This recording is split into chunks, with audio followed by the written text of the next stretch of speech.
Yo, what's going on? It's Player Talk Radio. Shout outs to everybody in the building. Man, listen. New Year's will be here for me before it will be for y'all. So we just kicking it, man. Make sure y'all hit the like button, support the show, hit the Cash app, hit the super chat. Got a great show for you guys tonight.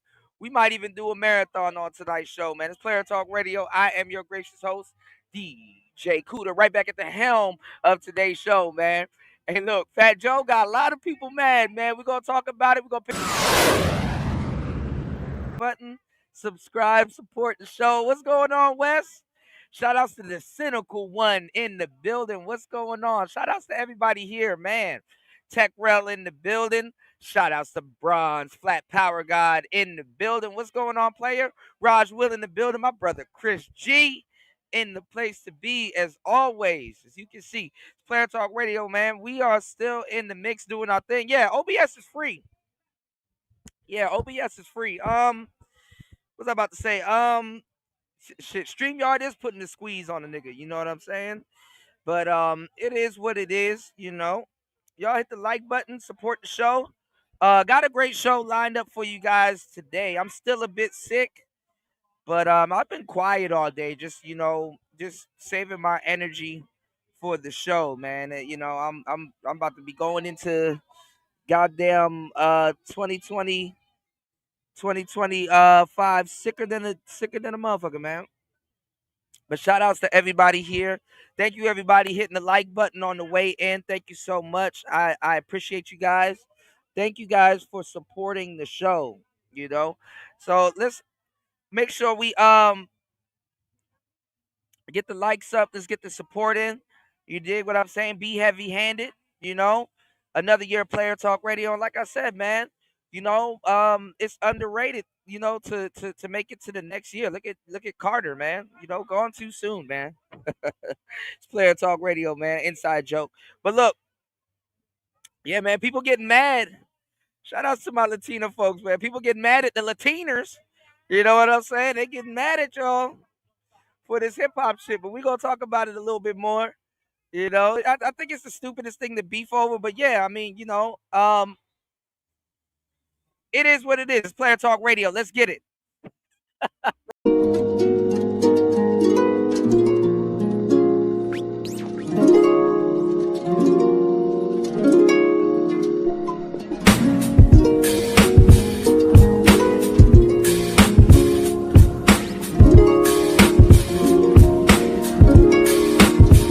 I lost my passport, but it's okay.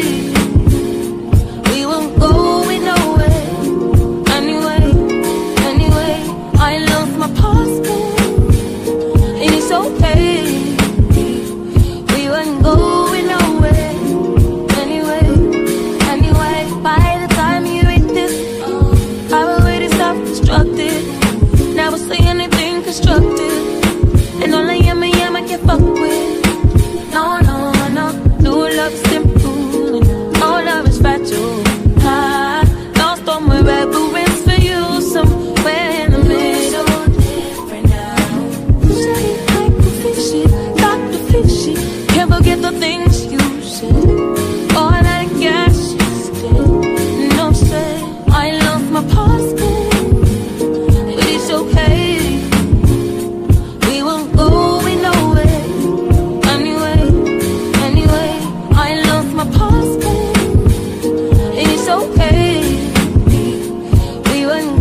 It's Player Talk Radio. We in the building. Let's get it. 1 second.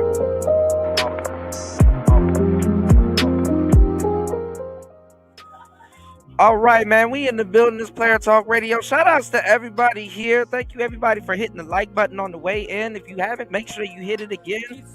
You know what I'm saying? Give me 1 second, y'all. Shouts to my bro. This is my bro right here rapping. Hold on. I want to put y'all on to. Well, y'all not gonna really know what he's saying, but hold on. Give me 1 second. Give me 1 second, y'all. Hold on. กูเฮ็ดได้สุขอโลดคันว่าสิให้กูไปแค่คนทั้งโลกคงบ่ไหวไปสิอยู่ไปสิไปแล้วแต่ใจเรื่องของโอดเงินที่เสียไปนั้นมันหลายกูส่งทบแต่กูยังต้องมาเจอมาตรฐานมึงส่งหมดกูขอทนโตบ่แม่นส่งคนมึงฮู้จักคิดมันก็ใกล้12 โมงยืนอยู่กลางสนามหญ้าหลับตาลง5 นาทีแล้วก็มึนตาขึ้นจึงพบว่าที่จริงแล้วบ่มีไผสนใจอยู่ทั้งโลกกว้างใหญ่มึงแค่ฝุ่นให้ Oh man, try to get him to rap on beat, man. Shout out to everybody here in the building, man. So much stuff is going on that we got to talk about, and so much stuff in today's show that we're gonna talk about, man. Y'all hit the like button, support the show.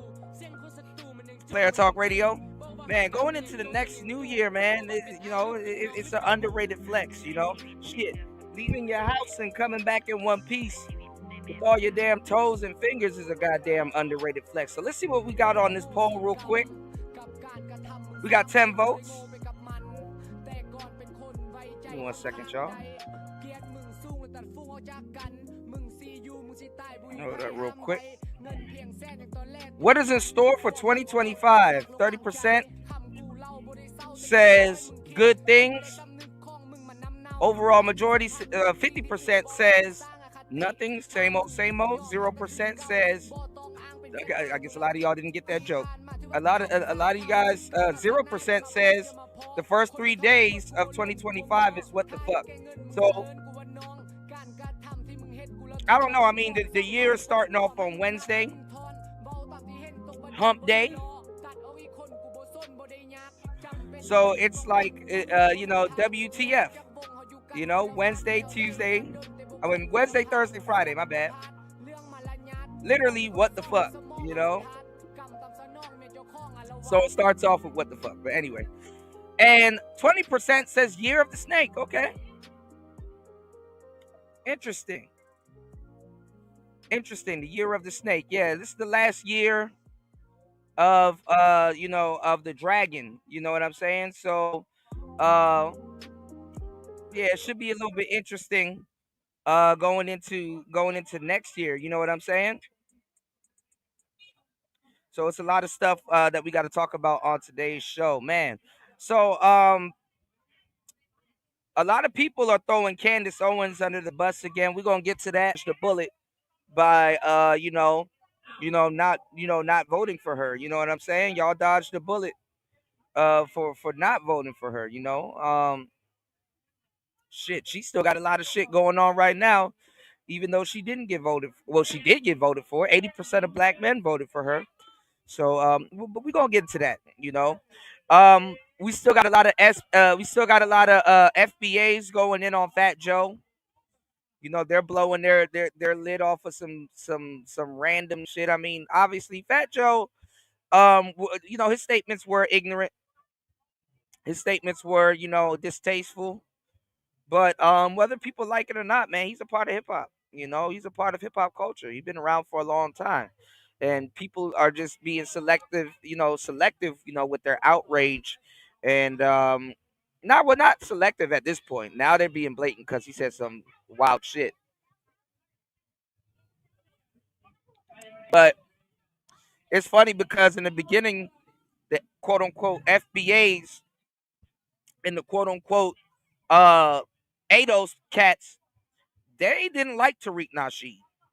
Now they every single their whole vernacular is Tariq Nasheed vernacular. They were putting Tariq Nasheed, they were putting him through hell a little bit. You know what I'm saying? When he first got there. Oh, we don't want no fake pimp being our leader and all this other shit and all. FBAs wasn't even loud. They weren't even calling themselves FBAs, Actually, to tell you the truth, there was really no such thing as a true like FBA person before Tariq Nasheed. I mean, obviously foundational Black Americans exist, but they wasn't calling themselves FBAs. And only people that they really was aligning themselves with was you know American descendants of slaves, ADOS. And a lot of them barely aligned themselves with that. They could barely make their mind up on that. None of them could really make their mind up. And Tariq, you know, he basically came through and created a lane for them. But in the beginning, they were shitting on him. I was watching a interview with Lord Jumar, and everything out of Lord Jumar's mouth, was Tariq Nasheed's vernacular, and it was like, bro, Lord Jumar wasn't even talking like that. So a lot of them are gonna, just basically, copy Tariq Nasheed, word for word. They're gonna copy, his vernacular and everything, and it's like it's funny because, and the reason why I'm saying something about it is because if you were around for a long time, you know what I'm saying? You would, it's funny. I mean, just the people that Tariq had to fight just to even be somewhat of a leader, which he's not a leader, and he doesn't call himself a leader. I like how he put it together. But Yvette Carnell, Michi X, you had a lot of light skinned sisters running, a lot of these you had a lot of light skinned sisters running, running these these organizations and stuff like that. And if you listen to certain, Negroes, because they really can't make their mind up, but if you listen to certain Negroes, man, they would say that if you light skinned like that, you're not getting the original black experience. They don't even, in a lot of cases, they don't even consider you black. You know, it's another form of goofy classism. It's another form of real goofy classism. Hold on, give me 1 second. Okay. Yeah, so it's just another form of goofy classism and stuff like that. Implemented by black people. So it's just a lot of shit going on, especially when it comes down to just the goofiness that's going on. Let's see, what else did I miss? A lot of these pickup artists and dating coaches, they going off again on Jay Anthony lifestyle, and the other dude, I think Legion of Men, LOM. White people are acting ridiculous these days too, especially the white pickup artists, especially over there on that uh on that fucking channel. But shout outs to Broski. I forgot his name, but yeah. And then we gotta talk about Princella's assault charge. But there's a lot of people going in on Candace Owens. Even Tariq Nasheed is going in on Candace Owens. So I guess we're gonna see what that's about too. But yeah, I mean, it's just a lot of people that plays dumb, and a lot of people that they're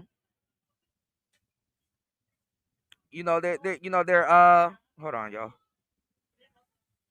They're conveniently whatever they claim to be. You know what I'm saying? They're conveniently whatever they claim to be at this point. But I was about to say, I wanted to bring up something, and I totally forgot. Also, too, I saw a video of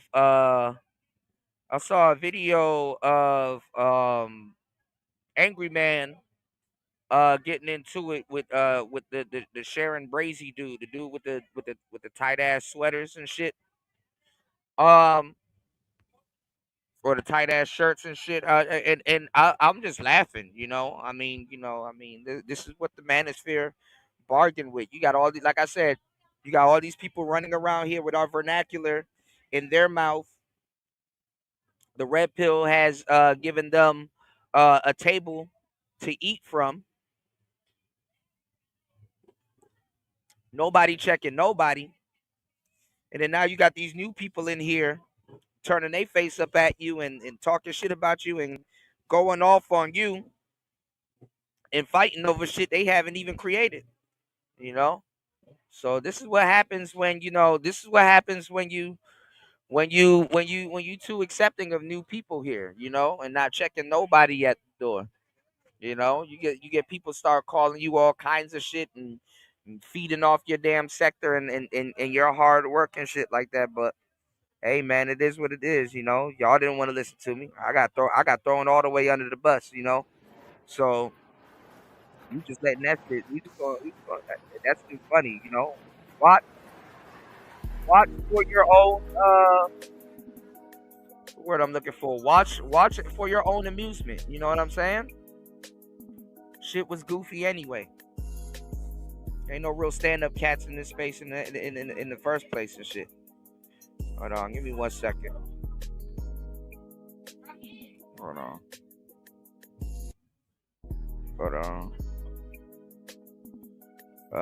Let me go here. Real quick.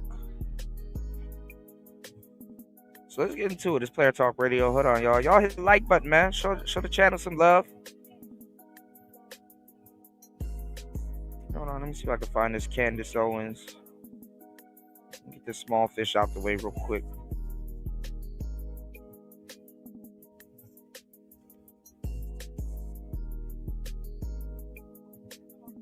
Hold on, y'all.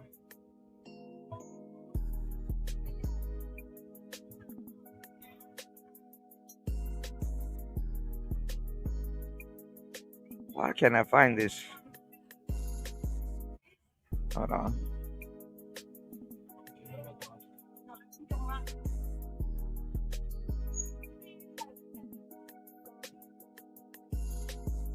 Okay, I think O'Shea did the video on it. All right, well, let's check it out. It's Player Talk Radio. We in the building. What's going on, Raven, man? Happy New Year's to you, man. Almost here. Yeah, man, I done split my kneecap open fucking around with the damn one wheel, but I'm Gucci, man. My bad, y'all. If I'm sounding a little bit off today, I'm very much under the weather, but I very much got to get up and work. Y'all hit the like button and support the show. Putting in some good work for you guys today, getting y'all up to speed on a lot of different things. All right, let's get it. It's Player Talk Radio. Let's see what O'Shea's yelling about now. Let's go. 2016, there has been a rise on YouTube of what is known as black conservative commentators. And at first, these guys were very small in number, and there wasn't a lot of opportunity in this field because it was pretty much dominated by white conservatives or some people who were considered to be white. Now, I told you guys before, that Candace Owens, she was on the feminist bandwagon at first. Yeah, you'll see me do videos and be like, yo, she going in and stuff like that. But I told you guys before, she was on the feminist bandwagon, until she realized that, the women don't give a damn about other women. That shit is and plus, she's I wouldn't say she's male identified, but a lot of sisters just ain't fucking with her like that. So they see a bunch of dudes fucking with her. So it just wasn't feasible for her to stick around like that. She was kind of more feminist, sounding. And then towards I guess 2020 2021 or whatever. It was like around the time when T.I. started to try to be a comedian. And she was like on some type of panel with like big what's his name, Killer Mike, and like some other people, Ti, and some other people and stuff like that. Is when she really started pandering back to black men and just men in general and folks and stuff like that. And it's funny as hell because a lot of people stop calling her out for being a divester. But let's get it.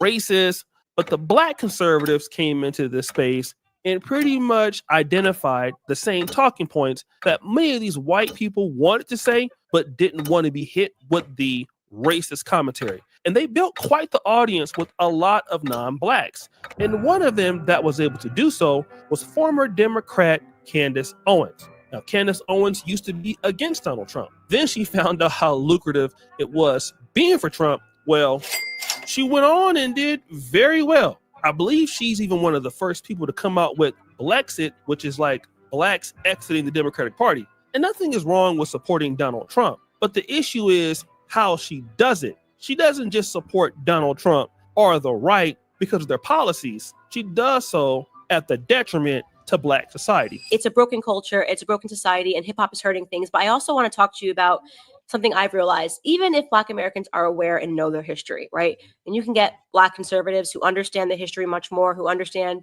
you know, the ills of the left and what the left has done. Now, this is what I'm telling y'all too, man, which a lot of y'all don't understand. You know, you still got to explain this to Negroes in fucking 2024, towards the end of 2024, and let's say 2025. Women take on the ideologies of the men that they sleep with for no fucking reason. We still got to explain this to y'all. Niggas still got to say hit the like button. It's crazy. But anyway, y'all hit the like button, support the show. What's going on, New? He said, I'm a bang Candace in 2025. That's hilarious. Let's get it, bro. But still in that regard, they bring to the conservative side the same bad habits that I was hoping Black conservatives would be abandoning. And what I'm talking about, number one, is conflict resolution. Black Americans do not know how to resolve basic conflicts. Everything has to turn into a fight. I hate you forever. You got to draw lines. It's like you're this gang or that gang. And you still see it happening in politics. Now, don't get me wrong. Not everything that Candace Owens says about Black dysfunction is false. Many of the things that she says is true. I believe that the umbrage that many African Americans take up with her is, does she really have an agenda with that? This is very important when you're dealing with. Well, a lot of niggas are slow. I mean, you know, Candace is in her pocket. You don't have to be accepted by Black people to be in the pocket that she's in. First of all, she's in the politics pocket. How many Negroes do you know understand politics? I'll wait. Anyway, she's divested. She's married. She don't have to really stick up for Black people like that. This is why you're not seeing her hang around. Shit, you don't even see them around no more. But like I said, Killer Mike, T.I., and a whole bunch of other people that they got together on that panel to talk about quote unquote Black problems. She's not even interested in talking about Black problems like that. You know? She's just talking to the people that get it at this point. So let's get it. And Negroes are always the last to figure some shit out. And it's crazy when you figure shit out too, because it's like, do you tell niggas? Because the niggas will fuck it up. All right, let's go. Candace Owens and her rhetoric. And this was noticed by none other than Tariq Nasheed. Tariq Nasheed has been going back and forth with those on the left and even those on the right for a long time. When you hear that pick yourself up by your bootstrap narrative, well, Tariq Nasheed has already heard. Shout out to War Master in the building. Happy New Year's, bro. He said facts. My goal for 2025 is to pin Candace Owens to the cross. And typically that does come from the right. And when a lot of those people get help from the government and they get assisted, only to turn around and say, pick yourself up by your bootstraps. Now that's important because Candace Owens is going to play into that also. But Candace Owens is also one of those people that wants to tell Black people what to do. And Tariq again at night in the building. Happy New Year's, love. Nasheed is going to mention a time where Candace Owens actually spoke on a reparations committee against reparations for hashtag FBA or African Americans. Because I know she spoke at one reparations thing, and we got pro it or anti? She was anti, definitely anti. They put a bunch of, they get the Candace Owens and all these people to speak against it. But then we look at the people who let her get on there. You see, we don't let them get away with that. We look at the Democrats who let her get on there because they know who's going to get on there and say what. If you put a Candace Owens on a reparations panel, and this is a serious topic, and you are a Democrat and you let it happen, that means you are against reparations too. And we're going to show you how we feel in the voting booth when you do stuff like that. It was funny because I actually never saw this particular clip, but oh boy, I found it. I do not think that we deserve reparations for slavery. I was never a slave in this country, and I think that the idea, if you think that you're going to get more than $200 from the government, okay, this entire debate is just it's a joke, okay? It's never going to happen. Do you think that we're the only group? I'm just going to ask this question that has had something awful happen to them in this country. What about the Jewish people? Should they get reparations for the Holocaust? And do you understand how slippery the slope is when you start saying reparations? It's the beginning of humanity. The slave trade used to be legal. In the UK, they decided to give reparations when they abolished it. You know who they gave reparations to? The slave owners. Because see, and this is what I'm trying to say. With Negroes, to a certain degree, you have to always keep updating them on the history that they propose or claim that they know. To this day, I'm pretty sure the majority of the people, the majority of the black men that voted Democrat, to this day still don't know that Democrats are actually for pro-slavery. Or have implemented slavery or was for pro-slavery and still for pro-slavery. It's just that the rest of the world says, hey, look, we're gonna reject it. We don't even care about teaching y'all history or whatever. We just gonna reject it. Shout outs to Ty City in the building. What's going on, player? Good to see you. Happy New Year's, bro. Shout outs to everybody in the building. Make sure you guys hit the like button, support the show. My bad, I'm a little bit under the weather still, y'all.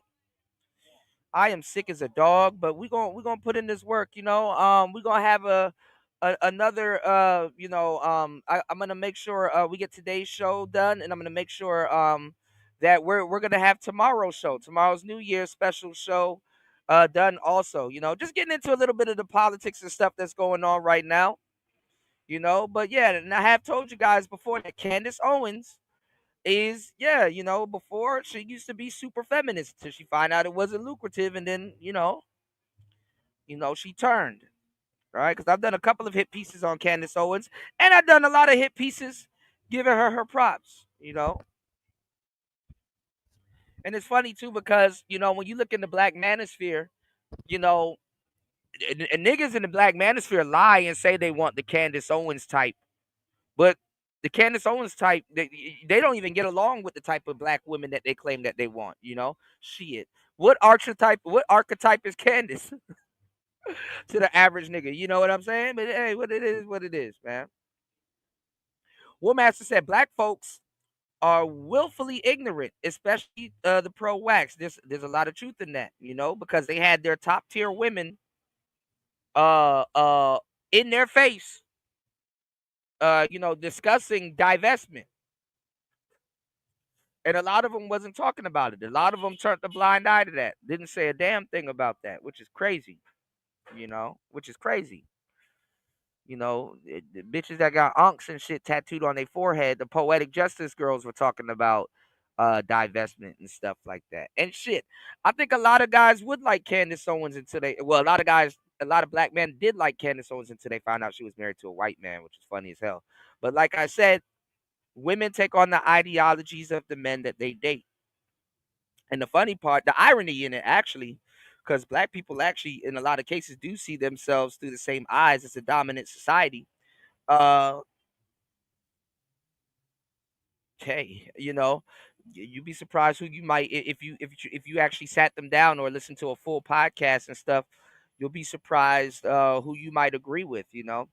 I heard there was a cool ass podcast recently. I don't know if it was done recently. Actually, let me go look that up. I heard Joe Rogan did like a 3-hour podcast with Kid Rock, and I heard it was pretty good. Somebody told me to go look that up. So okay, might look that up a little bit later. All right. New said, as men, we're supposed to pull ourselves up by the bootstraps. Yeah, but how much times have Negroes heard those words? But it is what it is. And I agree. Though. War Master said Tariq is weird. You guys are in the same range though. I think Tariq. I'm not sure if Tariq's like in his I think he is in his 50s. You said black people always picking people to lead them instead of leading themselves. Well, the thing about the FBA stuff, this is why I got into this early, first before we get back into that Fat Joe debacle a little bit. And one thing that I say I agree with Tariq on is not calling yourself a leader, because the thing is that people like to play whack-a-mole with black people and stuff like that. So all the leaders that come up, they get rid of them. And craziest thing, I mean, honestly, you just got to say what you feel or just go all out. You know what I'm saying? I don't know how, but then again, I don't know. Some people are like, I'm surprised Farrakhan. They were like, I'm surprised Farrakhan is still around. So that's hilarious. But they're kicking him off platforms too. Not that he cares. Like a nigga in his 60s and shit like that. You really think he gives a damn about getting kicked off a platform? Like, you know.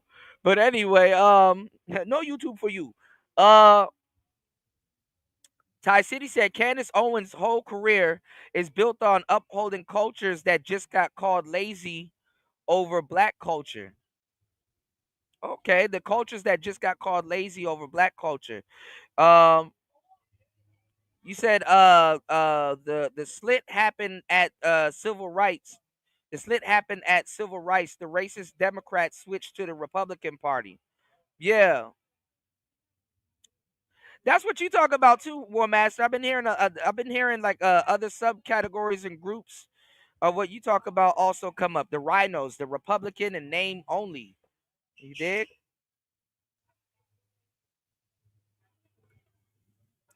Oh man. Oh man, I've been sick as hell the past couple of days.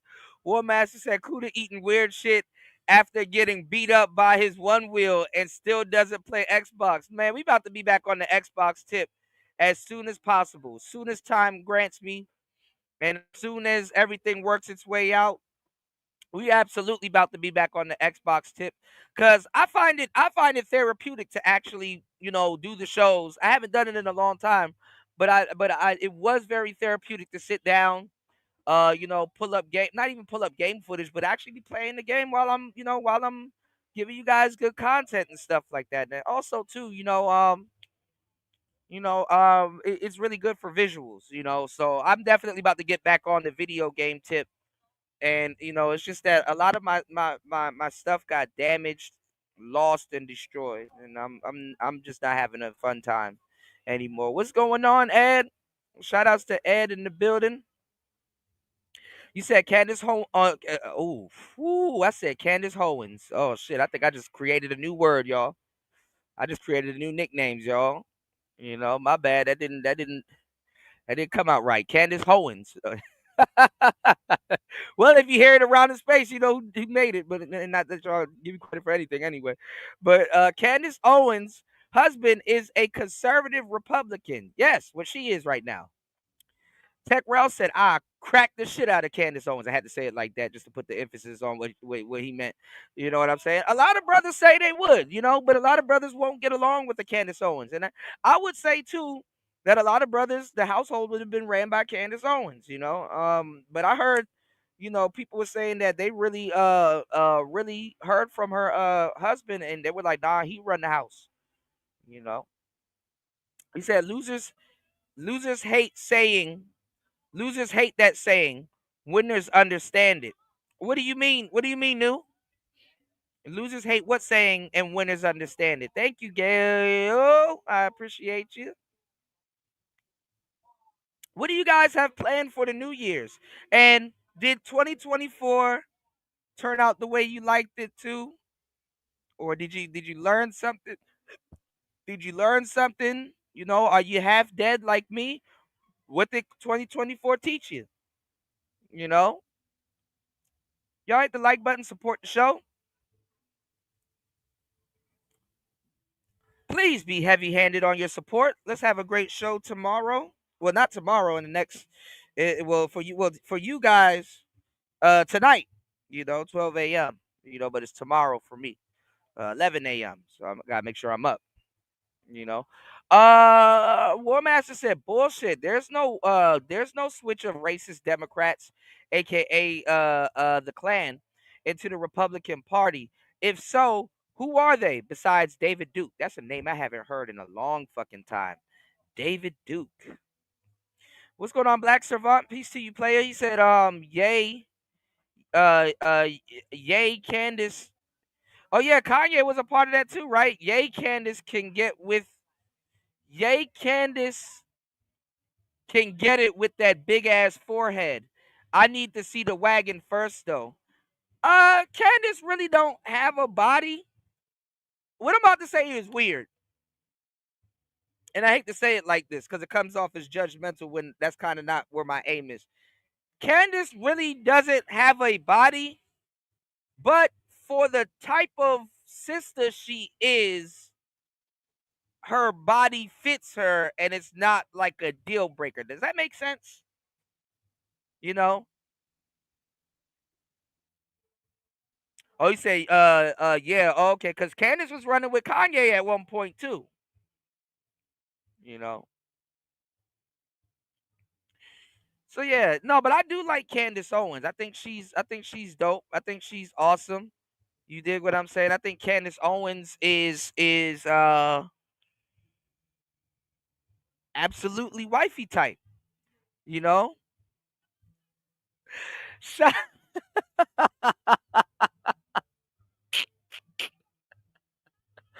oh my god. Shout outs to War Master dropping this huge and starting off the support for today's show. $20 on the Cash App. He said the year 2025, the year Kuda plays Xbox. Absolutely. Absolutely. 2025 is the year that I play Xbox. I'm telling you, man, look. I was watching, you know who I caught up on? I was watching y'all probably don't remember him. But there was this guy that used to be viral back in the day. He's funny as hell right now. His name is remember the guy that used to be like, and he used to slap like the cigarettes out of people's hands, and he'd be like, I'm Tyrone and fuck this guy, and like and say all kinds of shit and do stuff. He has this skit where he's like burying his Xbox in the backyard because for some reason, I guess on his Series X, I guess and War Master, you said this happened to you before, but I guess the circuits got fried or some shit like that. I didn't know that was a problem because, you know, the other Xbox, the white one, the shit, it works good. Hold on, y'all. What is this? Hold on. I got a lot of stuff coming up. Real quick. Hold on. Shout outs to Beach. Hold on. Shout outs to Beachy. Hold on. Give me 1 second. Hold on. They're lighting fireworks out here. Hold on. War Master be frying me up on my post, y'all. He was making fun of my Pokemon game that I was playing. War Master said, I saw what I saw. Hold on, y'all want to see something funny? I told War Master to go look this up. If y'all just want to laugh for no reason, go look up people throwing bricks in a washing machine. Look at this. Real quick. Hold on. A dryer. Hold on. Especially an old one.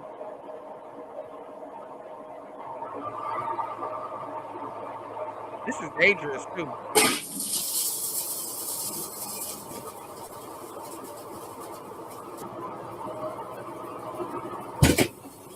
Hold on, this ain't it. Hold up. No, if you like, no, here it is. Hold up.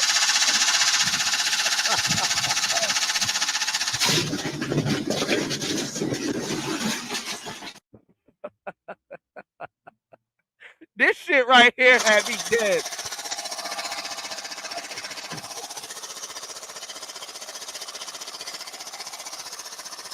Hold on, y'all. We're gonna get back to the show. Hold up. It was another one. I don't think it was this one. Hold up.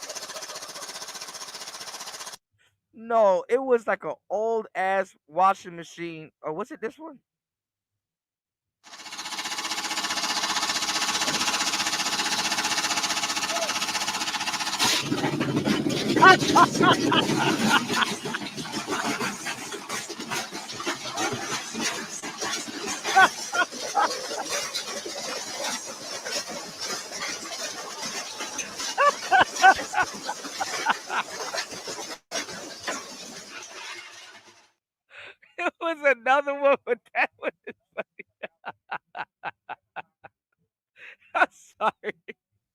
Hold on.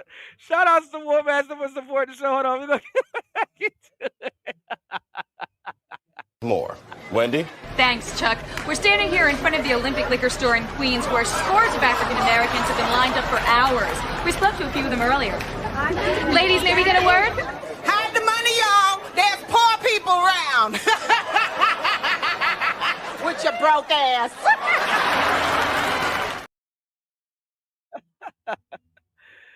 Oh, shit. Oh, my God. I'm sorry. Hold on. Oh, I need to go sit down. All right. So, oh, God. You said, oh, the bootstrap saying. Yeah. I feel you on that one, dude. Shout outs to Star P and the place to be. Yeah, you did build your PC in 2024. Right before the finish line, man. Let us know how it goes. Yeah, I was gonna do some AI courses on Coursera with like, Chat GPT and stuff like that, but like a whole new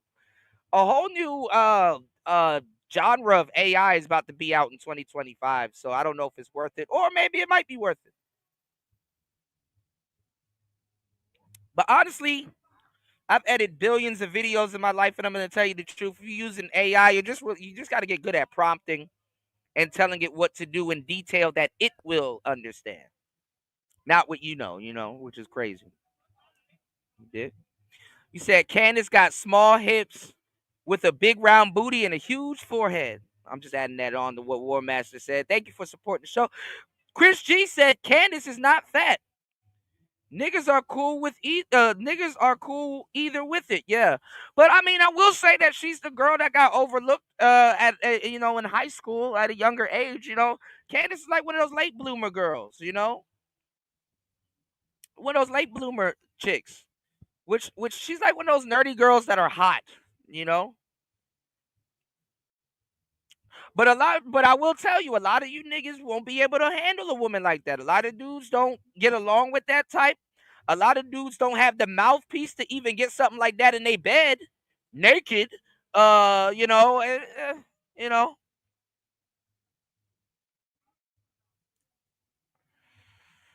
You said I'm just talking about fucking nigga. Y'all niggas go straight to wife shit. And look, she is wifey type though. She is wifey type, but yeah, a lot of dudes will never be able to wife no shit like that up.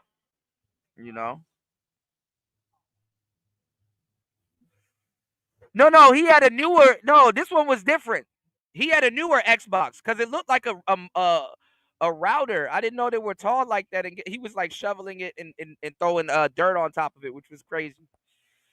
So I guess his Xbox tapped out on him. He said he fried his circuits.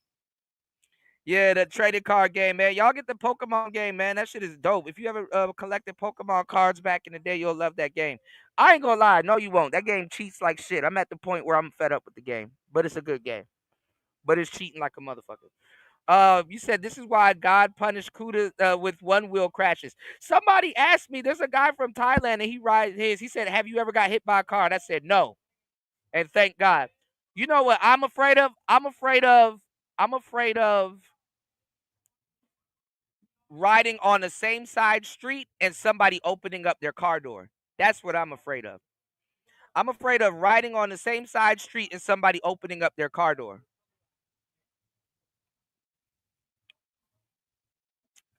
So I ride against traffic, That's what the fuck I'm afraid of. You said they look at every bitch like wife or not, Black Servant. That's why they losing. Man, 2025, I'm going to tell you right now, black men are cooked. Niggas are cooked. Yeah, man, niggas was running around here saying Kamala was wifey type. I ain't forget. You said, I like watching street fight videos. Brick in the dryer videos are as weird. Where's my boy? Shout outs to my boy Chris Trucker. He has a couple of street fight videos. Good boxer, by the way, too. You said, nah, Candace has the the girl next door look. That's exactly what she looked. Yeah, Candace got the girl next door look, but was probably a Black Valley girl. Yeah. Wes said, "I'd be scared of a pothole. Game over, my boy." Funny that you said that. I actually fell in a deep pothole recently, but it was deep. It literally was a crater, but it was a longer pothole, so that's what saved me. But actually, that thing got stability control on it. You know what I'm saying? I remember I went to a death wobble one time, and boy, that stability control kicked in. You know, and I survived. Yeah, niggas been cooked since 2000. Yeah.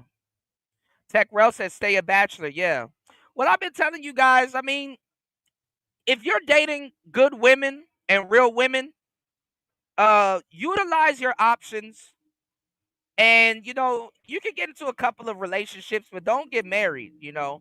I'm telling you, they got a psyops coming, especially for niggas, man. Don't really do nothing drastic, cause if you get into a little relationship, it'll keep you off the streets, keep you out of some stupid shit that a lot of y'all like to get into.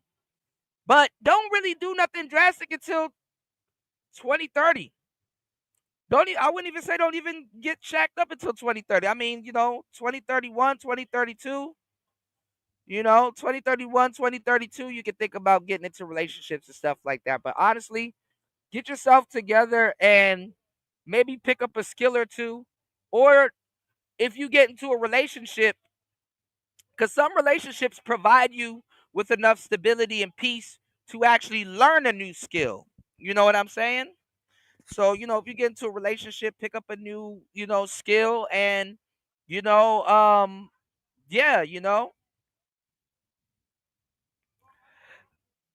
do your thing. You said coup to the human gyroscope out here, man. Listen, I got stories on stories on stories of shit that happened on my board. But War Master said coup to just get a bike. One wheel is a death trap. I'm gonna tell you the truth. If you know what you're doing on a one wheel, it's actually more safe than a bike. And I don't know why I'm saying that. Well, I do know why I'm saying that because I've seen people take like gnarly falls on a bike and get trapped in their bike. Like their bar went through their leg or some shit, or like the bike just like folded up and they ass is folded up with the bike, and I see some gruesome shit on bikes too. But yeah, there is a lot of I think Elon Musk said he's putting out a very cheap Tesla bike.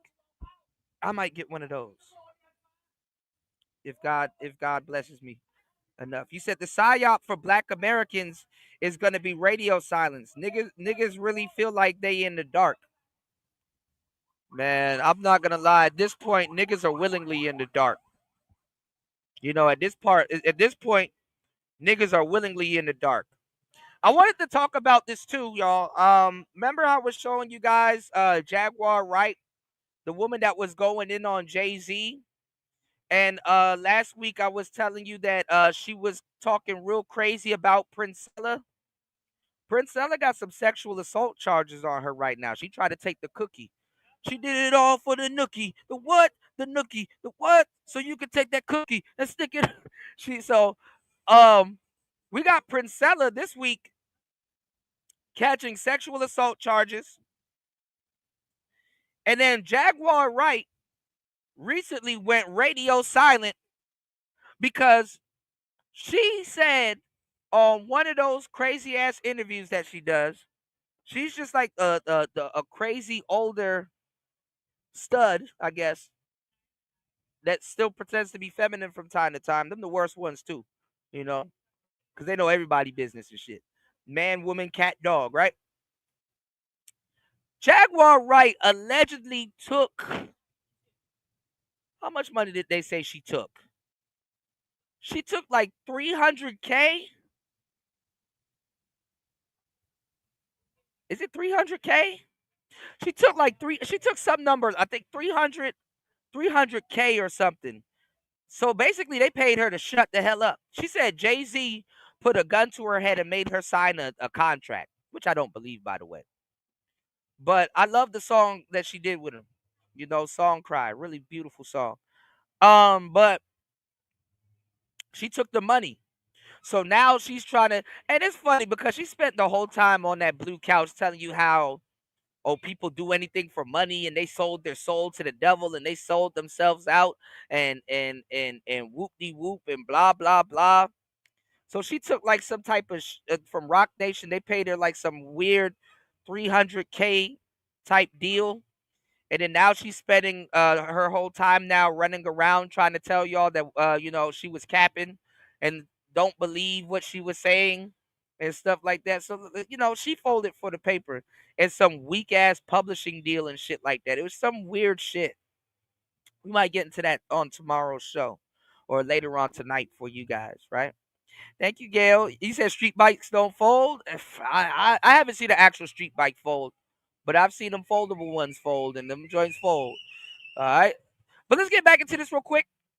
Candace Owens, Tariq Nasheed. Let's go. Black people were their property legally. It was legal, right? So when they got rid of it, they gave them reparations. The point is that no matter where you go in history, someone was oppressed. Oh, this is interesting. Candace Owens is talking down on reparations, and she's saying, well, we don't deserve reparations. And what about the other group? I mean, she was Zaddy. I mean, what should she care?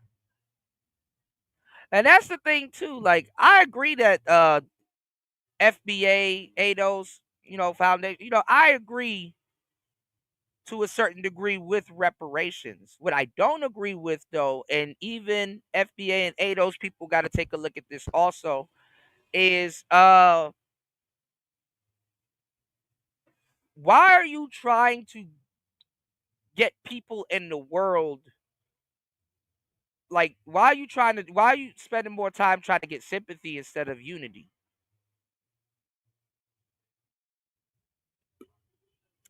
Because when you go travel and stuff like that, a lot of y'all won't believe it, but a lot of people have done their research and history on black people.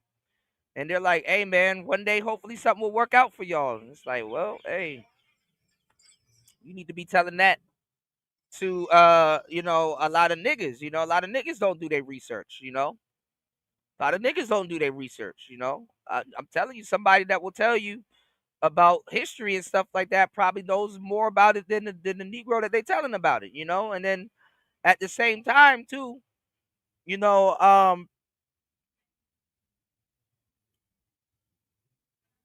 I don't know what to tell you. I don't know why. I mean, Candace,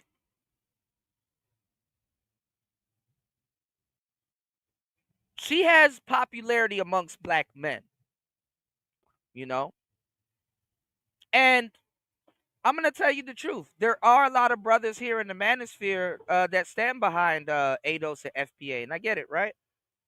But a lot of brothers jump ship, A lot of brothers jump ship. I don't know if it's the Hotep crowd. I don't know if it's the Pan-African crowd.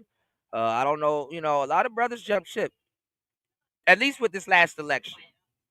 So I'm not gonna lie. Candace Owens, got a new demographic with this last election. That never really used to listen to her or wasn't really a fan of Ben Shapiro and all. The crowd that kind of the conservative crowd. So it is what it is. So she's integrating herself into the African American community, and I find that odd. I agree. I think she probably is Caribbean. I mean, with how she went in, how she was looking for how she was looking for Kamala's what was her grandma? How she was looking for Kamala's grandma? Damn near said, damn, okay, she got a bone to pick with her, so she probably is Caribbean. Until Tariq Nasheed decided to expose Candace Owens for doing the ungodly. Let's look at what the post was. So Tariq Nasheed a lot of pro-wax have became weird, yeah. This post with like an eyeglass, and it says, Candace Owens says she has a Caribbean bias, so she rejects any negative stories pitched to her about Rihanna or Nicki Minaj. I'm not going to say anything bad about Rihanna or Nicki Minaj. Now, Rihanna or Nicki Minaj are both from Trinidad, if I'm not mistaken. But I couldn't believe that she actually would say this until she did. I want to say just how much I liked this guy. I knew. I just had a feel like, okay, I'll be honest. I have a Caribbean bias.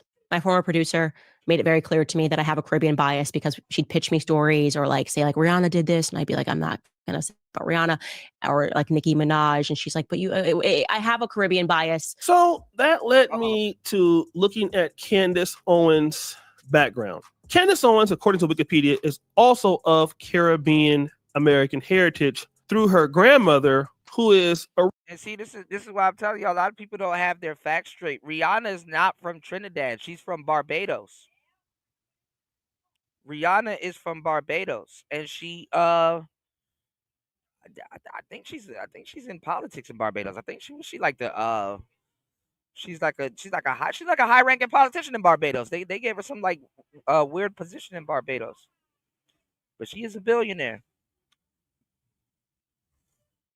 You said she was raised by her grandfather, crying about a lot of you in life doesn't. She was raised by her grandfather crying about you a lot. Crying about your lot in life doesn't help you at all. Originally from St. Thomas, U.S. Virgin Islands. Okay. Her paternal grandfather was Robert Owen, a Black American who was born in North Carolina. So what it shows to me. Warmaster said there can be no divided allegiance here. Any man who says he's an American, but something else also isn't an American at all. We have room for but one. We only have room for but one flag, the American flag. Theodore Roosevelt. Yeah, we talked about that a little bit on the last show. Because a lot of Negroes are mad at Negroes that still rock the Confederacy flag. I don't know, man. I mean, everybody likes to say America, even the Black community, is a melting pot when it's really not. It's a salad bowl, but so many people will show you that. But let's get it. Is that okay? She has one relative or some relatives that are African American, but she has a bias towards those people who are from the Caribbean. So when you hear about the detriment that somebody like Nicki Minaj is doing with her music, you don't really want to talk about it. And your own host, who's probably a white guy, is saying, hey, listen, she don't want the beehive and the barbs to come at her. I think she did say some crazy shit about Beyonce, though. These situations going on with Rihanna, and you have these situations going on with Nicki Minaj, but you have a Caribbean preference. You prefer them. Okay, why don't you talk about Caribbean reparations? Why are you so engulfed in the African American community when clearly you have a preference for Caribbeans? And I wouldn't really listen to anything O'Shea says, because O'Shea is two-sided and two-faced. He plays both sides of the fence. So, hey, man, don't say you wasn't warned at your own peril, my nigga. To say this, and this is not to be offensive, but in America, the people who have done the most for the Black struggle are the hashtag FBAs or African Americans, simply because we are in greater number. So they sort of live in a melting pot, but it's a salad bowl, man. Croutons over here, chicken over here, carrots over here, tomatoes over here, lettuce over here, You said my guy O'Shea Duke Jackson is the biggest two-faced guy in Black YouTube. Absolutely, man. So why do you have this smoke for the group that's giving you all the opportunities in those Caribbeans in America? It's crazy because Nicki Minaj was in Trinidad. Hate to say this, no offense to my Trinidadian brothers. I have friends from Trinidad, but we all know that Nicki Minaj could not get on in Trinidad. She couldn't. Her life would have been completely different had she. I don't know about that, but it's kind of the same thing. I mean, that we talk about with this Fat Joe thing, rap and hip hop in New York, purist wise, has a different trajectory, with artists and people from New York, So, you have a lot of people that don't listen to Fat Joe.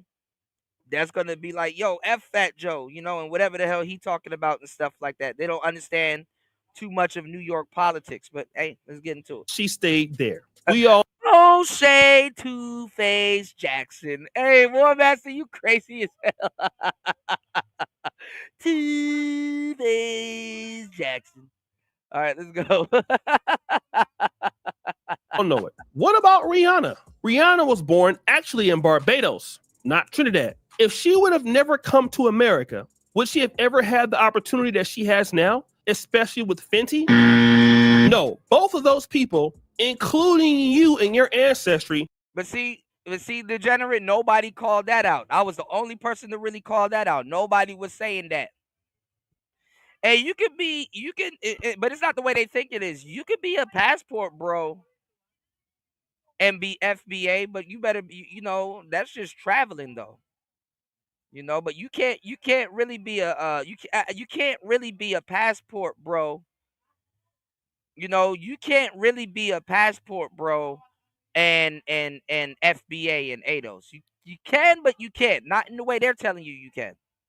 Because O'Shea will lie and say this person got their Negro wake up call, and then he'll say, "But you need to be a passport bro. You need to go date women from other countries and stuff like that." O'Shea's he's a machete. He chop on two sides. So hey, it is what it is. Let's get it. Can't really be a passport bro and an FBA. Because if you're an FBA, you're a patriot. All right, let's get it. Were able to get on because of African Americans. And it's interesting because Rihanna and Nicki Minaj have both said something very disrespectful about African Americans, especially Rihanna when it came to Martin Luther King. Yet, when it comes to their culture, they want to protect it. Remember in 2021, Michael B. Jordan tried to start this particular rum called J. Overt. Maybe I'm saying it wrong, but he wanted to have this rum. It's called Jover. It's French. Negro, it's French. And that's not no FBA rum. Y'all niggas kill me, man. And again, remember, hey, we supposed to be all black and all family, right? No, Nicki Minaj and all of those people were like, no, this is the Caribbean people. You know what I'm saying? Change that name. You can't have our name. Oh, but they all in our community with all of their ratchet stuff. Like Nicki Minaj, the culture that she brings to the African-American community, the blacks, it's ratchet, it's ghetto as hell. It's BBLing it up. But you don't have no problem talking about that, but you want to be considered to talk about why we shouldn't get reparations? Go tell the people in Trinidad Tobago why they shouldn't get reparations. But you would never do that because you want your Caribbean people to get reparations. So why don't you just be for your group? I don't have a problem with just being for your group. And that's what I see a lot of brothers and sisters, not all, but Okay, I'll check it out. Thank you, Gail. See people doing it. Let me tell you a story time. Story time music. I was talking to this lady who happened to be from Rwanda originally. She grew up in Uganda. She's a lady that lives in Maryland. Now, you'll find a lot of Rwandese in Uganda or, just because of the immigration here. And she was talking about she didn't want Donald Trump to become president because she wanted more of her Rwandese and Ugandan relatives to be able to go to the United States and get citizenship. Well, then I asked her, well, what about the African Americans that are already there? She said, what up? They can. I think Maryland is a sanctuary state. I'm from Maryland, so. About them. I said, okay, well, how would you feel if those people were able to come to Uganda and get citizenship and be able to participate in this economy? Would you like that? She's like, oh, no, I got a problem with that. I said, of course you do. Of course you have a problem with that because you're biased. You would like your people to be able to get on whatever they want, but you have a problem with our people getting on. That's crazy, right? And that's exactly how it can be. And that's the same thing with Candace Owens. You're just being disingenuous. There is a lot of Caribbean crime that goes on. Of course, you have a lot of African-American crime, but you got people doing crime in the black communities too in America. You got Haitians that do crime in Florida. You got Caribbeans tearing up stuff and doing certain things in certain places, while at the same time they are being successful. So are the Africans. But hey, when it comes to them, you don't have a problem with that. And this is not to start a war with our brothers because we love you. But what I'm saying is, when they're doing something wrong, let's not talk about that. But let's remind y'all, niggas wasn't talking like this before Tariq Nasheed. Okay, let's keep it a buck. Negroes wasn't talking like this before Tariq Nasheed. All right. Because I agree with a lot of the stuff that's being said, but it's like it's the wrong people saying it. And it's like, I I've been doing this for a long time. I don't think that script belongs in your mouth, sir. But hey, whatever. Always demonize the African American community. Niggas want to, and niggas. I don't understand why us black people do this. It's like we accumulate knowledge just to argue with each other and shit like that.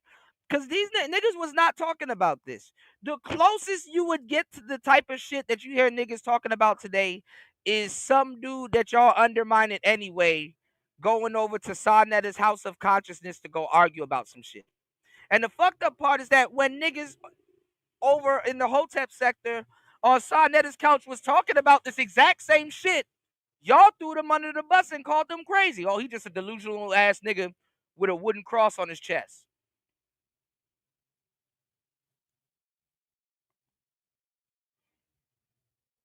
Hotep niggas was getting laughed out of spaces that somewhat had this type of rhetoric. Man, black man, y'all funny, man. Let's go. And when you're doing that, people just shouldn't trust you because you're not being genuine. If what you were saying came from a place of love, it would be okay. But it's not. It's coming from a place of hatred. And you are a hater. So go. And I wish somebody would challenge me on this.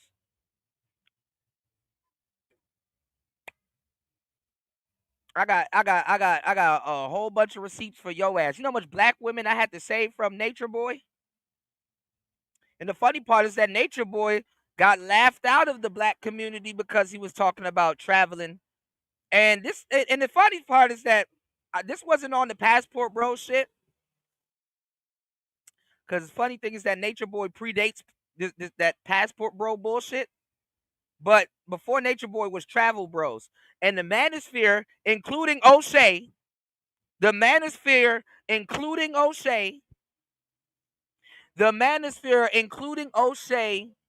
while he was in Poland, was calling dudes PDF files and all kinds of shit for wanting to leave and travel from outside of the United States. Now these niggas get to double back and just lie their ass off.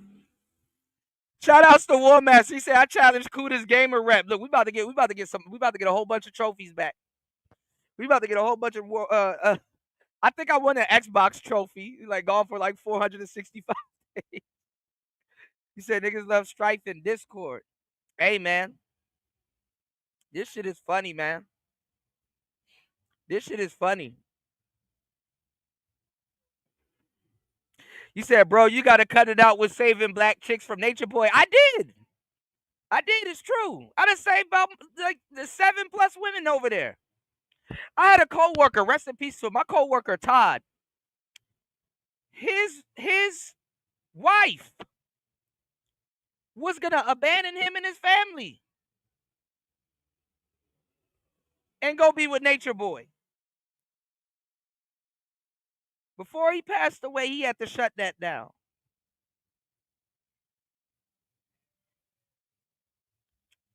Like women were just flocking to go over there. I'm like, God damn. That nigga Nature Boy was put me in. That's why when I listen to niggas talk this like FBA 80 shit, it's like, bro, and that's not even that. I don't even care about that shit. That's just some light work. That was heavy work. But I be hearing all of these niggas talk this FBA 80 shit, and they can't even tell you not one piece of work they've put in for they fellow veteran. What's going on, Prince P? You know? I remember when these same niggas was talking crazy about Hidden Colors. That's why I'm like, oh man, now that everybody about the paint, now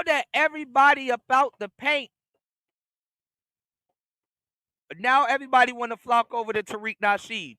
When he roasted Yvette Carnell, Michi X, and a couple of other underlings and stuff like that, that wasn't talking like this, by the way. Even they wasn't even talking like this. Tariq Nasheed honestly really started this conversation. You know? So I'm like, and it enrages a lot of niggas, you know. I'm looking at niggas and I'm like, bro, you them words you saying ain't even real. You don't feel that way. You don't even you get your epicenter is Tariq Nasheed. I was around when y'all niggas was talking crazy about Hidden Colors, all of them. You know? Yeah, bless the game. Shout outs to Prince P, man. Y'all hit the like button, support the show. All right, let's get into some more buffoonery. And the funny thing is, doing all of this while talking crazy and going in on Cooking with Kaya is fucking hilarious.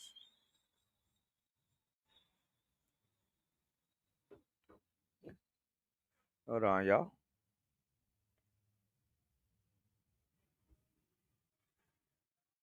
Okay, damn, I lost my tab. All right, let's go in on this. All right, let's get into a little bit of New York politics. A lot of y'all don't like this nigga neither. Wayno, let's go. What's poppin', y'all? And welcome back to I Do It Myself. So, yo, today is Friday. Oh, man, it's December 27th. Shouts out to my nephew, Marquise. Happy birthday, nephew. Love you, kid. My birthday is tomorrow. You know what I mean? Saturday the 28th. You know what I mean? Good, big GOAT day. You heard Denzel Washington, Stan Lee, just to name a few people who share the same birthday as me and all of that. But I hope all of y'all are safe. I hope y'all had a good holiday, and I hope y'all getting prepared for 2025 because we got a lot coming. And I mean, all of us collectively, not just me. I mean, y'all too. If y'all been wishing for it, work for it. You feel me? Today we talking about Fat Joe, Tariq Nasheed, and the FBA. So, yo, it's been a lot going on with this conversation regarding. And the funny part is, when the hell did hip hop start talking about this conversation? I'm seeing urban politicians. I'm seeing all kinds of people talk about this, and it's like, bro, where'd y'all come from? Hip hop, and that's the funny part. This fake political campaign for hip hop. Hip hop, when is the last time? Let me tell y'all some real shit. When was the last time hip hop was actually political? The last time hip hop was actually political, and because hip hop every once in a while became political. This ain't no fight the power. This is the last time hip hop was really political was my president is black, my Lambo is too, and I be goddamn and my rims ain't blue. The last presidential song y'all niggas was singing, "Fuck Donald Trump." When the fuck has hip hop became political?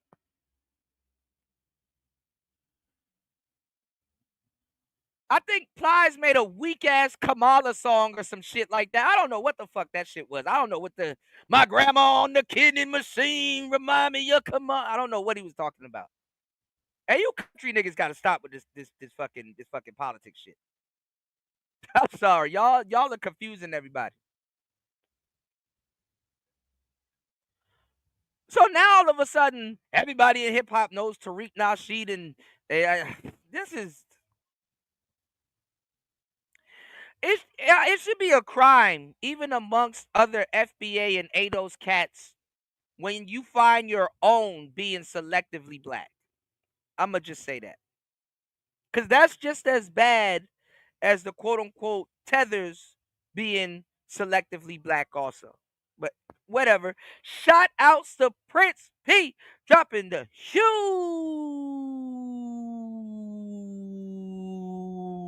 $20 on the Cash App. Thank you so much for supporting Player Talk Radio. Let's get it. Hold on. Yeah. I ain't gonna lie, I'm getting cooked. More. Wendy? Thanks, Chuck. We're standing here in front of the Olympic Liquor Store in Queens, where scores of African Americans have been lined up for hours. We spoke to a few of them earlier. Ladies, may we get a word? Hide the money, y'all. There's poor people around. With your broke ass. Shout outs to my brother Prince P. Prince P, we got to do a show whenever you get the time. I know you hard working man, you know. Shout outs to my truck drivers too, man. Doing the Lord's work and don't get their credit. I'm gonna tell you, man. Oh man, I got this video I gotta tag you in, War Master, and a bunch of other truck drivers. Y'all are gonna fucking laugh. I'm pretty sure y'all gone through this on the road, but I digress. Let me tell y'all something, man. I'm telling you, man, even with the self-policing, it's like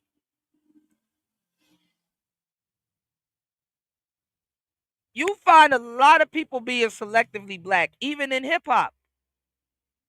Even in hip hop. War Master said hip hop started in the West. Ice Cube. Oh, you know they're gonna light his ass up. If he say anything right now, they're gonna light his ass up. Shout outs to Young Jay in the building. What's going on, player? Good to see you. Happy New Year's almost, everybody. It's 11:38 p.m. where I'm at. They're lighting fireworks and shit. Shout outs to Young Jay. He said when Tariq dropped that microphone check, people got triggered. He has more influence than most think. But that's the thing. Most of the people that will talk about like Public Enemy and like older like origins of hip hop, like these millennials, Gen Z don't give a fuck about fucking the origins of hip hop. They don't. You know? And I agree with Tariq. I agree with FBA. I agree with all of that stuff. I'm like, yeah, bro, don't let people take your genre from you. But listen, hip hop ain't the only genre that's stolen or culture appropriated. Honestly, I think hip hop is the wrong genre to use for culture appropriation because as a producer, hip hop is built off of culture appropriation. When people were when people go to sample other genres, they intentionally stole. Yo, I'm about to sample this rock song. I'm gonna culture appropriate this rock song.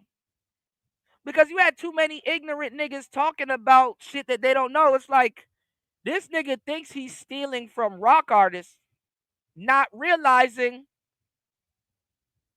that black people invented rock. Ike Turner and all of they don't even realize that black people invented rock. But in their mind, it's like, who cares? And let me tell you something else that's even more fucked up. Because a lot of people in hip hop don't get to say certain shit because hip hop heads would tell you, "Hey man, this ain't this ain't that station over there. We hip hop over here. Don't play that shit over here." You know, hip hop heads will tell you this ain't a pop station. Hip hop heads will tell you, "Yo, that's that pop shit."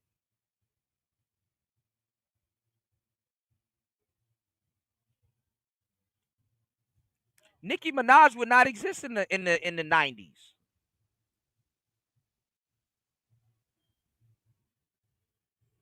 You dig? Yeah, hip hop and rock and roll is American culture. Absolutely. Absolutely. Even though they say in the Caribbean that reggae is like island rock, I got some objections, but yeah, it's an open conversation. You know? Yeah, Chuck Berry. Yeah. And honestly, too, I'm not gonna say because Degenerate said thank you. It's mostly old niggas, which it kind of is, you know, because a lot of people don't want to do their history. But um, yeah, it is kind of like an old nigga conversation, you know. I do I do appreciate and understand, you know, FBA standing up for their lineage and artifacts and stuff, such as music and certain things and stuff like that. I do get that and I appreciate that, but like it's a no-brainer conversation. And I say this respectfully as a DJ. Yeah, reggae is reggae, you know? Respectfully as a DJ. The thing about hip hop though is that hip hop had a bunch of a bunch of micro genres in it from stealing from other genres, you know? Like you got a lot of hip hop stars now that are culture appropriating rock music, but they say, "Hey man, we took it from the white boys." And it's like, that's your own shit, but okay. You got a lot of them that you know that sample Indian Punjabi music. They sample Latino music. They sample everything. Trust me, I know this because I'm a producer. I be diving in crates and stuff like that.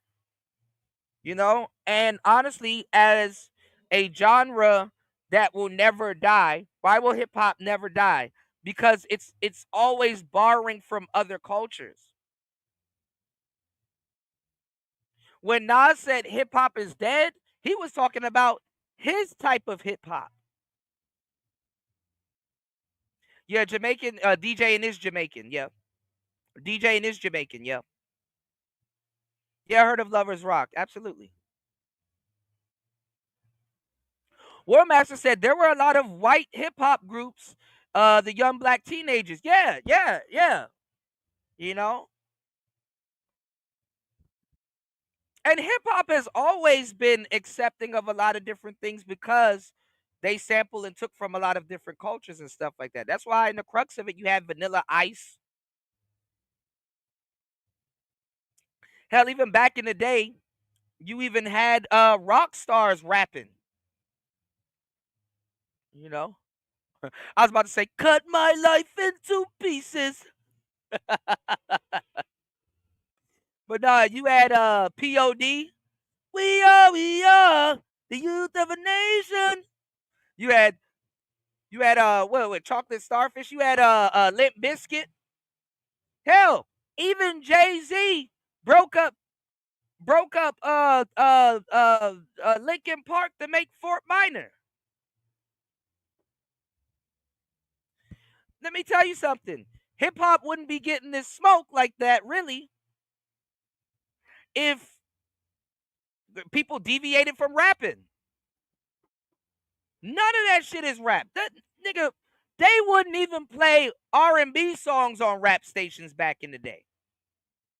DJs and all them niggas will tell you go fuck off and go to the other radio station. We hardcore hip hop over here. Listen to hip hop now. Boom ba doom boom boom ba doom boom bass. Got that super bass. This shit is all carnival music.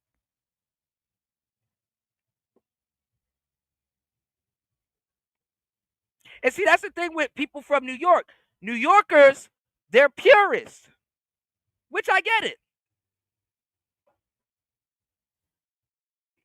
But even the genre that New York wanted to bring back, and I'm not even gonna lie, Pop Smoke single-handedly would have saved New York. Pop Smoke would have put New York back on the map, or at least a start, like where they needed to be, where they, Pop Smoke was going to single-handedly bring back New York. But this is the thing, even the hip hop that Pop Smoke was gonna do, that came from the UK and even parts of Canada. So we're gonna tell the story about hip hop. Tell it all. Tell it all. Tell the whole thing. Whole thing. And who's the founders, who started hip hop. And honestly, let me just give y'all a little bit of context, right? So the birthday. No, TechRel, R&B isn't hip hop, but R&B is softer. Hip hop actually ruined R&B. And all the sampling. R&B, I'm gonna tell you the truth. To a certain degree, with the exception of a few talented people, R&B is a dead sport because of hip hop.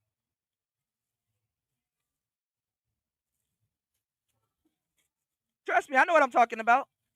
R&B is a dead sport, sort of. Because R&B rappers now, you got to be hard as fuck. Back then, if you were an R&B star, you had to be hard as fuck too. Like Bobby Brown and shit like that.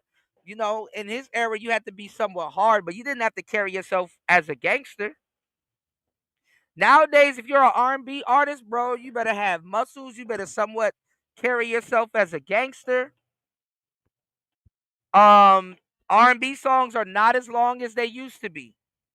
You got crossover artists like Drake and other people. R&B songs aren't the way they used to be. And then with hip hop too, a long hip hop song is anywhere north of 2 to 3 minutes. Like the 2 hours, I said 2 hours. A 2-minute and 50-something song, a 2-minute and 50-something second song in hip hop is considered long. You know, and that's nearly not enough time for R&B artists to really, flex their shit. And I'm gonna tell you some real shit too.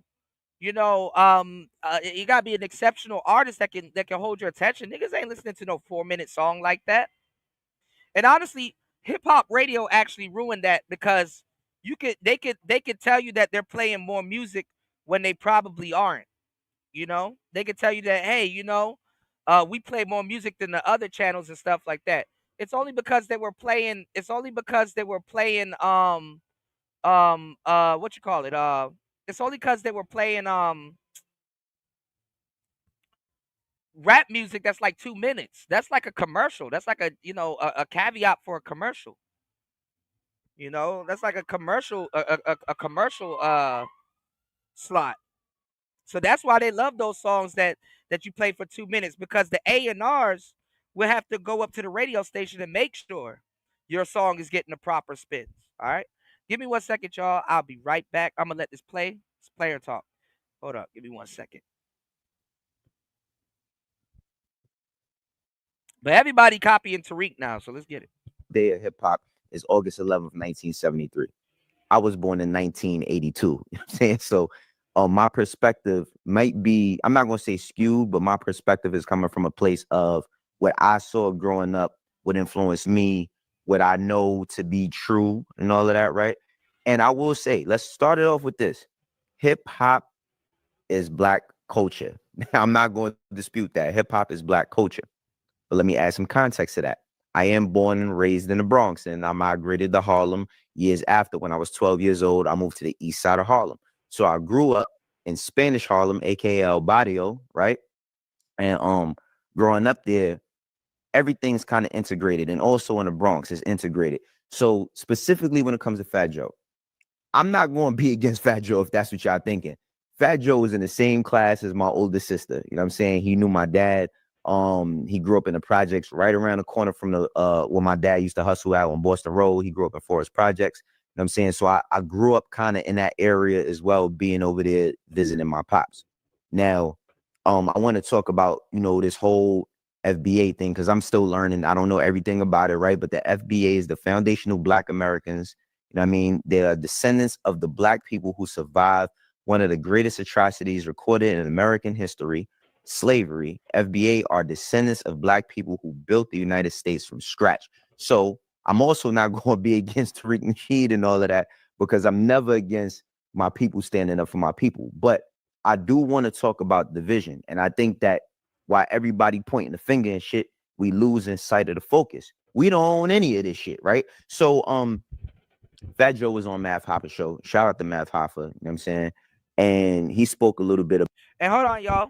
Now let me tell you why I actually wanted to play this for you guys with Wayno and everybody, because it's like I said, this is like a lot of this talk. Tariq is from the West Coast, so they look at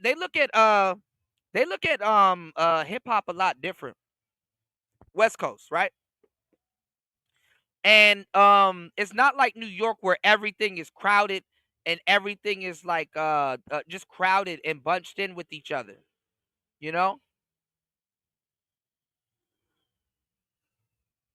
Everything is spread out. And then the Latinos in New York, and some of the not the people are at war and odds with each other too. But anyway, why am I bringing up New York politics? Because I'm a DJ and I know what the fuck I'm talking about. And I'm telling you, you have to look at it like this, right?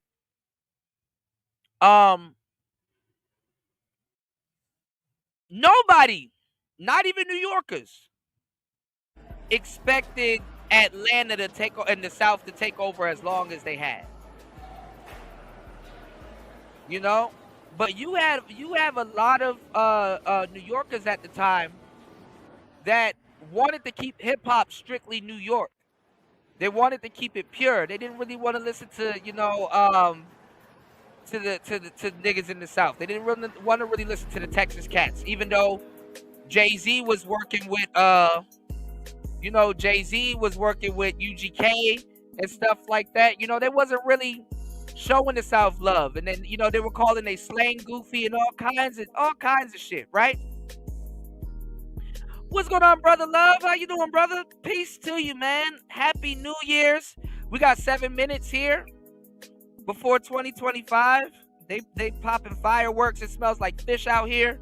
Somebody grilling the fuck out of some salmon out here. This shit smell good. But, you know, we're doing our thing, man. It's Player Talk Radio. Thank you, bro. Y'all make sure y'all subscribe to Brother Love, man. If you like dudes that know they shit, really talented, got a mouthpiece, and drop gems, man, you're doing yourself a disservice not being subscribed to my Brother Love, man. Make sure y'all subscribe to Brother Love, man. Show him some love. But I'm telling you, man, you're not gonna have a lot of New Yorkers. You know, you're gonna have a lot of people that's gonna disagree with Fat Joe and stuff like that. But you're gonna have a lot of New Yorkers taking up for Fat Joe because, you know, when Atlanta and the South took over for a good minute, I'm gonna tell you some real shit. Fat Joe, even Jim Jones and certain other people and stuff like that, and even Cameron and them, like a lot of the cats from New York, when it started getting cold in New York, they start going down south. You know, they start going down south and they start getting a little bit of love down south. And Fat Joe, you know, with Terror Squad and stuff like that, man, he kind of preserved a little bit of New York hip hop to them, and also made the transition better. You know, when it came down to people having to accept that the South gonna take over. You know, Fat Joe used to go to Miami and stuff like that. He said that shit. A lot of those records that y'all were listening to, you know, came from a lot of Miami sessions. You know, with Fat Joe. You know, so, you know, Terror Squad and, you know what I'm saying? Cool and Dre. Who else he had? A lot of people, you know, the South. You know, a lot of New York cats knew the South was going to really take over like that. So instead of, you know, kind of, you know, dying out, they had to stay relevant by going down south. And honestly, if you do your history and you go back, Fat Joe was one of the rappers that, you know, New York rappers that really started that trend. And you know, New York didn't turn their back on him. So a lot of people in New York go merch for Fat Joe, i.e. Wayno, and a bunch of other people. So, you know, don't think, even if they FBA, don't think it's one of those, you know, gotcha moments. So about how he feels regarding Tariq, and this is what he had to say. These rumors were made by radical black racists. Let's just say that. Okay, it's a group of these guys that don't want to hear Jamaican, don't want to hear guys. And the funny part is that Fat Joe used to be dressed up in like you know, Black Power garb back in the day. But like I said, this is kind of like an old nigga conversation. I remember that shit, but none of these Gen Zs or none of them niggas remember that shit, nor do they care. Gotta flow, Joe. Gotta flow, Joe. Chinese don't want to hear. They don't want to hear a black guy that ain't down with them. Right. Right. So their job is to criticize anybody who don't look like them or who ain't Black American. Who are these guys? These, you want me to say their name? We're gonna give them too much clout. I mean, the FBA, Foundational Black Authority, whoever the fuck these bro. Yeah, the East Coast have been locked in with Miami. Florida is the East Coast Cali, basically. But don't get them misconstrued. They are definitely not the same. You know?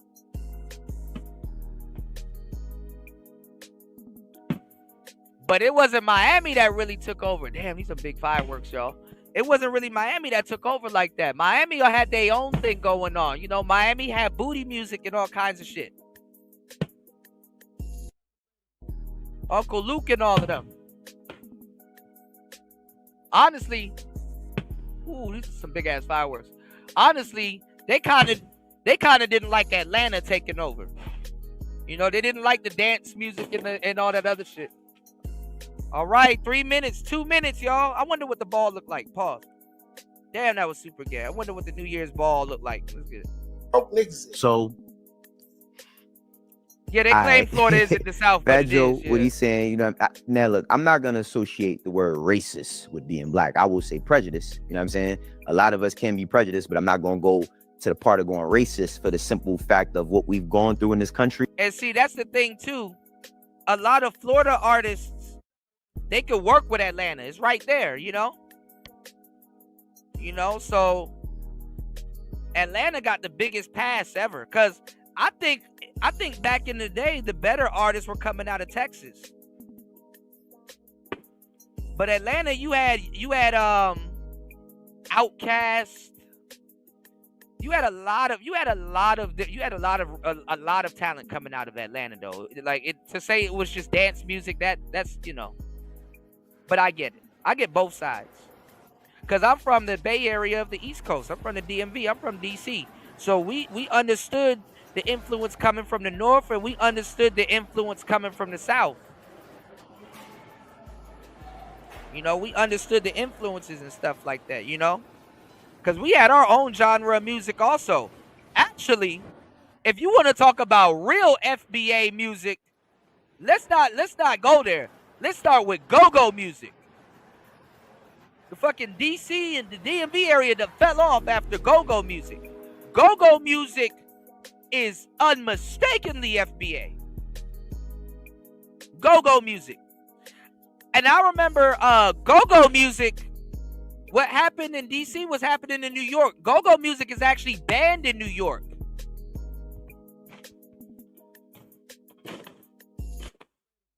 It's banned in New York. It's funny how that like all these fireworks sound like bombs. I'm in the most bomb country per capita, y'all. Shout outs to Aunt T in the building. Listen, y'all. It is 12 a.m. where I'm at. Happy New Year. Nigga, we made it. Oh, man. War Master. Yo, War Master about to get kicked off the internet.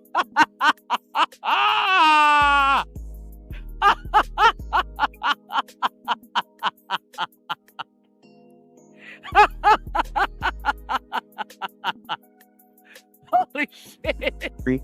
I don't know how we could accept every single person and all of that to a certain extent right now. I'm not a hateful person. I'm saying I'll say that off the bat. I'm not a hateful person. But to say racist black people, it's a little bit tough right now. I do also understand from the perspective of when he talking about FBA, because I was doing a little bit of research with what people say online about FBA, and he talking about like how they don't identify with like Africans that live in America or, you know, Jamaicans or Haitians and all of that. And my only problem is this, right? Like growing up in the Bronx, I've also seen Puerto Ricans that's darker than me. I got a sister that's half Puerto Rican. I've also seen Puerto Ricans that's dark as black as Ace of Spades that don't think they black. Or I've seen Dominicans that's darker than me, nappier hair than mine, say that they not black. And I think that optics is for me, I'm very, very extremely big on optics just because I know how I was treated from the time I was old enough to get stopped and frisked. I know how I was treated by the police. I know how I was treated by society, right? So I'm very, very big on optics, but culture is two different things. And I think that like a lot of times when we try to integrate optics with culture, that's where we get a big divide, right? So Fat Joe also, you know, talks. But man, what nobody's talking about too is how black people will sit up there and try to get niggas to say nigga. Yo, say you my nigga, bro. Like just you know what I'm saying? You know, Habibi, say you my nigga, bro. Nah, you cool. Nah, you with us. You can say it. You know? Yo, sag your pants, Habibi. Do this, do that. Yeah, that's how you do it.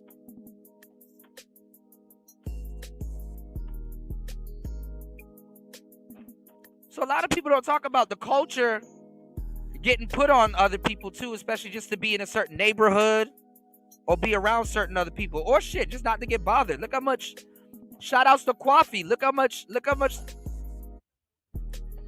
Asian Bloods you got. And Crips. I remember when I went to Hawaii, there were Bloods and Crips out there. I said, damn.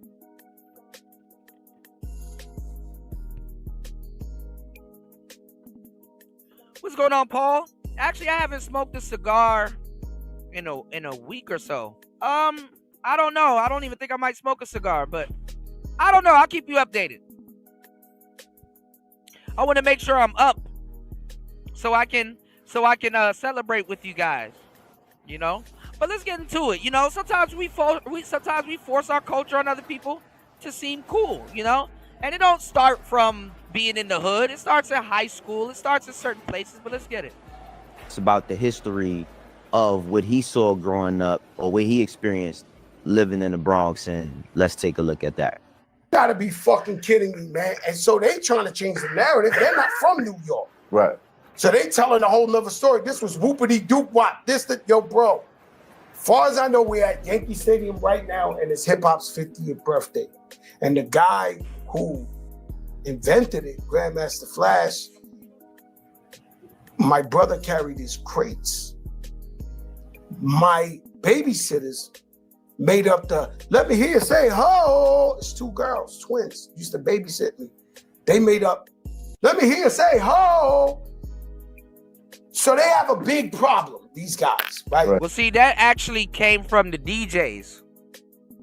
The DJs came out first. The DJs were damn near the first rappers.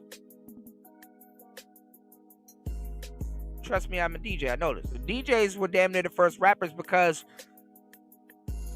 rap shows were ran like talent shows. You know what I'm saying? Even when I was rapping and I used to open up for certain people, it was unorganized because it was ran somewhat like a talent show.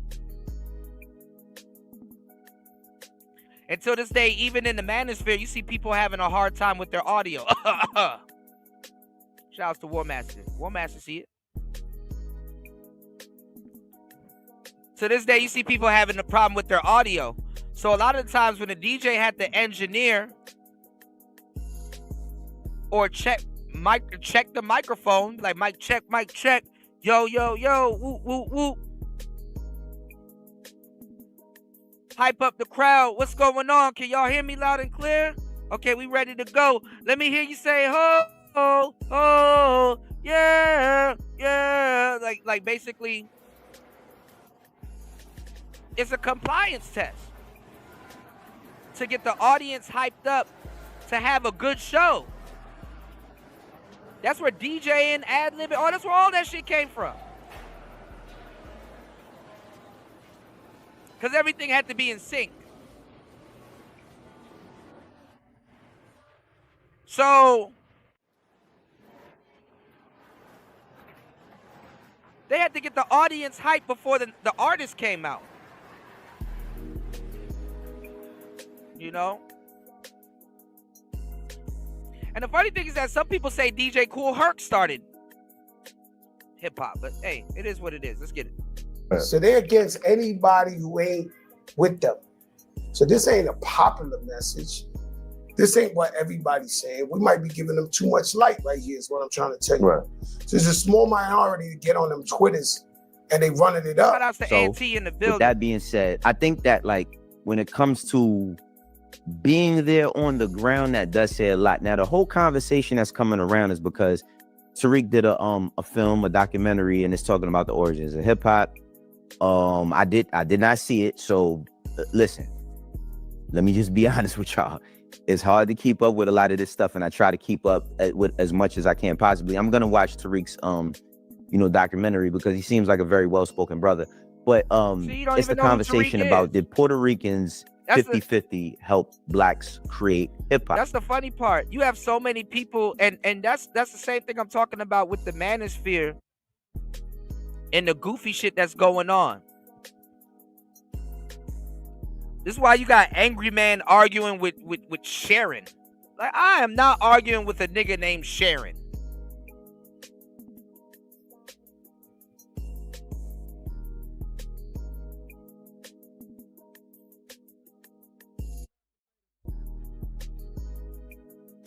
You got a lot of people that got vernacular in their mouth because Wayno regurgitates all the Tariq Nasheed talking points. You don't even know who Tariq Nasheed is. Don't watch his documentaries and stuff. They don't even know. Monkey see, monkey do. Just repeat what the internet told to you. Most of these FBAs don't even know who Tariq Nasheed is. They never had this stance. This is not even an FBA stance. This is Tariq Nasheed's stance. They hear what he says and then regurgitate it. You can just tell. And then no pun intended, but a lot of these people aren't smart enough to come up with some of these stances anyway. You know, I've been a huge Tariq Nasheed, follower and a Tommy follower for more than 10 years. 15 years, actually. Way more than 15 years. I know exactly where, when, and why all of these talking points come from. And niggas wasn't talking like this.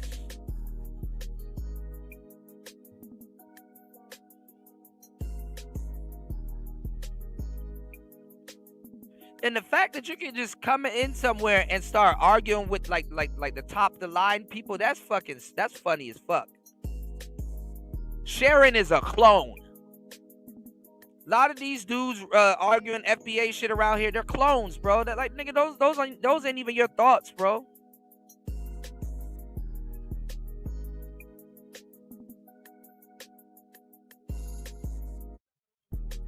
And these are the same people, y'all. This is why I said watch out, because these are the same people that rejected Tariq Nasheed.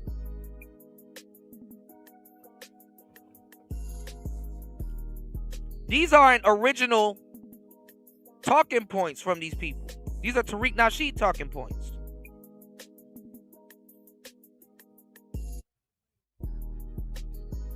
And he doesn't mind that because he said that's why he doesn't want to be called the leader of anything because, yeah, you get knocked off. Let's go. Right? Again, when hip hop was created, well, by the time I was 10 years old, I wasn't even one yet. I was going on one. You know what I'm saying? So, my perspective is coming from my experience. Now, from my experience, with that being said, I think that hip hop, and I said this plenty times, is a pyramid, and everybody who does it gets to put a certain brick in. Now, we laid a lot of bricks. Let's keep it 1,000. Black people, we laid a lot of bricks, and we got a lot of flack for laying the bricks. But at the same time, I can't think about where hip hop would be if not for a Big Pun, if not for a Fat Joe, if not for the Beat Nuts. You know what I mean? Other Puerto Rican. You see, and that's the thing. These dudes are talking to Negroes that don't think Fat Joe has anything to do with hip hop.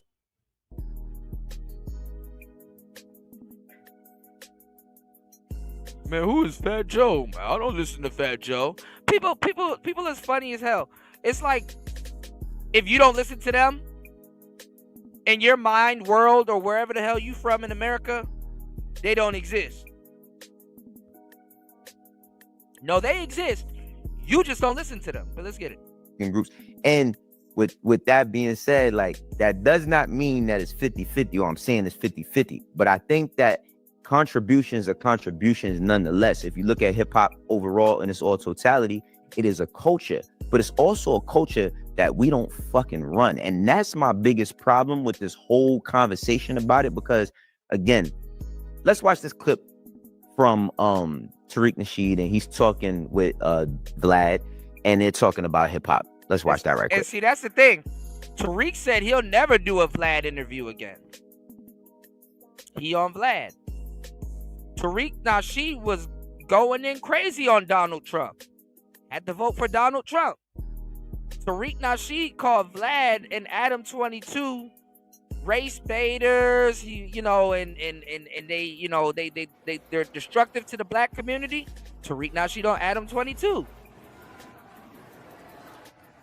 And it's not to call Tariq a hypocrite or nothing like that. I'm just saying, it's like, listen.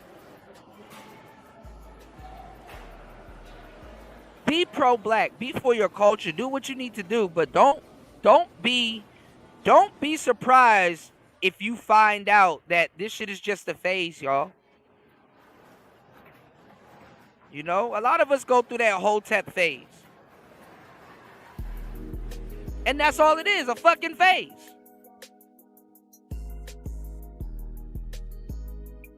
Black history is not no group project. You need to study this shit on your own. And honestly, I could never offend nobody that has done their history or know what the hell I'm talking about. I could never offend nobody. Because I'm not arguing for one side or the other.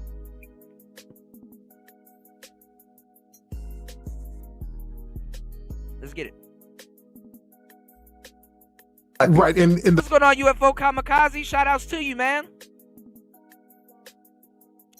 UFO said a lot of these new FBA frauds are failed Hoteps and pro-blacks who used to clown other blacks for... Man, I said the same exact shit. Thank you, bro. I'm glad somebody else said it. War Master said Tariq Nasheed is a race-baiting hypocrite. A lot of people feel like that.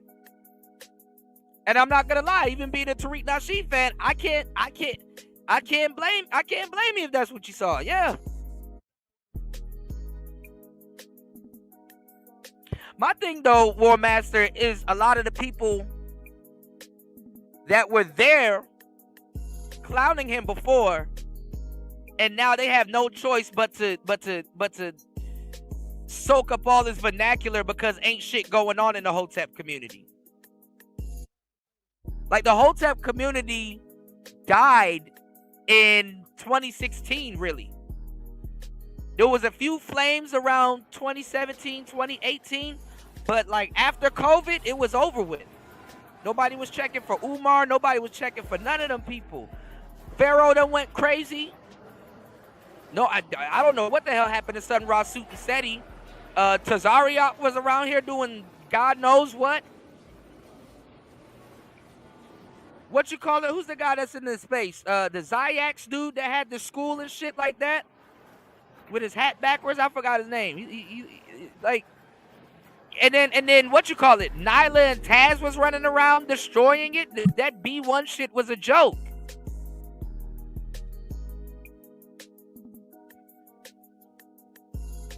If you were a real nigga and you knew what the fuck you were talking about, and you won't call yourself FBA, you should have been branched off and did your own thing.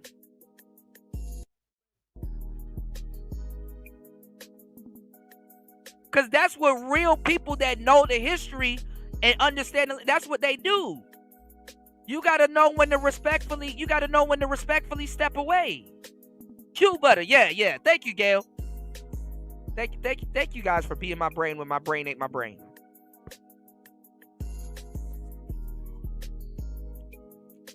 I'm sorry, y'all. Sometimes when you know what the hell you talking about, you just can't keep up with all the details, man.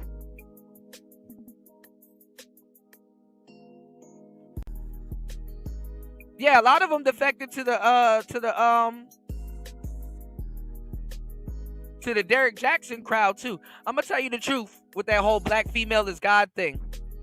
Start asking them dudes what does that mean, because they don't know what that means. I know where it came from and I know what it means. But the person that's trying to no homo shove that bullshit down your throat, they don't know. They don't have a clue what it means. Real talk. But UFO said a lot of these new FBA frauds are failed Hoteps and pro-blacks who used to clown other blacks for saying they had Native American ancestry. Zombie niggas. Yeah, they weren't, like, black people wasn't claiming that shit. And I hate to say it, the last people to do their history in America are black people.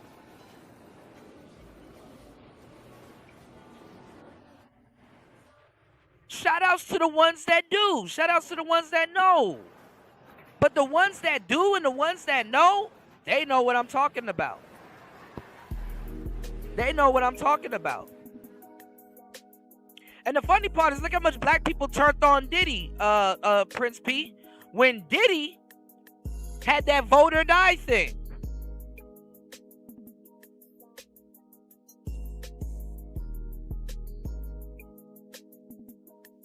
So some of that shit, y'all gotta miss me with some of that shit, because this is the thing, man. You gotta,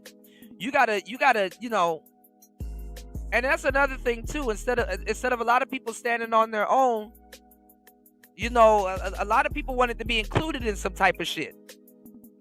This is where we get into the illusion of inclusion. So you can never argue with niggas that were there. Obviously, we were there. Let's get it, y'all. It's player talk. The thing that's rubbing a lot. Prince P, he looked crazy on Vlad, but I get it, Now let's see if Tommy will do another Vlad interview, because Tommy felt he got set up. But let's go. A lot of people the right way. There's this whole push just suddenly for there to be this co-creation. Because now hip hop is going to the Olympics, breakdancing is in the Olympics now. So now there's a big corporate drive, and there's going to be a lot of corporate money there. So now hip hop and breakdancing and b-boying is looked at as a positive. When black people were just doing it, it was like, oh, look at those Negroes on the floor. What are they doing? So of course, talking about co-creation, this, that, and the third. I think that everybody would love to. And that's some stupid shit if you believe that another race of people created b-boying. And not hip hop and shit. Obviously, black people created actually b-boying. First of all,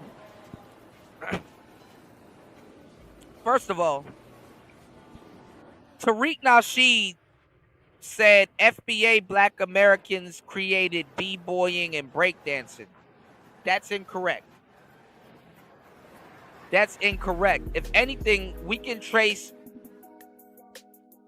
breakdancing and b-boying and all of those acrobatic dance moves and stuff that got popularized in New York.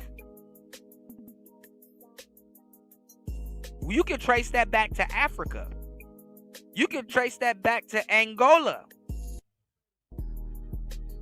What were the slaves doing in Angola that they call capoeira now? That became popularized again in Brazil. Then look at capoeira and go look at b-boy dancing and tell me it's not the same. You see how b-boys kind of bounce back and forth before they start spinning and stuff like that? In capoeira, that is called jinga. When you have a jinga, you go side to side, so they don't know where the kicks are coming from.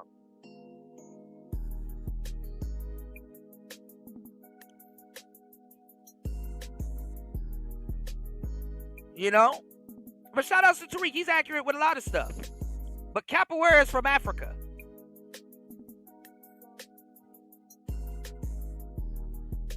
Just taught a bunch of niggas some new shit that's old.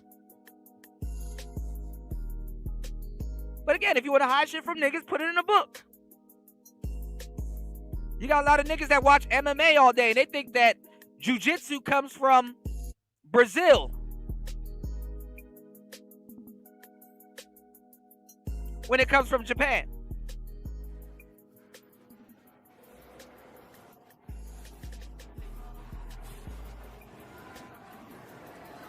So yeah, don't waste y'all time arguing with niggas on the internet, because most of them haven't done their history. Y'all hit the like button, support the show. Giving y'all a lot of good game and mental chewing gum from Player Talk Radio. See, I give y'all the information, the gems, the game, and the news and stuff like that. You won't be running around looking stupid. Won't be out here looking dumb. This argument is and I get it for the hip hop's 50th anniversary. I get it. Because people will come through and steal your shit. So I'm not mad at Tariq or nobody for defending it. But it gets childish after a while. It gets to a silly point. It gets silly as fuck. All right, let's get back into it. Because after a while, you're just going to be arguing with niggas that never did their history. And that's usually what it is with black people. To move the goalpost to fit whatever they feel is best, right? No matter where they're from. There's a lot of Africans that don't know their history. There's a lot of Americans that don't know their history to this day. There's a lot of Asian people that don't know their history. Every race. But for some reason, Negroes are allergic to books. Let's get it. Like, to me, doesn't matter who started it first. I know, regardless to who somebody says this person started it, that person started it, this person started it. Look at the contracts, man. We down 20 in the fucking fourth quarter. We down 20 in the fourth quarter with 5 minutes to go. Don't look like we ever gonna win the game. And the reason why I feel like we not never gonna win the game, because Negroes are allergic to fucking record deals. Artists in general are allergic to record deals, but Negroes in particular are allergic to fucking record deals.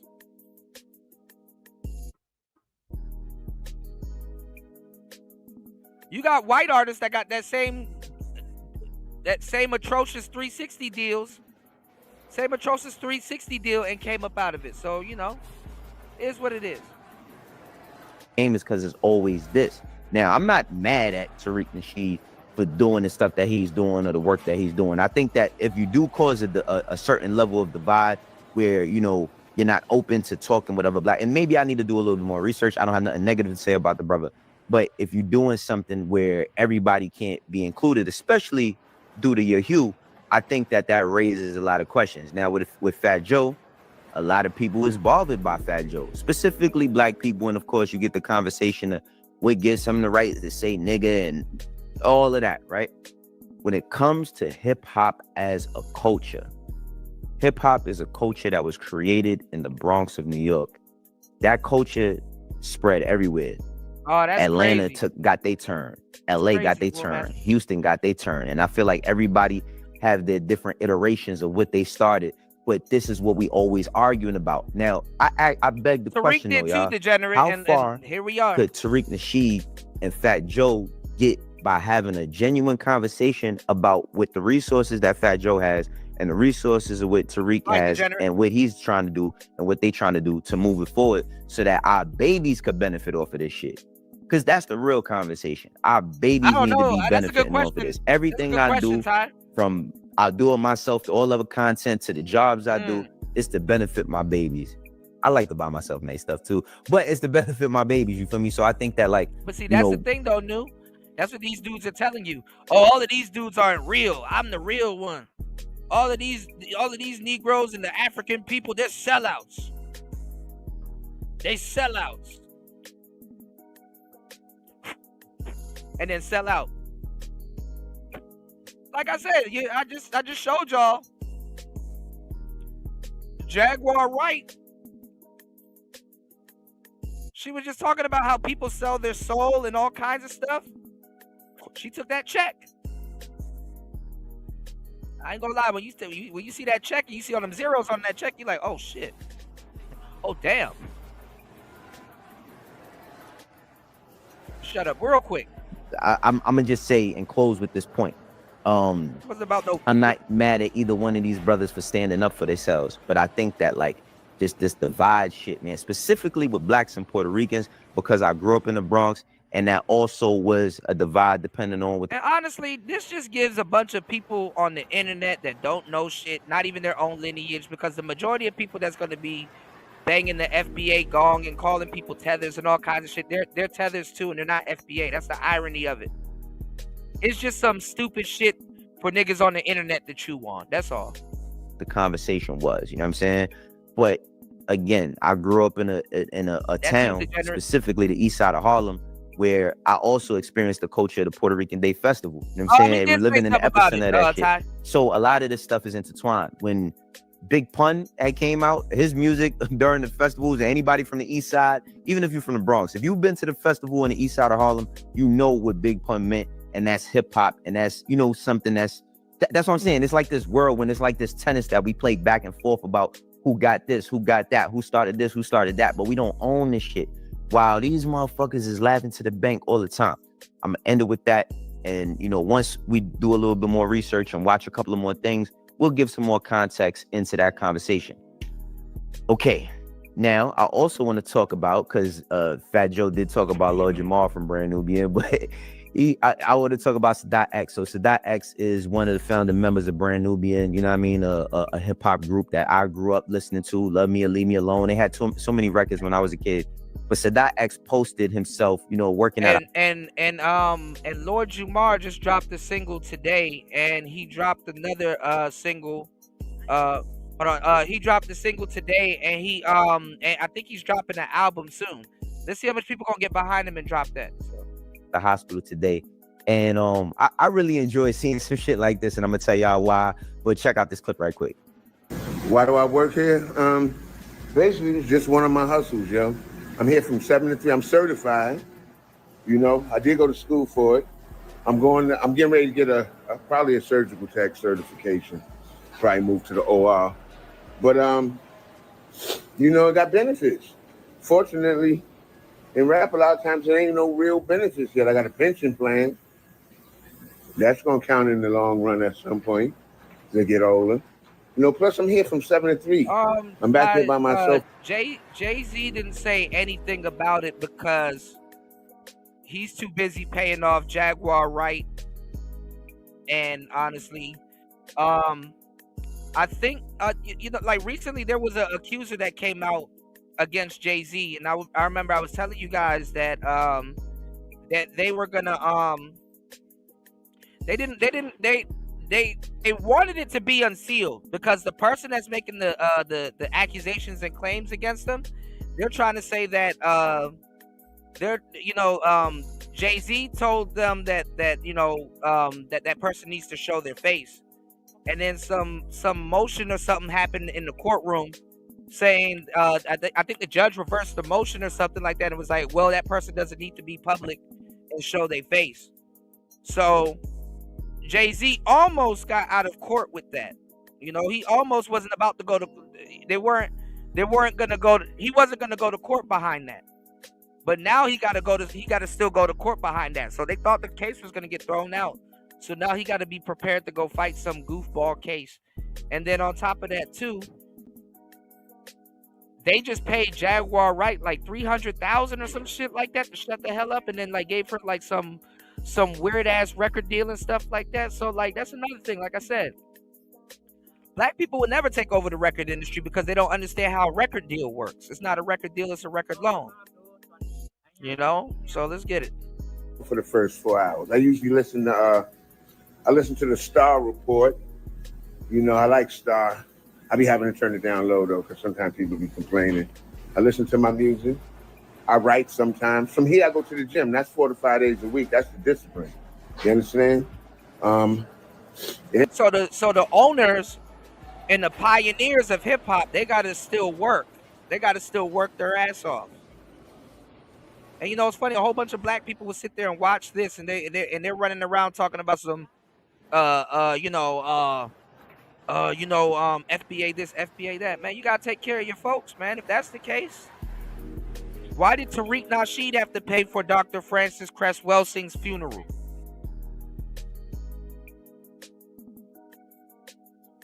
If y'all love Brand Nubian and listen to Brand Nubian, man, why don't y'all take care of him the way that a lot of Negroes took care of Fat Joe? If he was to drop music right now, are y'all gonna go support it? Like niggas don't be really. They like the idea of looking out for niggas, but they let their scholars, they let all of those people rot.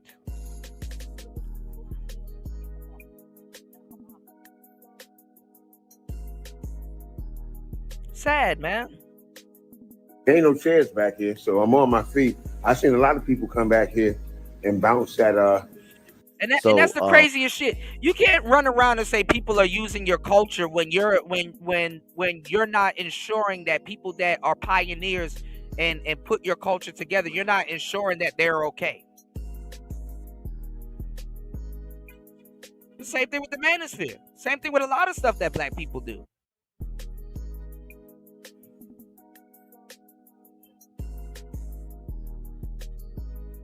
So no matter how big you get as a Umar or Tariq Nasheed or whatever you do, man, if you're not supported like that, if you don't really save, if you don't really,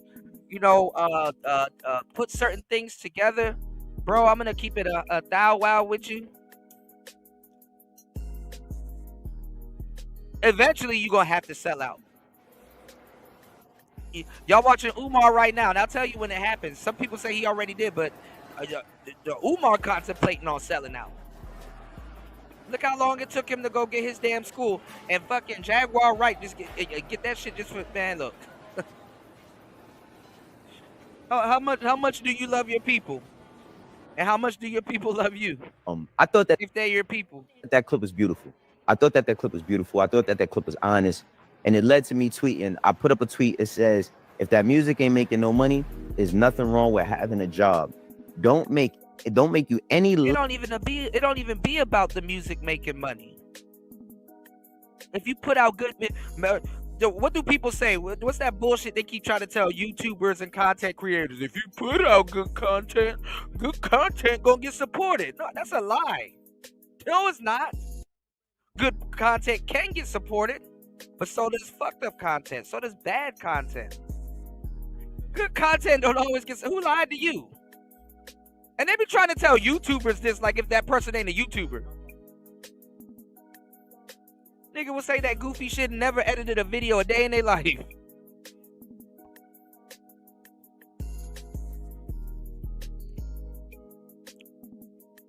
gotta be a guinea pig. What's going on, Brownie Ellie? Happy New Year's, love. We made it. Shout outs to everybody in the building. Happy New Year's to you and your family. Y'all be safe out here, man. We made it. Now, y'all be safe if y'all in some of these damn neighborhoods, because some of them shits ain't fireworks. Them gunshots. I remember when I used to live in. Look. I remember when I really went 10 toes in on Player Talk Radio, and I remember I used to be editing videos. I used to have to edit out gunshots in the background. I remember one time I edited out a shotgun. I for sure knew it was a shotgun. You know, shit, New Year's sometime worse than 4th of July. Let's get it. It's Player Talk. Less of a man or a woman, do what you gotta. And the reason why I wanted to say that is this. In my career, you know, this music shit, I've seen it discourage people. I'm talking about fully break people down. The only thing I've seen people break people down like this is maybe sports, right? Having that dream of being that star player, making it to the end. Out with the old, in with the older. I got you, New. Shout outs to New in the building, man. New World Order in the building, man. Let's get it. Shout outs to Brownie Ellie. She said, yeah, I'm going to be in the house. I ain't playing with these Chirac niggas. Yeah, hell yeah. King Vaughn and them outside. Hell no. NBA or the NFL and not getting there and being a man in high school and AAU and going to college and not making it. And that breaks people on another level as well. And I just want y'all to all know, yo, like if you're an artist, if you're trying to do something with yourself, if you got this burning desire to do art, then that's fine. You know what I'm saying? And a lot of people always say, like, you know, if you ain't all in, then you ain't all in. But if your art isn't making you money, do what you got to do to make money. Don't get discouraged because you might have made a video and that video, you know, it was portraying. Oh, not so fast there, Wayno. You can't. If you a black man, you can't do what you got to do to go make money. People gonna say you sold out. People gonna say your own people gonna say you sold out. Not just people. Your own people gonna say you sold out. Your art, or you was doing your art, and then you riding the train or you riding the bus and you worried about what people think. Because guess what? Those people do not matter. All the people that got the most negative shit to say about you is not going to be there at your worst of times or your best of times. The ones that will. No, it's going to be your people. Let me ask y'all a question. Who would be the first person to clown you if they saw you on a bus on the internet? Latina people, Asian people, or black people? Black people would be the nigga on the bus. Well, he on the bus too.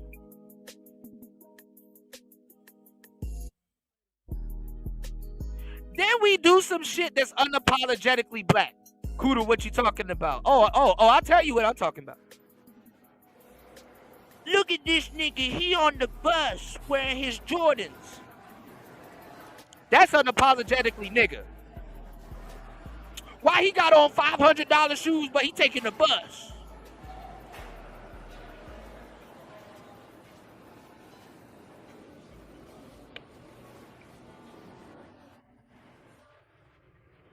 You know what's funny? I remember every so often I used to take my one wheel to work. It was a treacherous, but I knew the route there. And the route was very quick. Actually, I got there quick. Actually, I used to get to work with a little bit like 25% to low battery. Right? I remember one time I was on this bus. This is bus that I would take home from work, and they'll just take me to Foggy Bottom Station. Because sometimes I didn't want to drive my car there, especially if the garage was full, because we had a two-floor garage and shit, right? And sometimes the garage be full. And there really be no parking in DC like that, right?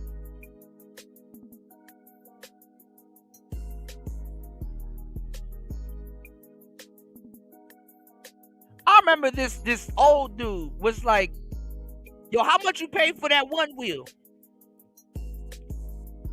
Cause I had like a couple little accessories on it. I was like, like 1,200.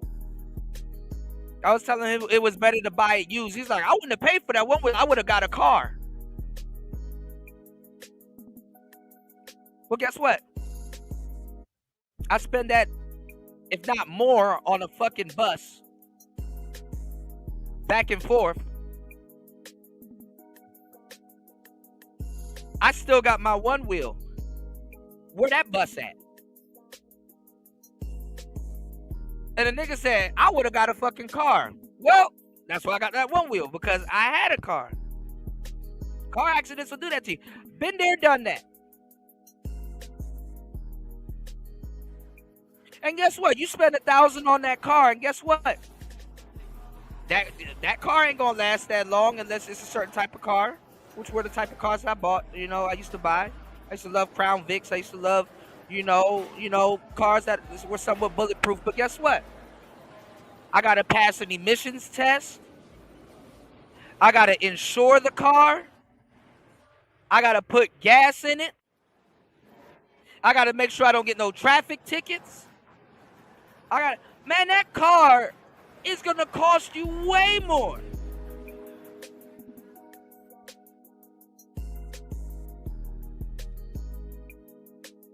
And I get it. I'm not against buying no fucking car. I mean, yeah. But come on now. Niggas might break in your car, steal shit.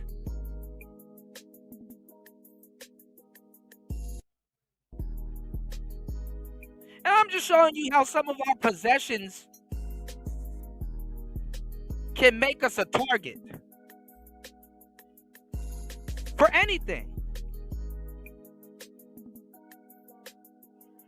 Yeah, niggas will roast you for existing. In DC, you can't go outside and eat a hot dog.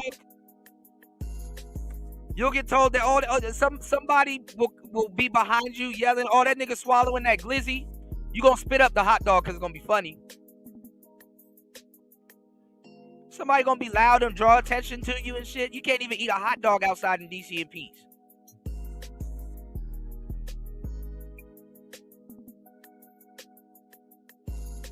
Hey, he deep throating that joint. Like, and it's the worst.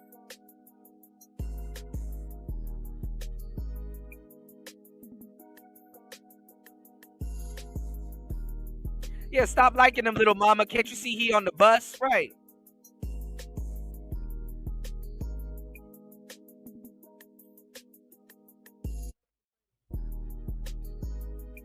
All I'm saying is do what you need to fit your situation.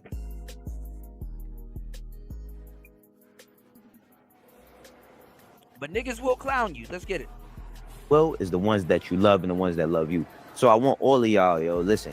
It don't even got to do with music. If you're a podcaster, if you're a content creator, this is a tough game to get into. Even for myself, you know what I'm saying? I've been learning, you know, once I got to monetization, it's like, okay, I crossed that path. Most people that ever gave me trouble with what I'm doing is niggas. Respectfully.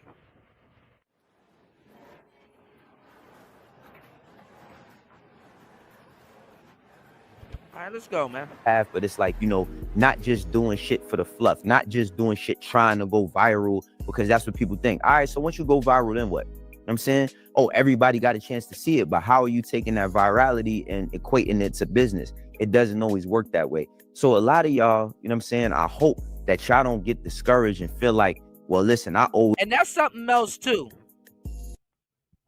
Because as a black man, As a black man, notice this. You're supposed to do community building. If you get big or you get some type of money, no, don't spend that money on yourself. That means you being selfish. That means you being fucked up. You need to go fucking open up an after school program that a pack of niggas are gonna destroy within the year. You need to open up a gym, or you need to open up something. But when that black woman get rich, she don't gotta open up shit but her damn mouth, which was already open. When Jake Paul gets rich, he don't gotta open up a boxing gym.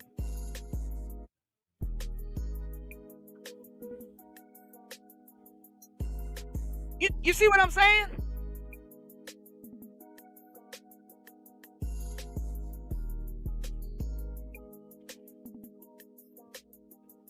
When Mr. Beast get rich, he don't have to open up a YouTube academy. But yo, black ass, and then that's another thing, man. They be pocket watching like a motherfucker. We know Mr. Beast is rich. I don't know how much money he got, but like certain black people, oh, they're gonna know exactly how much money you got, and then they'll be way off.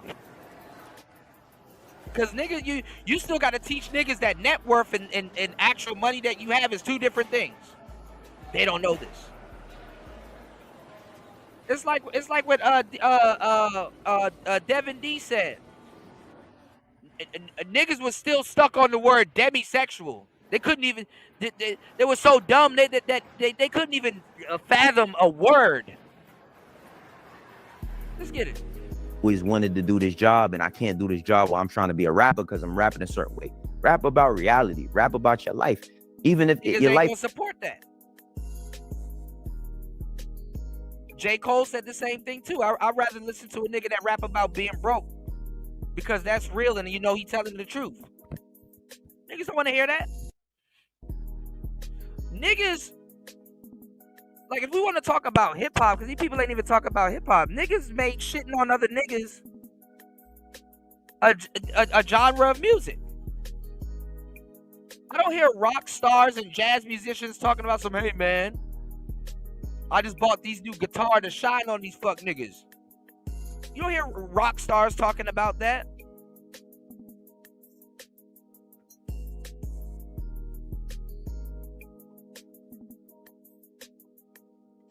The drummer be richer than half the.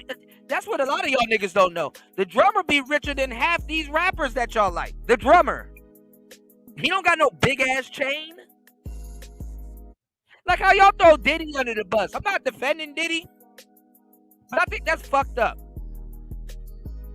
When you have a billion of rock stars that done way worse shit than Diddy.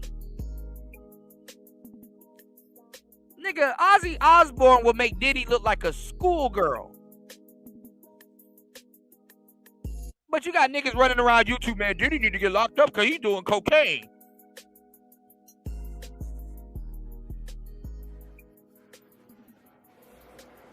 I seen them do it.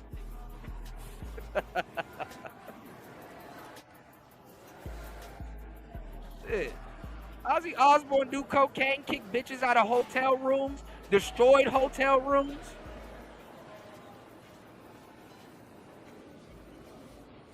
Made hoes sleep with the band.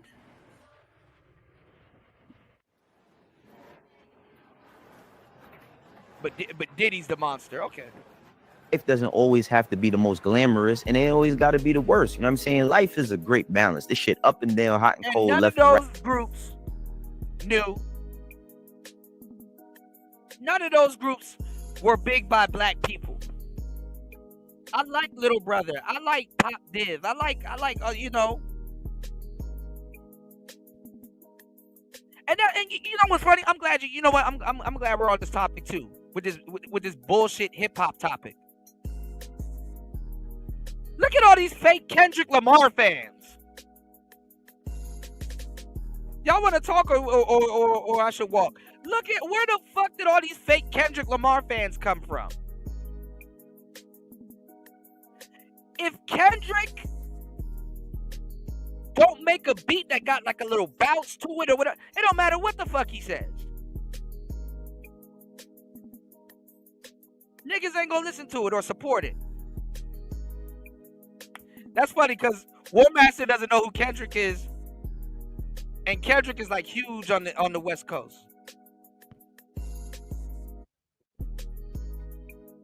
Niggas just need something to chew on. A lot of dudes don't like Drake. Hey, guess what? He's something to chew on. Pause. Super pause. So that's the thing when niggas be like, yo, why don't you do that conscious rap? Doesn't put food on the table, sir. Look at niggas in the manosphere. Look how the manosphere died. We ain't talking about, I mean, I am, and I do. This is still a manosphere channel. For some reason. About interesting shit. You know, we get it in over here. Because go look at all these other channels. Gossip girl shit. Ooh, girl, who he sleeping with? Grown ass men. Ooh, I want to see what Jay Prince doing today. Who he slapped up?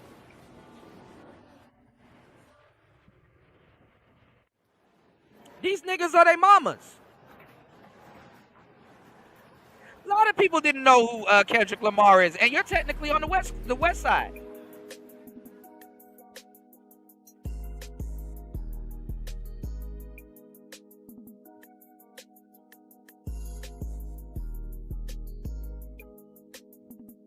And the funny thing is that hip hop don't have to be degrading music to thrive.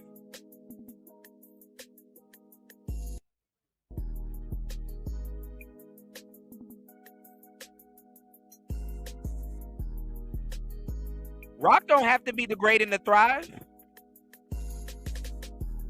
What's going on, LT, man? Thank you, bro. Yeah, Gail dropped the link earlier. Thank you so much. Here we go. Shout outs to LT, man. Make sure you guys head over to hempforfitness.com. Start your new year off right. You know what's funny? You know what I never heard this year also? I didn't hear not one of y'all niggas talk about being in the fucking gym. That's eerie.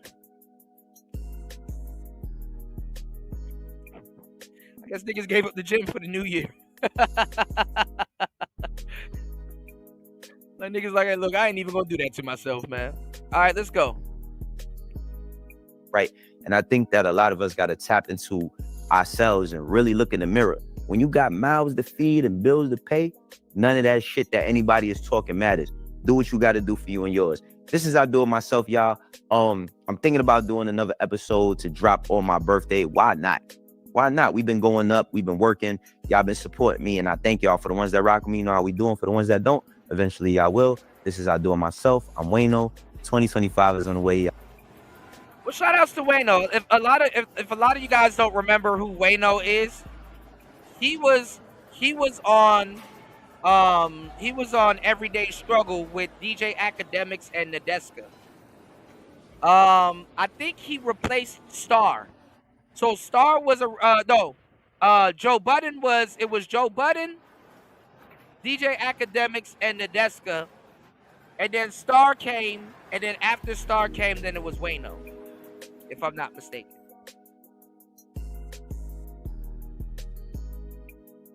All right. But most people don't give a fuck about this damn hip-hop conversation. They don't know what they're talking about anyway.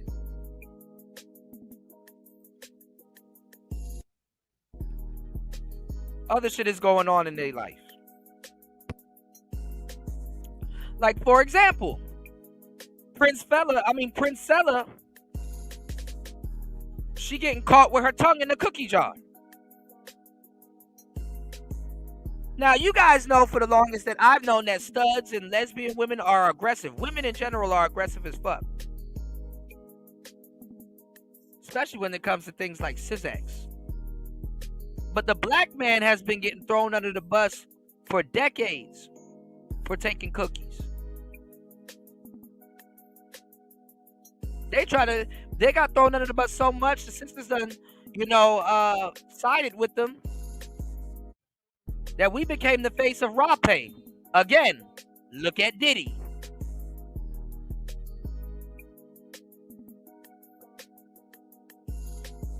All right, so let's see what's going on with this story real quick.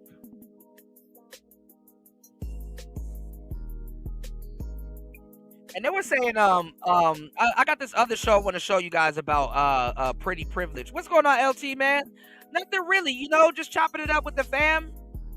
Congratulating everybody here for making it to a new year, you know what I'm saying? So shout outs to everybody for making it to 2025. Jimmy Carter didn't make it. President Carter didn't make it. He made it to 100, but he didn't make it to 2025. They died so young. He made it to 100.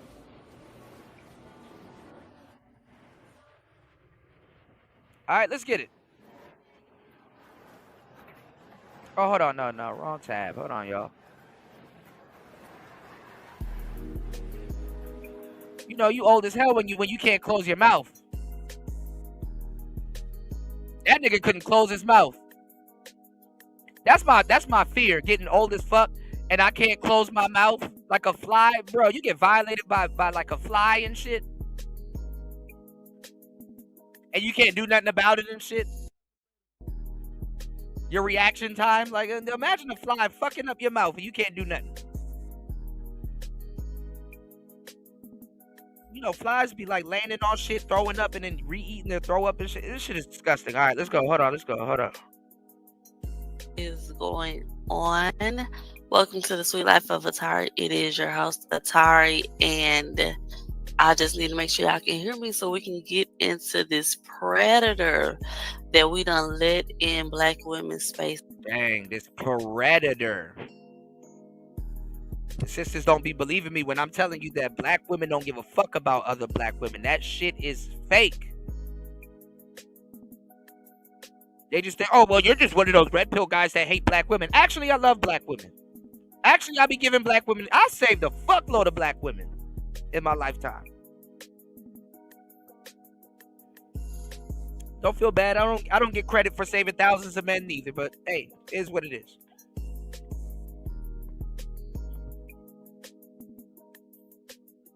Look how quick they turn on you. See, this is the shit that turned Anton red pill.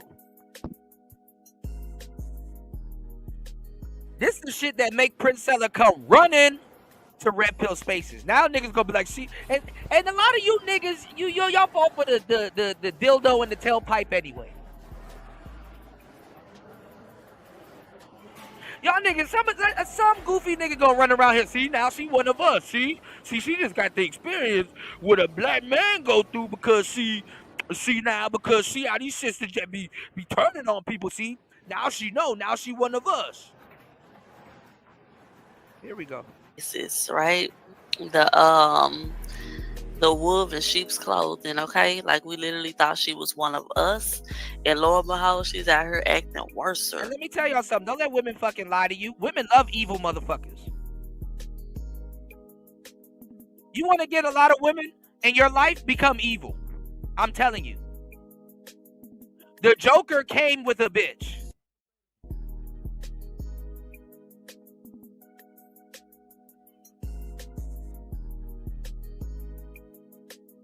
Trust me, you won't lose a bitch by being an evil nigga.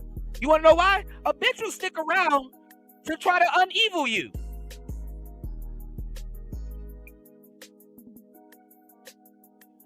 They love evil niggas. I would say evil niggas get treated better than good ones. Sorry. Worse than the men. So we just have to make sure. Let me see if y'all can hear me real quick. Hello. Shout outs to War Master. War Master, somebody said he was the second worst president, but third, second, who's counting? Oh, you put Obama up there? Okay, so y'all can't hear me. I am going to be snacking a little bit. It's just late night and I'm chilling, but I did want to go over some of these craziness that I 100% believe. Like button, y'all. It's a lady on TikTok by the name of Dana Fully Love, and I found out about her yesterday or the day before yesterday, just strolling down the YouTube streets, and I got on Priscilla's. I mean, not Priscilla. I got on Robbie's live, and I was seeing. Shout outs to Prince P. Absolutely, he was a player. He was a pickup artist. He got tricks for days. Women will go to an evil nigga very quickly. They love evil niggas. Evil niggas are not in short of women. Women will stick around and try to change a nigga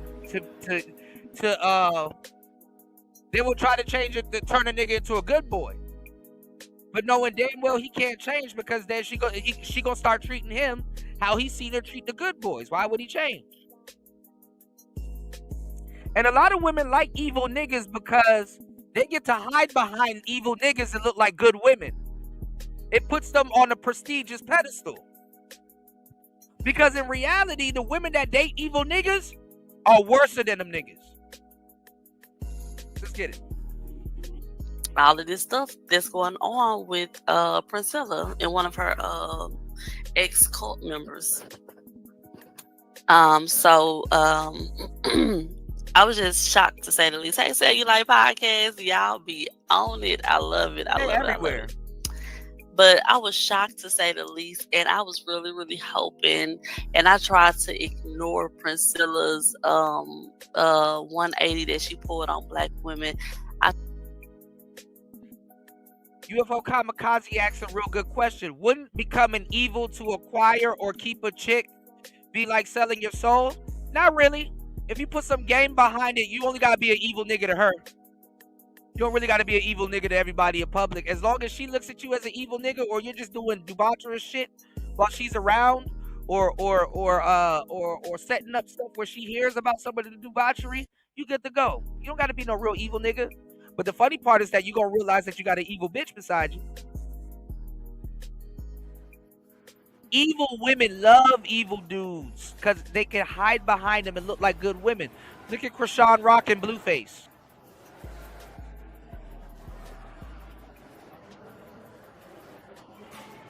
Telling you, all you gotta do is just come off as an evil nigga to her. That's why you think women go after niggas that got wedding rings on and shit like that. It's like, ooh, look at this evil nigga being an evil nigga to his family. Ooh, I can't wait to jump his bones. He doing something he shouldn't be.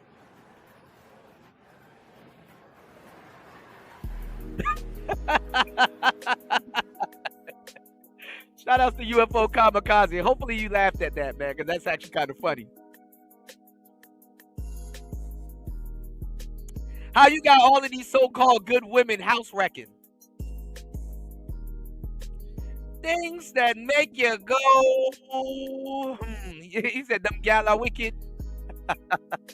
Wicked, wicked, wicked, wicked, wicked, wicked, wicked. Let's go. I try really, really hard to react to her video on the blue couch. I try really, really hard. That's how I get y'all. I keep giving y'all the game. I go down the rabbit hole. I'm like, see, y'all don't really be thinking about this shit. Go look at what Disney teach y'all. Like, oh man, these niggas are evil. Are they? Are they evil? Because for in a weird way, you're gonna be evil if you think that you're doing good. You're gonna be evil to somebody else. One man's soldier is another man's freedom fighter, right?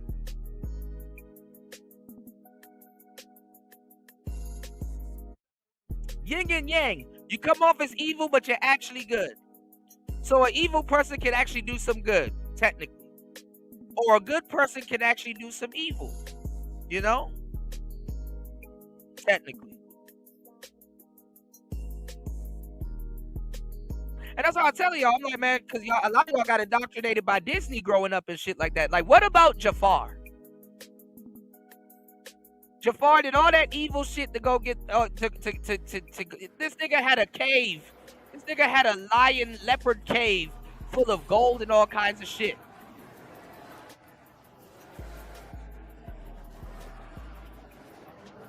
He was dripped out. He was talking to the Sultan of Agrabah, and he was supposed to get a little baddie. Jasmine was a baddie. Funny thing is that Jasmine probably didn't want Jafar because her father was trying to hook her up with him. That'd be enough to turn a woman away a little bit. You know, some women want to make sure the evil nigga they get with is up their choice. But what about, nobody ever thought about Jafar?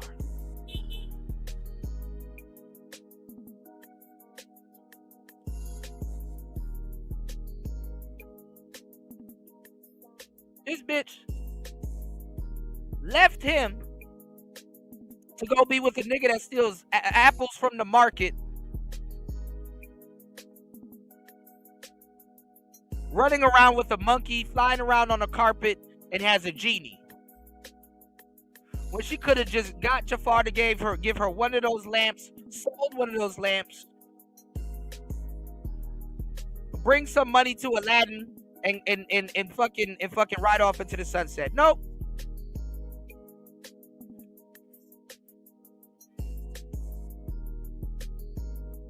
And you got a lot of I told you that 50-50 conversation resurfacing. Y'all don't want to hear me though. I told you the 50-50 conversation resurfacing. I saw about 5 more videos about 50-50, and I'm like, man, these people don't know what they talking about.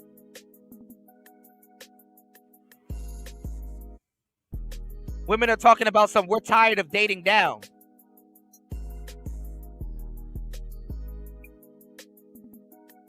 But want men to sponsor them and take care of them for the rest of their lives. And it's like, oh, wait, hold on. So technically, men are dating down.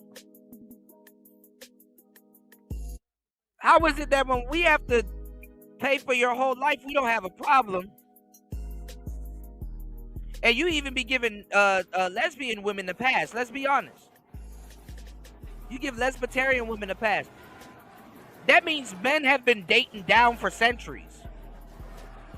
But you see, men don't call it a problem. When have you seen men say, man, we dating down?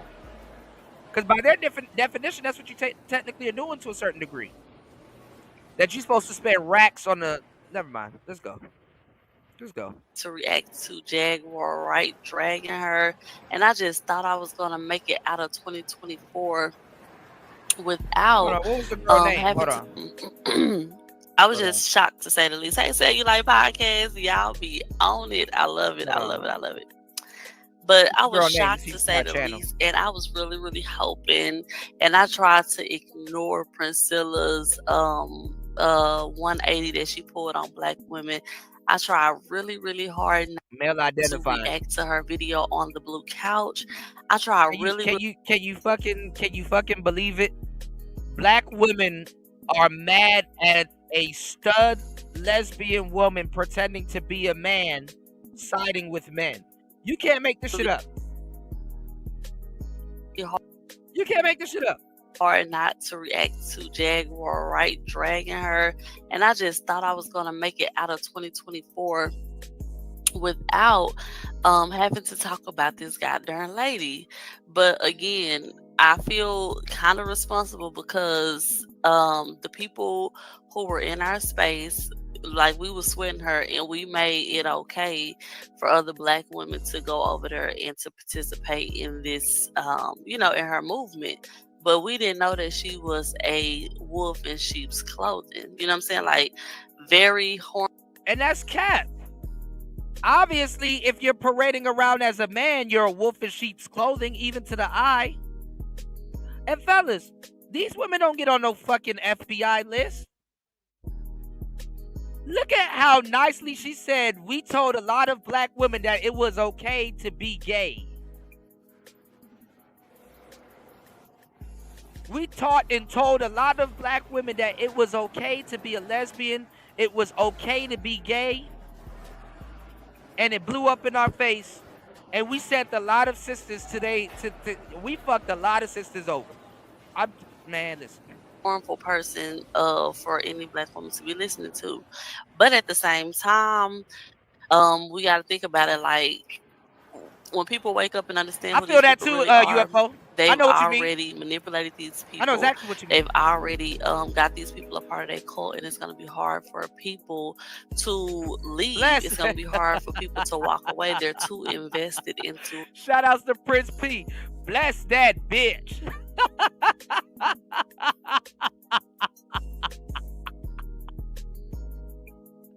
Shout outs to Prince P. Bless that bitch.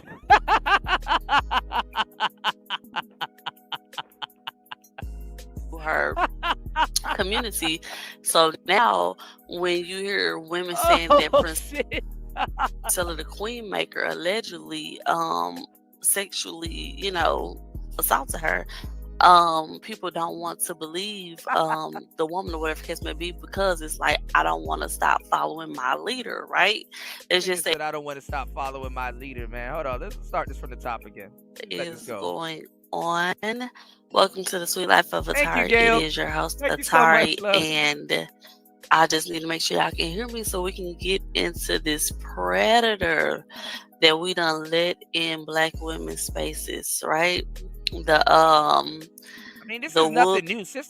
A lot of sisters always be letting the predator in somewhere. Let's go. In sheep's clothing, okay? Like, we literally thought she was one of us, and lo and behold, she's out here acting worser than the men. So we just have to make sure. Let me see if y'all can hear me real quick. Hello. Okay, so y'all can't hear me. I am going to be snacking a little bit. It's just late night and I'm chilling, but I did want to go over some of these craziness that I 100% believe. It's a lady on TikTok by the name of Dana Fully Love, and I found out about her yesterday or the day before yesterday, just strolling down the YouTube streets, and I got on I got on Robbie's live, and I was seeing all of this stuff that's going on with Priscilla and one of her ex-cult members. I was just shocked, to say the least. Hey, say you like podcasts, y'all be on it. I love it.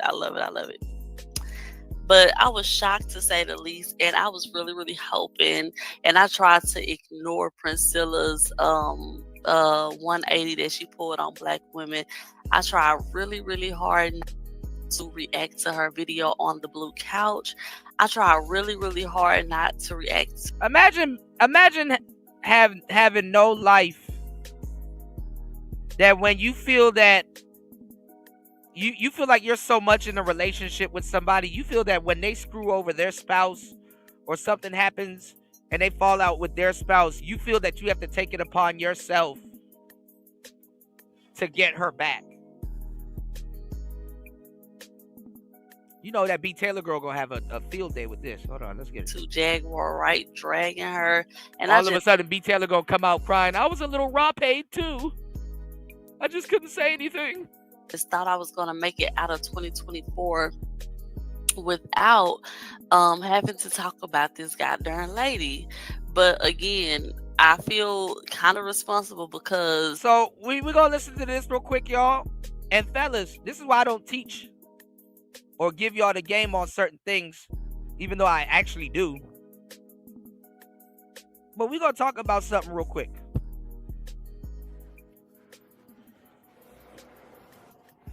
I've been telling you guys, y'all hit the like button, support the show. Give y'all some gems on today's show. I've been telling you guys about something called LMR, last minute resistance. See, when women sleep with men, to a certain degree, for the most part, they make sure, or they go out of their way to let men know that, hey, this is happening because of you, even though I want to do it too. What do I mean by that? When women sleep with men, to a certain degree, it has to be the man's fault that it happened. There's a whole term for it called last minute resistance.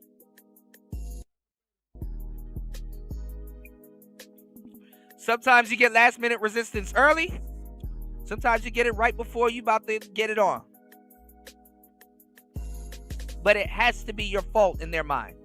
Or you have to create a scenario when it goes down or whatever. And let me tell you something, you stud ladies, you, to a certain degree, if you don't fucking Learn how to navigate last minute resistance, because you know women don't like to hear no. And technically, you're listening to another. You're dealing with another woman. If you as a stud don't know how to navigate last minute resistance, or you navigate it wrong, and for some reason she got buyer's remorse, I'm not even gonna say that's your ass, because women don't even be getting locked up for the sexual deviancy stuff that they do, and if they do, like, they don't even get locked up. That shit is slap on the wrist. That's why it's crazy for these hoes now to double back, and now they're calling Princella Diddy. And then also, too, this is to fuck up her little relationship, because I didn't know the little broad that she skipped town with after B. Taylor, she's still together with that woman.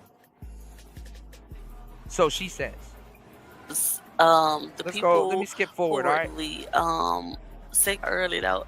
I got out early. Listen, I'm a girl's girl. So once you take off the makeup, weave, her eyelashes, that's cool, because it's like, you kind of tricked me to get me over here listening to you, stud.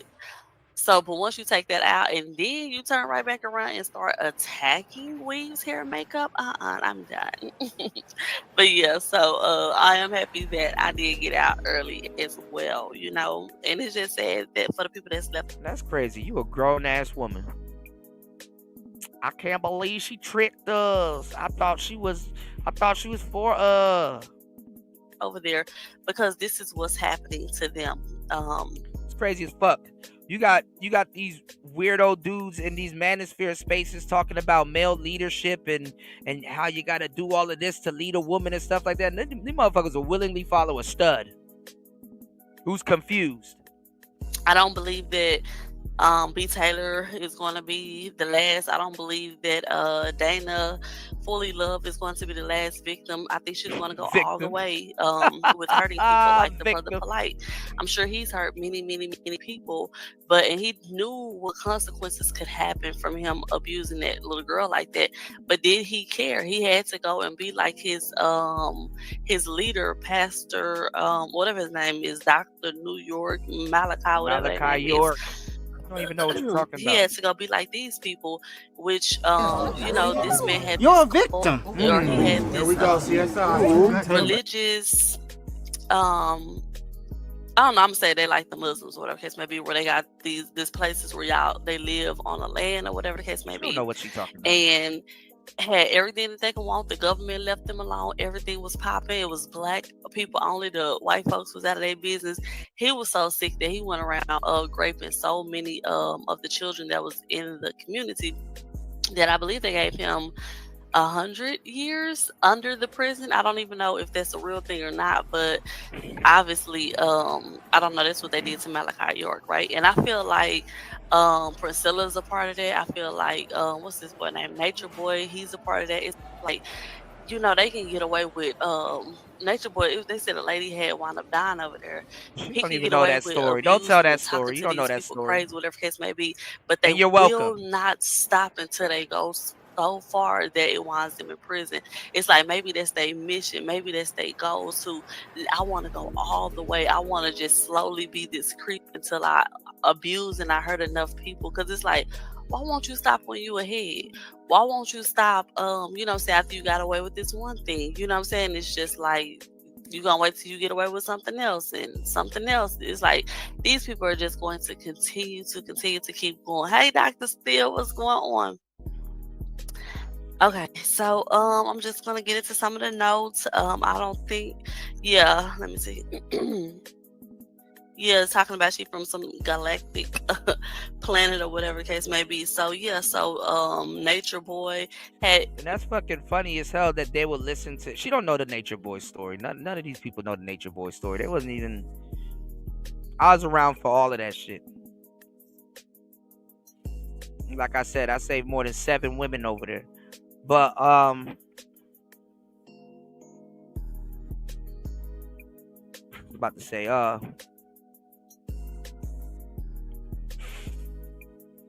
on, y'all.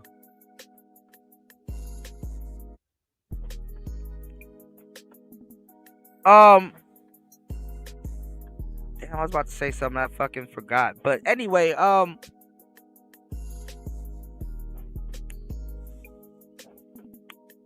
just like it's crazy how you can turn out a whole bunch of black women on YouTube, thousands of them, because these girls are reaching thousands of women, and turn them lesbian, but other people are predators and monsters.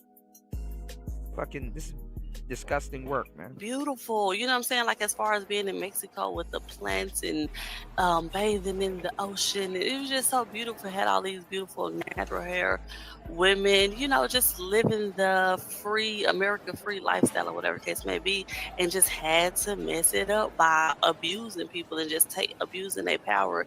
And it's like that's that's the future that I'm predicting for Priscilla as well, right? So she's not okay, yeah, so she will not stop until she's, you know, got her jail time like her partners, okay? So yeah, so she's going to hurt as many cult leaders as possible. And then so I was saying that Priscilla is the worst kind of man. You know what I'm saying? It's not just that Priscilla wants to be a man. It's not that Priscilla wished that she could be a man. She wants to be the worst type of man. She don't want to be the gentleman. And she's so confused, y'all. I promise y'all. Sit back in y'all seats if y'all ready for this tea. I was over there listening to her live to see if she was gonna react to her victim that came out and exposed her. Why in the world did Priscilla confused behind say that she was bisexual? I kid you not. How's this tea?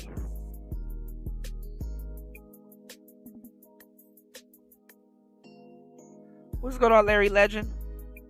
How the fuck is this tea? Yeah, she's bisexual. She gonna still sleep with a nigga and she gonna still sleep with your stupid ass. Yes. I kid you not. Priscilla said on her live today that she is bisexual. Okay. And when Jaguar Wright called her out for still liking men and her being a stunner and a liar, trying to say that, I'm done with them. I don't figure out who they are and I'm done with them. Jaguar Wright was 100% right. She still is sleeping with them. Right? She's still sleeping with these men. Probably why she look at how she said she's still sleeping with them. You're still sleeping with them too. She a fraud. Okay. Yeah, she got a whole kid that escaped her pussy. How she not? Is she supposed to just be with y'all? This is why I'm like, bro. I'm glad I'm a nigga, bro. I'll stay over here. No, never mind. I'm not even gonna use that analogy. Gay people done fucked up that analogy. I was about to say straighter than spaghetti.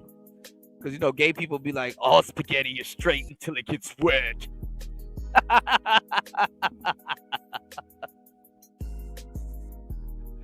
All spaghetti is straight until it gets wet. Talk about some girl. Look what she said today. She bisexual. Like, what are you talking about? Obviously she is. And you are too.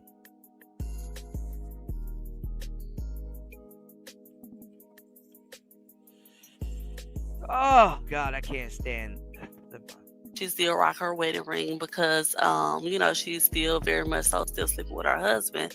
But Jaguar Wright called her out, and it's just like, no, it can't be that. You know what I'm saying? But now I believe it because out of Priscilla's own mouth today on her video, she said that she is bisexual. The way she been talking about these guys is disgusting. And fellas, let me tell y'all something. You see why it always require you to be women always require men to save them. You want to know what could save Priscilla? Put a 1 in the chat. I got y'all. You know what can save Priscilla from this whole madness?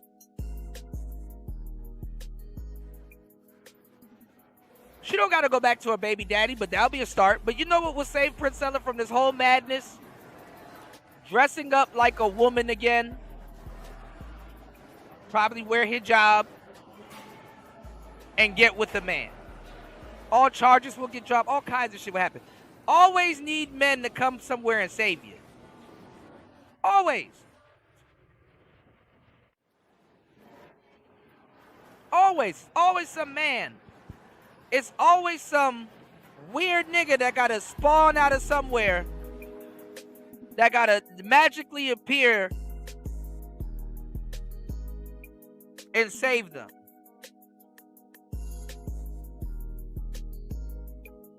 All right, let's go. That's the Nate. She can't do this and this, that, and third. Jaguar Rock clocked that tea, and I don't know if it's some evidence or something that's about to get ready to come out. But she admitted to being bisexual in 2024, December 2024. Okay. Before so Christmas. that was just shocking to me. I was like, well, shut up.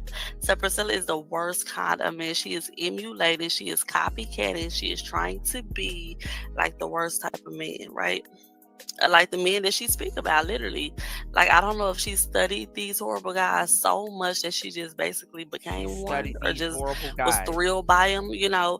And I think something like that did happen. I don't know, y'all. So I'm starting to think that she probably really did get pimped by a pimp. And I don't know if that's where the whole $40,000 stuff came into play. It's a man's fault, y'all. But I think she really did get pimped by a pimp. And so her brain went to, let me figure out how to become one. Let me study them so much. And then, oh, no, you're not just physically the way with pimping me. You know how it's like, have to turn it somewhere on the man. Or hurt people, hurt other people. So had to blame a man at some point. At some point, she just had to throw, this ain't got nothing to do with men. And at some point, you just got to throw in the man. Let's go. If somebody stole something from you, then you gon' not the same person who did it to you, but you gonna go out there and find you other victims. Yeah, I cannot be the only person going through this. I need to make other people feel the way that I felt, right? So I feel like the guy that sit up there, I don't know if he had her outside or whatever the case may be. I don't know how the pimping stuff worked, but he wound up receiving $40,000 from her, and she felt so hurt, she felt so used, she felt so abused, and she's like, let me learn this game that was ran on me. Let me figure out how to be a pimp like this guy pimped me out. You know what I'm saying? So I totally think that is what's going on. So that's why she has all of this. Now, what regular woman, what pretty girl always got to turn it on the man? Oh, it's a man's fault. I'm Michael Jordan. Stop it. Get some help. Oh, it's a man's fault. I can't believe I beat a woman. If you weren't such a self-hating, hair hat-wearing bedwench, I would have made you wife number 14 by now. Wake up, sis star. Menstruation's a choice.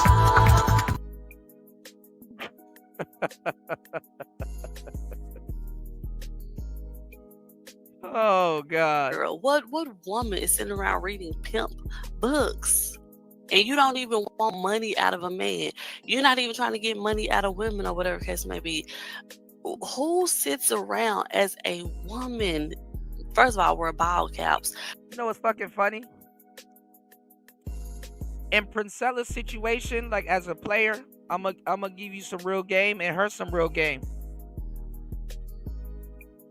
She was better off using them fucking, because she stole all of Pimpin' Ken's work. She stole. Come on, Gail. I'm trying to be serious. Gail, come on. I'm trying to be serious, Gail. Look at the irony in this, y'all. Check this out. This Player Talk Radio. Check this out, y'all. Ain't that a bitch? That a pimp gets money out of a girl, right? They get money out of women, right? But look at how this woman stole all of a pimp's, just plagiarized the PI, right? And I'm not even going to lie, because men learn this the hard way too. I'm not going to say it's just women. But look how she plagiarized a pimp's book and tried to get money out of women. Not money, I mean, my bad. She was better off trying to get money out of women. She plagiarized the pimp's book and tried to get love, and look where it got her.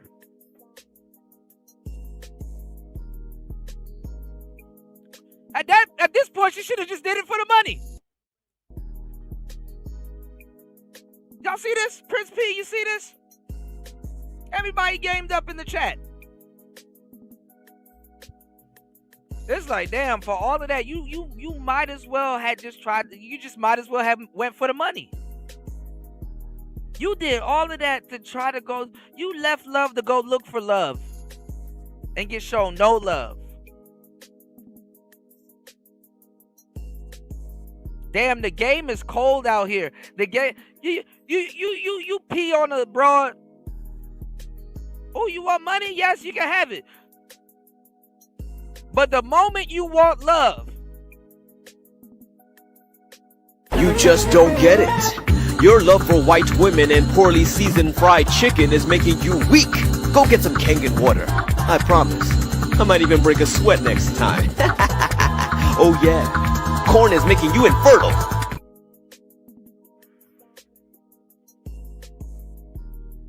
you get money from somebody, they don't keep a tab. But the moment you want love, Grand Rising. Too bad you lost the poetry slam. Maybe next time you'll pander more to black women and make unnecessary references about Egypt. Broccoli's man-made. nigga, the moment you want love, it's game over. Sad how that works, man. First of all, wear baggy jeans. First of all, dress like a man. Who sits around as a woman and sit up there and read pimp books? But it makes sense because it's like, it's almost like if you've ever dated a narcissist, because I have. If you ever dated a narcissist, it's like, let me. People be like, have you ever dated a narcissist? Yeah, you. A lot of these women are the narcissists they claim to have dated. Happy New Year's, game.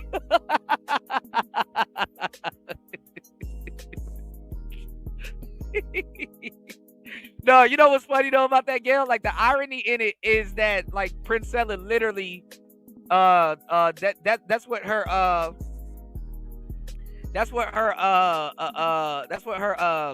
I guess her child's father looks like. He was like one of those like Hotep dudes.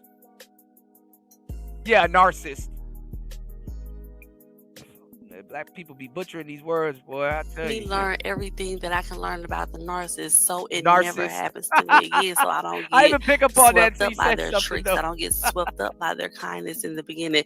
I can learn how to check them whenever. You know what I'm saying? It's just like she got pimped and now she went on this mission to learn pimps. And I don't know if she just figured out like black women empowerment space would be the best the best place to apply her manipulation and her pimping game, you know. Dang. So hey Crypto Jeezy, what's going on? Welcome to the sweet life of Atari. But she cursed us women out for liking me. Yes, Tiff, I promise you. Is that shocking to you that she said that she's bisexual? I promise y'all she said that. So I don't know what direction she's trying to take the channel in next, but she said she's bisexual. Hey, Atari, I mean, you only got two archetypes of dykes. You got the gangster studs, and then you got the player studs. And if you're like a power bottom, then you're a gangster stud. So what y'all expect her to be like nice to you? Was she supposed to be like, oh, you're supposed to be a nice, gentle stud. Like a gentleman. You're supposed to be a nice, gentle stud in today's dating game. Have you seen today's dating game? Hey, yo, what's your name? Red Bull with vodka. What? Red Bull with vodka. Come on, you gonna buy me a drink? Come on, Bar Soda, let's go. Come on. A real man will buy me a drink. Come on, let's go. You see today's dating game?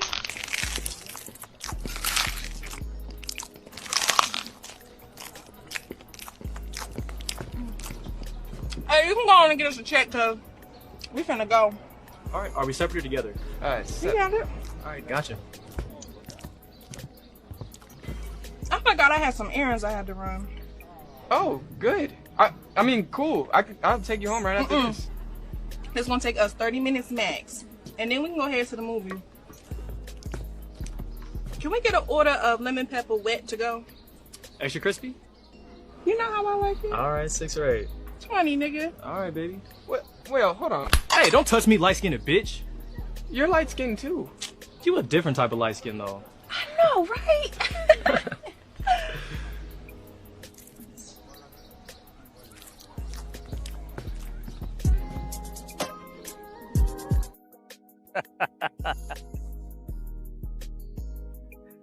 Have you seen dating these days? It's fucked up. Welcome in. I'll have you with that.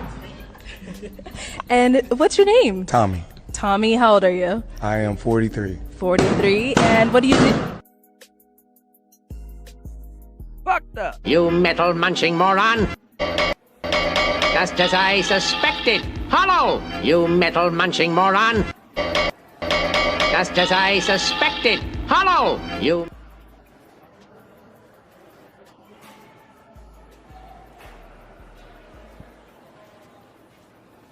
And I'm not gonna lie, they be running a full court press on the you know. They'll be running on the. He said Kuda just go to the corner. I'm in the corner. I'm streaming from the corner.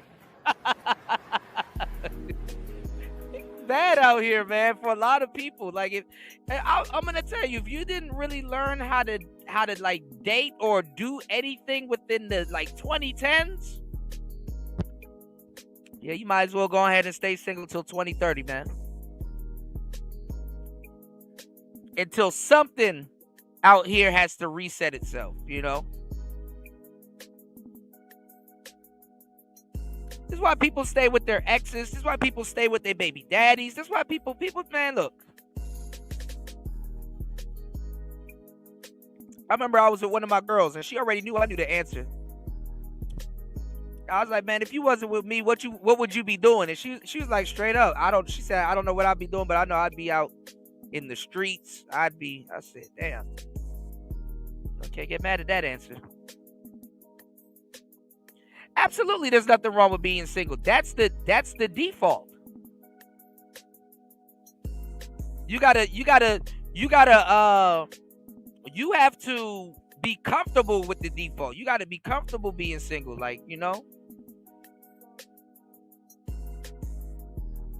That's the default.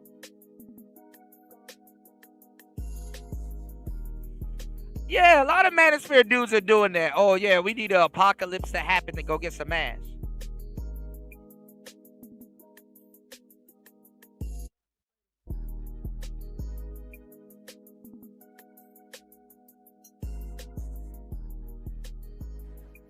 Shit crazy, man.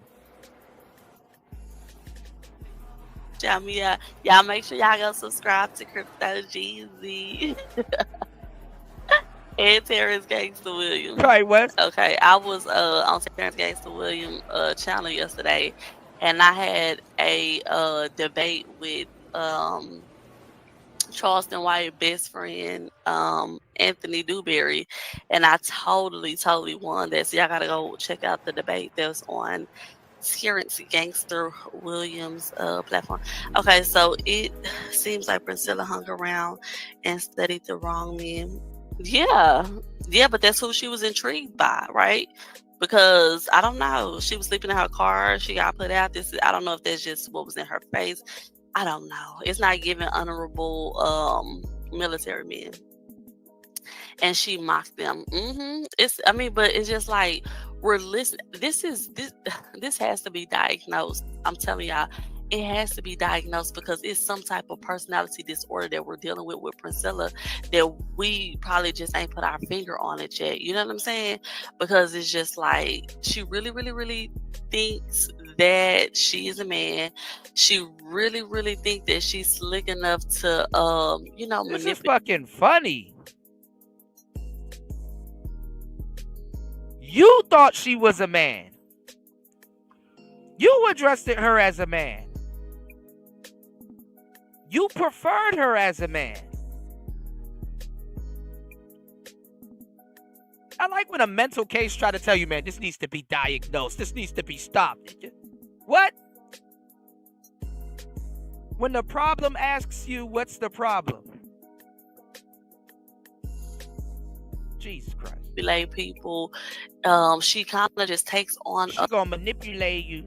She gonna manipulate other people's personality. So if she is liking what Angry Man them saying, if she's liking, telling women that they need to cook and clean and he's a king to me, it's like she can easily adapt to somebody else's personality and just steal their identity, because like a narcissist, like a soulless person, she don't have one. You know what I'm saying? So she done read all of these gorilla pimp books and she sent up there SAing women who are in her group, but it's just like, dummy. You know what I'm saying? Like, she literally grabbed the back of this woman's head and talking about, do you want some more aggression? Like, you horrible at being a man. Like, what man? Like that? What type of sexy pickup line is that? What type of turn on is that? Do you want some more aggression? Like, girl, just go be a girl, Priscilla. I don't know. It seems like Priscilla hung around and studied the wrong men. Yep. Okay, let me see. So Priscilla is the wrong kind of man. Yeah, so she's just the horrible one. So I believe that lady 100% when she said that. Fucking snitching, man. That's the worst. Like a snitching lesbian. That's the worst. That, I don't know. That got to be up there in the top 5.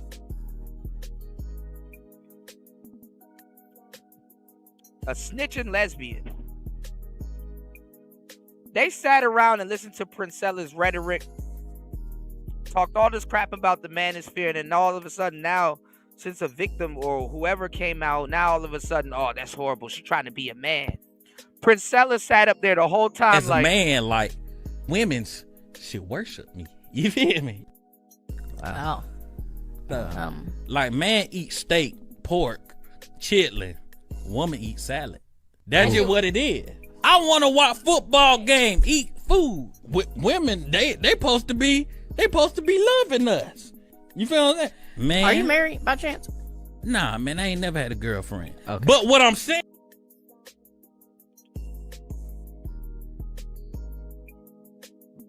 they were the ones that's fooled. They thought that she was a man, and they'll still turn around and mess with studs.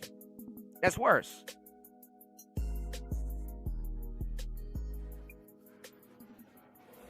That's today's woman. This is today's woman. So okay, you like girls? I mean, I like what I like. I like you.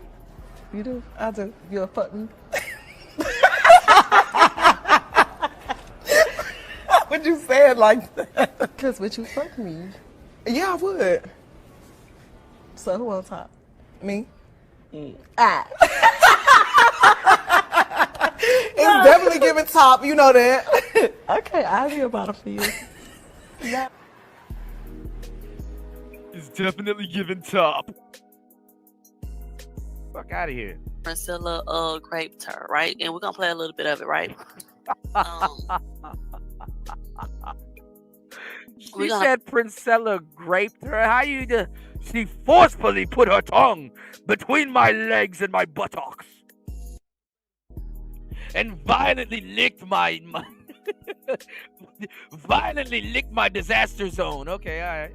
I play a little bit of it, but I'm just gonna try to get y'all the gist of what I heard before we play it.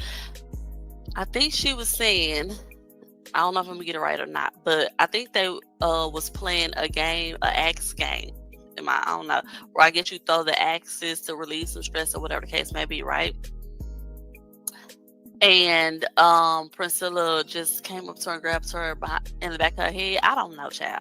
But the second SA happened to where they was walking out of the they were walking out of someplace, and they went to the trunk, right? But I'm thinking at this time she still trusts Priscilla, you know, whatever the case may be. So they walk out to the truck, right? And she's and then she tells her, I need to get something out the trunk. Or open up the trunk, I need to get something out. And the lady, she's knowing that Priscilla ain't nothing in this truck. I don't know if this was a rental car or whatever case may be, but the girl was 100% certain you ain't leaving nothing in this trunk. But anyway, so she just opened it up because why is this person lying about something being in the trunk? She opened it up. Priscilla holds her by the back of her head. Okay, I don't know if y'all remember this or not, but being over there on Priscilla channel, she said that she was dancing with some stripper, or some stripper was giving her a lap dance, and she was pulling the girl all in the back of her hair or whatever case may be. So that's her thing. Like, she literally think that women want to be gorilla pimps. Like, she really think that that is some type of sexy move or whatever the case may be.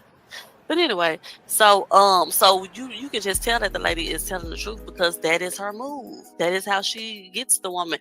I guess she don't know how to just go to a woman and walk up, in her face and just be like, "Hi, can I get to know you?" Which I don't know how the lesbian stuff work. But that's crazy. Child. Yeah. So now, okay, so she bent the lady over, right? And then the lady said she's trying to process what's going on. So she's bent over on the car, and Priscilla proceeds to going up her skirt with a hand, child. With a hand, child. She ain't physically described everything Priscilla did to her, but it sounds to me like she done stuck her hand up this lady behind. And then so the lady I gotta go has on to mute. kind of snap herself out of what's going on. And I gotta go on mute. She did what?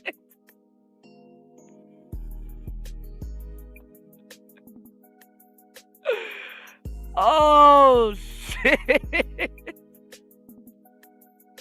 I'm gonna give you the hand of correction. She did what?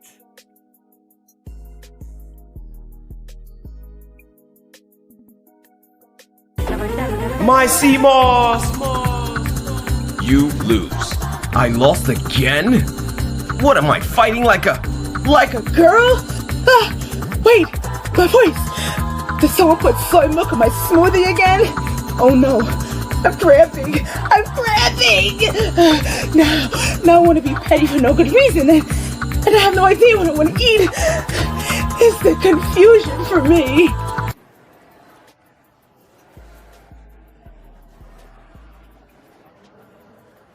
Oh my God. It's too much internet for today, man. she tells Priscilla, "Are you really about to do this to me?" And then so Priscilla just stopped, right? But yeah, so she literally, this is the type of mess that y'all got over her that we listening to. This is a shame, child. This is a shame. Priscilla be drunk. She be drunk as shit. She may have thought the hen dog hit her. She may have thought both of them, they both was off the hen dog.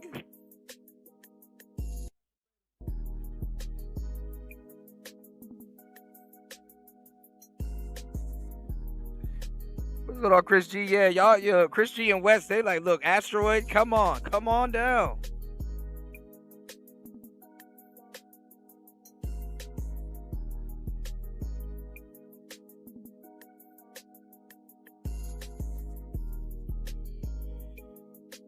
I'm not gonna lie, bro. She said, "Are you really about to do this to me?"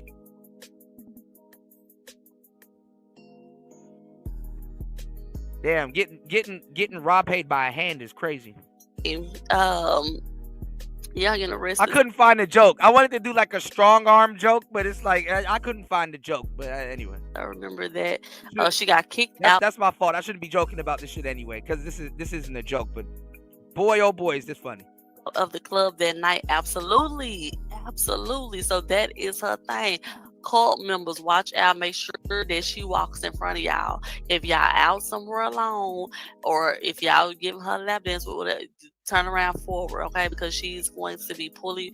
How are you so aggressive? Like, you get kicked out of the strip club, and the men not even getting kicked out of the strip club. Like, who are you? Like, you worse than a gorilla pimp. Like, you just the evil soul. Like, you want to hurt women. Like, you worse than men at this point. Like, you worse than the men that you describe. You being this aggressive with your little bitty self, with women to the point to where you have to get kicked out. Just want to be the tough guy so bad and fragile. But anyway, so Tanya TKO got some explaining to do. Tanya TKO got some explaining to do, child. Tanya TKO got some explaining to do. See what Tanya Okay, TKO so is let's doing. just Hold take on, another y'all. walk back down memory lane. You remember when she came out being fake like she better had been to get the attention of BWE. She came out being fake, being a grifter like you should have been. Oh, women are the best thing in the world. Women are born with all the value. Oh, women, y'all just don't even need to look at me and don't touch me. Y'all are just all that in a bag of chips, right? While she's sitting up there with her eyelashes, while she's sitting up there with her weave, like she had to come to us correctly, okay? Then when she started in her manosphere, I want to be a man mask slip. Then the real people were able to see like, oh nah, she a fake and you ain't supposed to be talking to us like you something. Now Tanya TKO is another fake ass woman that used men in this space. Tanya TKO, right? And the funny part is that at the same time, all of these women are mad at Cooking with Kaya. Cooking with Kaya.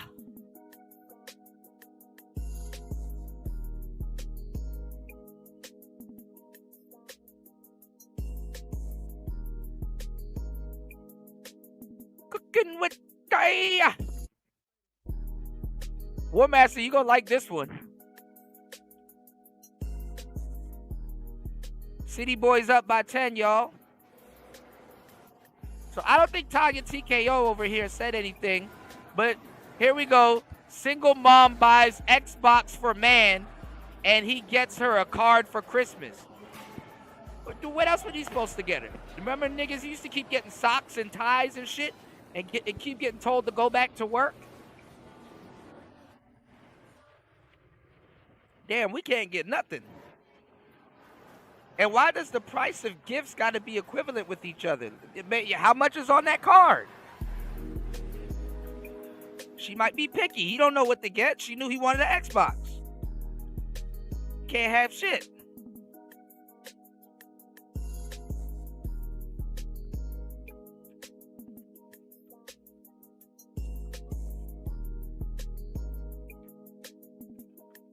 Can't have shit nowadays, man.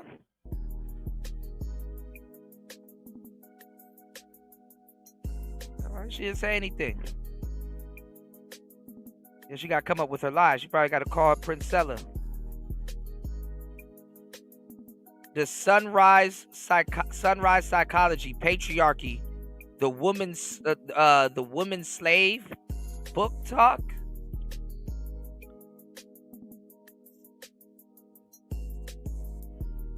Talk about some of the enslavement of women. And patriarchy. Women are protected in the patriarchy.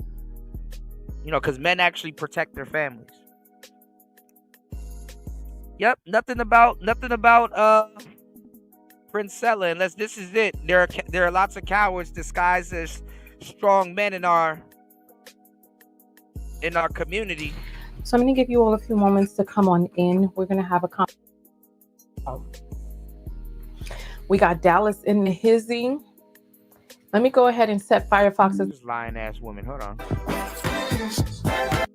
Or not, you would feel the temptation to start punching your parent, to start slapping, whipping, to get a belt out and start beating and lashing your parent or an aunt or a grandparent. Yep, see, nothing about Princella. Honestly, you can't depend on certain women in the space when you need to, or when they need to talk about it. I mean, this is stuff that her audience needs to know. It ain't even about for men.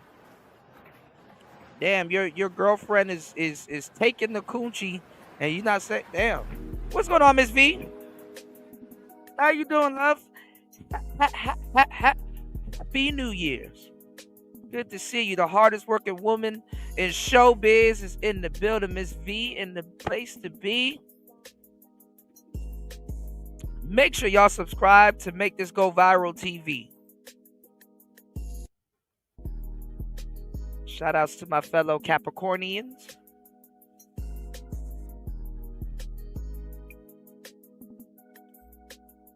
You said this is why Africans are taking over the face of black internet. Niggas ain't got shit going on. Yeah.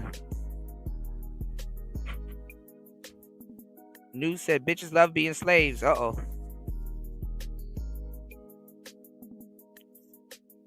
Well, that's the thing, man. A woman is really triggered by her emotions. I mean, listen. You got to understand, it's really off an emotional thing, you know? A lot of women are fucking goofballs. They're lost. For example, if I was over a young lady's house and she made some food and was sweeping the floor and shit like that, she would think she's doing that for me. I made you food and I'm in here slaving and sweeping the floor and stuff like that. And it's like, so you wasn't gonna eat? And if your floor was dirty, you were just gonna leave it dirty? So now all of a sudden, because I'm present, it's slavery.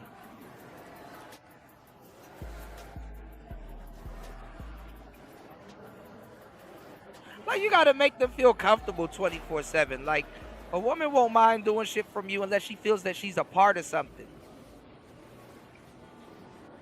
But it's slavery. And then always look at the women that talk like that. It's usually some skinny woman that don't know what the fuck she talking about or doing, or some fat woman. You just want somebody to be your slave, boy. You just want somebody to be your slave. Like, girl, you're fat.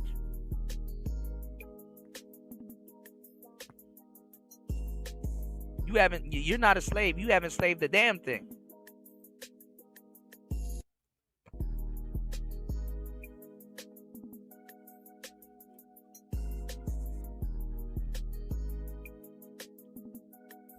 It's not even slavery. It's like, so you wouldn't wash your ass if I wasn't here. Like, I had to wait for you to do something.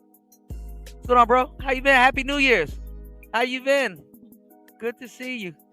Oh, my bad, man. My bad. My bad, man. Get in safe, okay? You about to go in? Oh, okay. Hit me up. All right.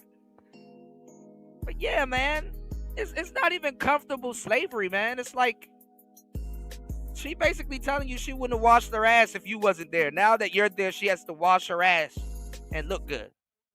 Like, they get mad. It's the worst. Never stay with somebody like that, neither too, fellas, because you'll never hear the end of it if they do something for you. Like, let me tell you something. If you do something for a young lady more than 3 times, she gonna believe it's mandatory. Like, if you open up a door for her 3 times, she gonna think you gotta open up every single door. She gonna expect it. Some of them count shit like that, you know?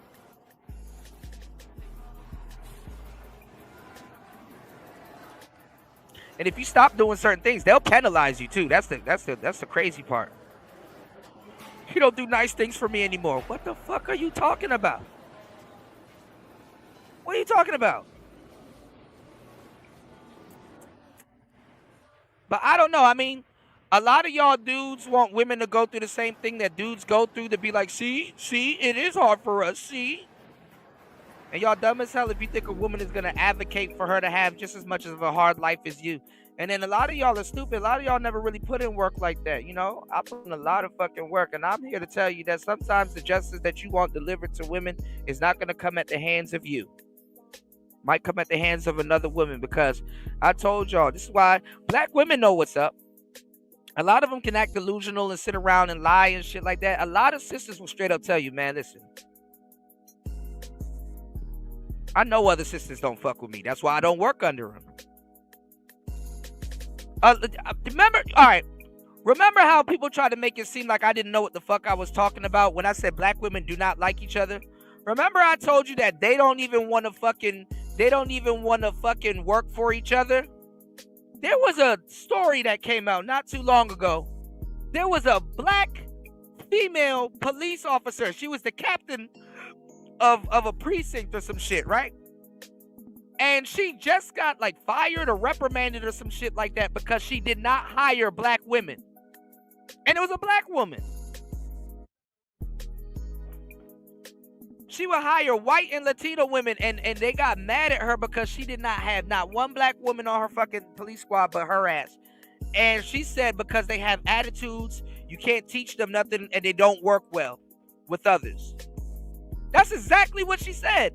And then when I saw the picture of her, it was like a mid-aged sister. And I'm like, see?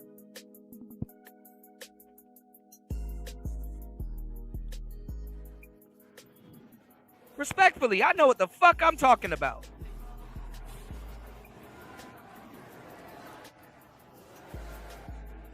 Even sisters are not trying to put up with other sisters, man. Right, Ms. V. And that's what it teaches you, you know? Look, I'm going to drop some gems on y'all. Y'all hit the like button, support the show. Be consistent or be non-existent. Be consistent or be non-existent. Player talk. Goodbye. We ain't rocking with your content no more, right? She do stuff to make the men jealous, but it backfires every time. Exactly. Dang, I forgot what I was about to say, but it was something like she said back when we was watching her. This okay, it's not coming back to me. Oh no, Tanya TKO. That's what we talking about. Tanya TKO. Okay, because she got some explaining to do, right? Because I ain't gonna lie, Tanya TKO rubbed me the wrong way when I want to say she made Pinkies Up cry. Okay, she kind of. This woman's accent is killing me. We ain't rocking with your content. Tanya TKO. A narcissist. Rubbed me the wrong way when that happened, okay? Number two, she rubbed me the wrong way when her and She-Ra 7 fell out. You know what I'm saying? Because She-Ra 7 don't never give no hating energy. Right, War Master, and a lot of men can get manipulated into. That's why it's funny when they start talking about slavery. A lot of men can get manipulated into free work. Hey, can you reach this for me? Hey, can you open up this pickle jar for me?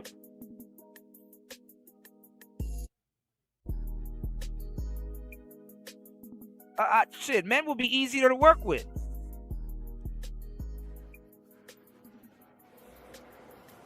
Men are the real slaves, you know? Like, we get taught from kids, you know, watching Batman and Superman and stuff like that. Like, oh yeah, you got to put your life on the line for no reason. That don't sound like slavery to you? For a complete stranger? And it was funny. It was this video where this woman went live and she was like, listen, I'm for men being men, but honestly, not all men are here to protect y'all, because if my husband died jumping in front of a bullet for some random woman stranger, in other words, she said, fuck women. My husband not gonna die protecting another woman, because guess what? He not gonna be able to come home and take care of me and the kids and protect us. Men are disposable.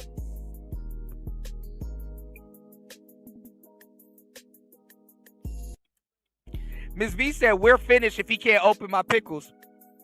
Let me ask you a question. If he can't like put that man grip on it, right? And open up your pickle jar, or let's say his hands are sweaty or wet, pause. Is he less of a man if he uses a butter knife and like wedges it in between to get the air in it and pop the top and then open it? Or is it over then? Or are you going to say, okay, that's cool, he's clever? Or is he less of a man? You know what I'm saying? she rubbed me the wrong way on a couple of occasions, right? I love pickles. So let's be clear, the black woman space, right? A lot of black women thinking, right? I ain't gonna just blame this on BWE, came from the point of black male worship. However we want to cut it, that's what was put in every single last one of us. Worship these black men. Don't talk bad about them. But that's cap. Like the definition of a Princella stud in lesbianism, that's woman worship.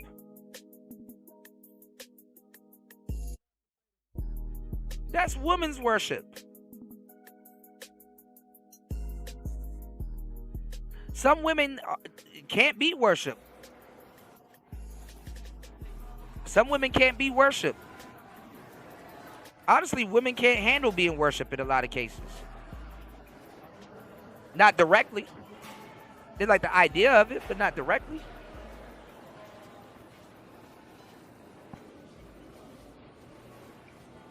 Yeah, we're going to put a pause on everything. Ms. V said I would snatch it and just slam the top on the counter and it pops open, right? And it pops right open. Okay, okay. Just be careful. Don't let I mean, those pickle jar glasses, they're pretty thick, but you know, if the store had to cut back or a company had to cut back and use thinner jars, don't cut yourself now. Wes said I'd rather be you be eating Vlasic pickles, Miss V? If it ain't a classic, if it ain't Vlasic. You said I'd rather be single than work with him to get the jar open, is what I read. Uh-oh. Miss V said a butter knife would take way too long. Sometimes. Depends on who's wedging it. If something happens to him, you better get out there and march. We all came from that, right? But I think other women were a little bit more invested in that movement. Other women were a little bit more worshiping of me than other women were, right? So you got, and that shit crazy as fuck. That shit crazy as fuck. Like cause I used to give lesbian women lots of games. Cause like I ain't gonna lie, not on no Scarface shit, but I never seen a man cry until I saw it. I never seen a man die until I saw a dyke cry. And she was just distraught. Like, I do everything for her. I don't understand. You know? I'm from the DMV area. You know, we got a lot of lesbian women just running around, right? And I think that's fucked up. Like, some women don't even cut other lesbian women a clean fucking slate. Like, honestly, in a lot of lesbian women's head, I'm gonna give y'all some real fucking game, and you see it all the time. If the new dyke for some reason don't be like a cool victim or whatever, like if the new lesbian woman don't come into this scenario worshiping that woman, that's the beginning of the end, and that's fucked up. That a complete stranger wants you to worship them. those women who done got their heart broke, you know what I'm saying? Couldn't, you know what I'm saying? No man really just want to be with them, whatever the case may be, or they just got their heart broke. And they was like, you know what? Forget the black male movement. I'm going to start bashing the black men. But it's still something in their heart and in their spirit that is that same pick me, right? I think that a lot of women woke up from worshiping men, but a lot of women who men don't get worship. I'm gonna say doing BW. Men do not get worship. We're the last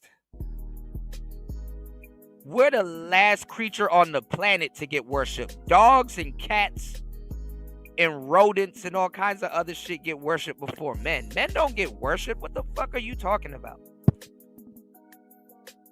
Niggas don't even get complimented.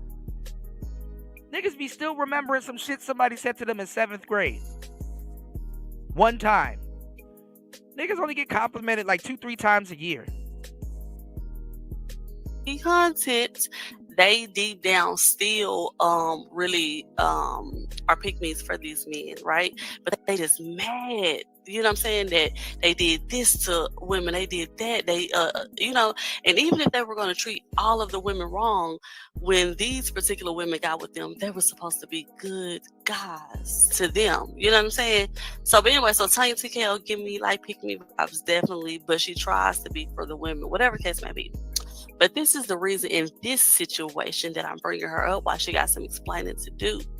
Because I believe that Tanya TKO knew about this story before everybody knew about this story, and she better not hop on this story now that Tanya TKO better not hop on this story now that the girl is getting a little traction for telling her story about Priscilla. But she went and talked to Tanya TKO some type of way behind the scenes. And, okay, no, hold on, let's go back. Tanya TKO playing y'all too.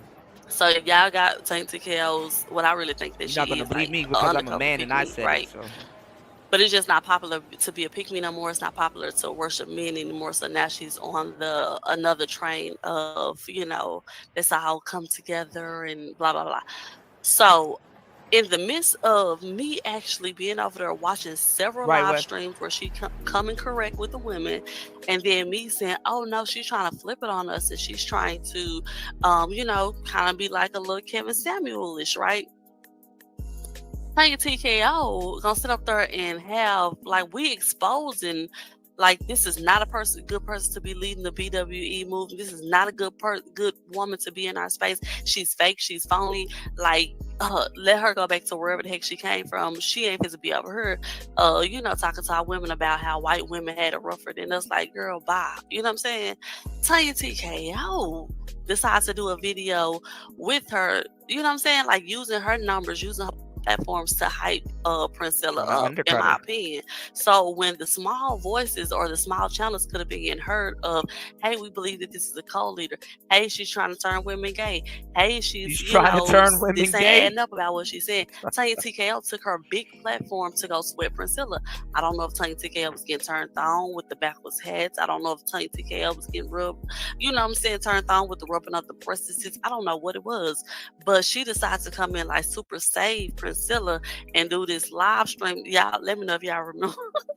But she decided to do this live stream literally saying, Priscilla, I don't know why they're saying that about you, and yeah, I know that you know what I'm saying, just trying to big up her or whatever the case may be. Yeah, to you niggas and you women that don't do your fucking history, realize that fucking Priscilla and Tanya TKO been on YouTube for more than 15 years. Running the same fucking play on y'all.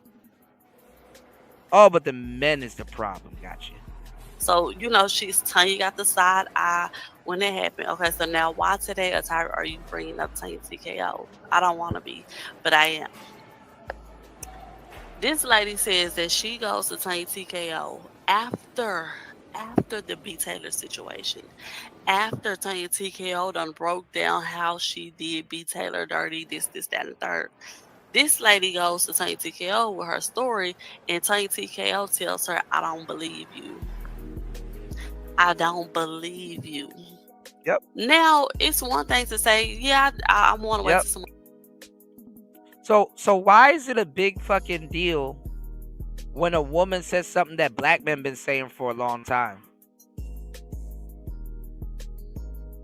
All of a sudden, it's a big fucking deal when black women say something that black men been saying for a long time.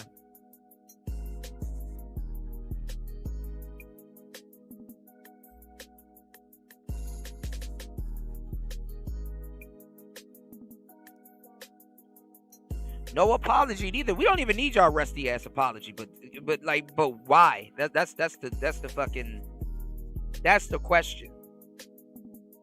Do y'all hear this? How sad she is. This is why my mentality is so fucked up. Y'all, you wanna know why? Cause we can't live in that home with bitches like this. Yes, the world needs to know. Yes, the world needs to wake up. These black mothers out here raising with these pathetic ass mindsets. These black women out here fucking harming us. These black women out here fucking, look at this mindset. I'm raised by a bitch with this type of mindset, and y'all wonder why these females out here the way they is. Y'all wonder, show lives. Y'all wonder why anybody that's born between the ages of 1996 to the 2000s, y'all wonder why these little girls like this. Y'all wonder why these females like this. Y'all wonder, I'm 21 years old. I'm 21 years old. They have been blaming me since I was 7 years old about fucking niggas. This shit been breaking around me since I was young.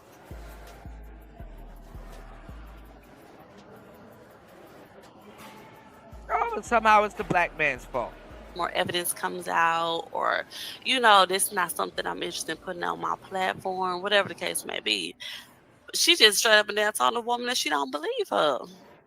And I feel like Tanya got some explaining to do. I feel like Tanya should be listened to with a grain of salt. I think she should be listened to with a grain of salt. Make it happen. Hey, what is going Tanya on? TKO look like a damn grain of salt.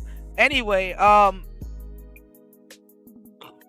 women don't want the responsibility. That's why women will never. They'll lie and pretend like they're going through so much like bullshit under a patriarch when they're really not. The best life for a woman is under a patriarch.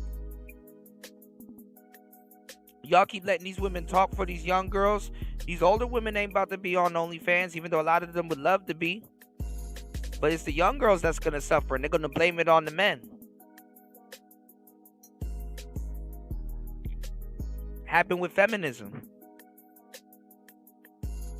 That you got a lot of people speaking for you that shouldn't be speaking for you and shit like that. So let me tell you what's gonna happen. I mean, a lot of women they don't know what a matriarch looks like.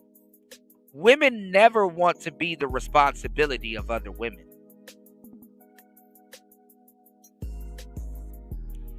They don't want women as their responsibility.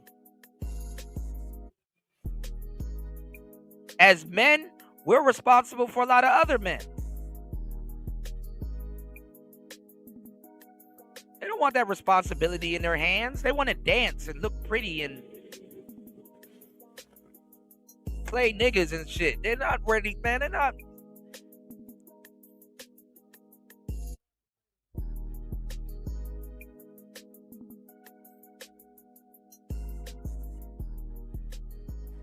Want to sit up there and be accountable for no other woman? I don't blame them neither. So Atari. Okay, so basically, that's why I was just like, Tanya got some explaining to do, right? Because we could have been known, and she could have been saved other women from going through this, right? Because this is a woman who's brave enough to come out against Priscilla's audience. Shout out to War Master. War Master said, men are willing to risk their lives over principle. Men have never been replaceable. Also, too, when old men beef, young men die. It's called war. With a car and stuff. What is it good for? Absolutely nothing. Oh no, war is good for something. A hand up my behind. You know what I'm saying? Shout outs to War Master. See that triple entendre. So, shout out to her, but I'm sure other women probably don't went through it, but they probably scared to say something. You hear me? So let's see what else. No self-control. The way that she said that they had basically just met. Okay, they basically just met. And she seen this 23-year-old little girl that Dana was with, right? When I see why superb game right there, Prince P. Now, shout outs to Prince P. I want to definitely go deeper in on it because Prince P, a lot of people be sleeping on the game. Prince P, talked about, men, that, not necessarily cheat on their wives.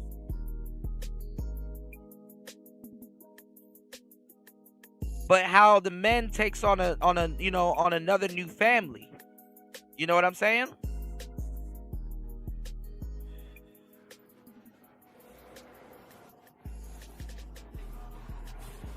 Community building.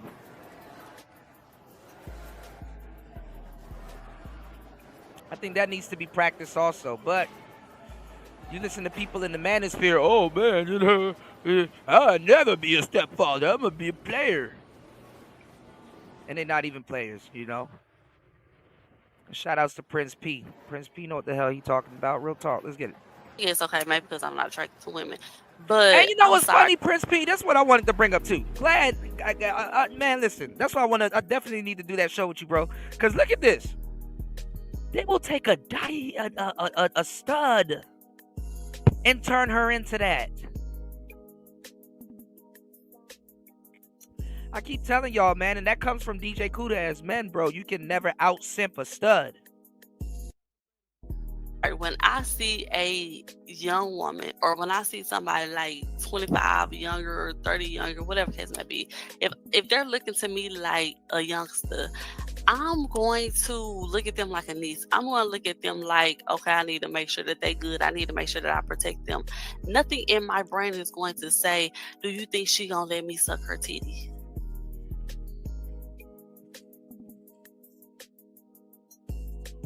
Never thought grown women will bring themselves to this point. Is she gonna let me suck her titty?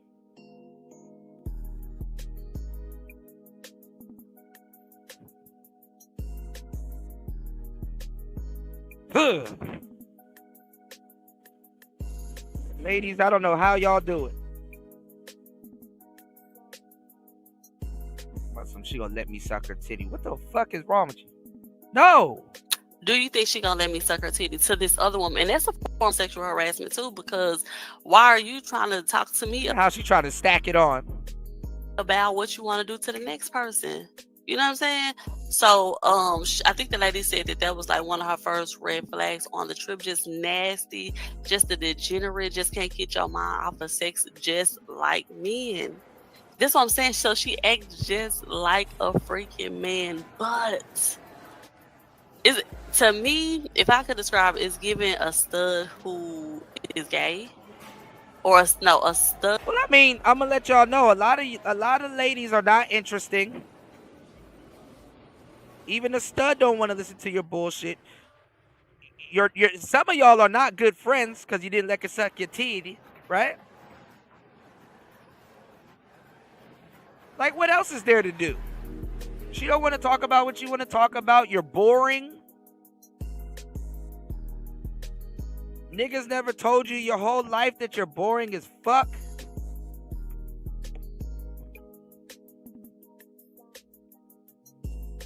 Because they wanted to hit. So now her telling the truth to you is counteractive. If she tells you the truth, she'll never be able to get to suck your titty.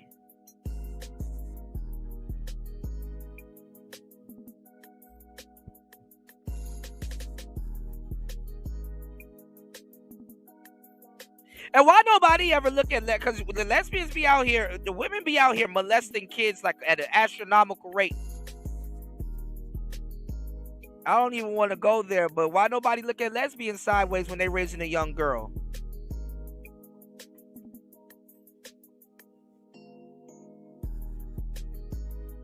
Maybe I said too much. Okay, so if Priscilla had her wish to be a man, I feel like she would be a gay man. That's the vibe that I'm getting from her. Yeah, she's giving me a gay man. That's what I think. That's how I would consider her. I think that's her preference is man. And you know how gay men, like allegedly, like Kevin Samuels. This is the type of talk that's gonna get black women tea. I'm trying to tell y'all, bro, the L Gibbet gonna be on y'all ass, and y'all can't. Black men are not gonna be interested in helping you.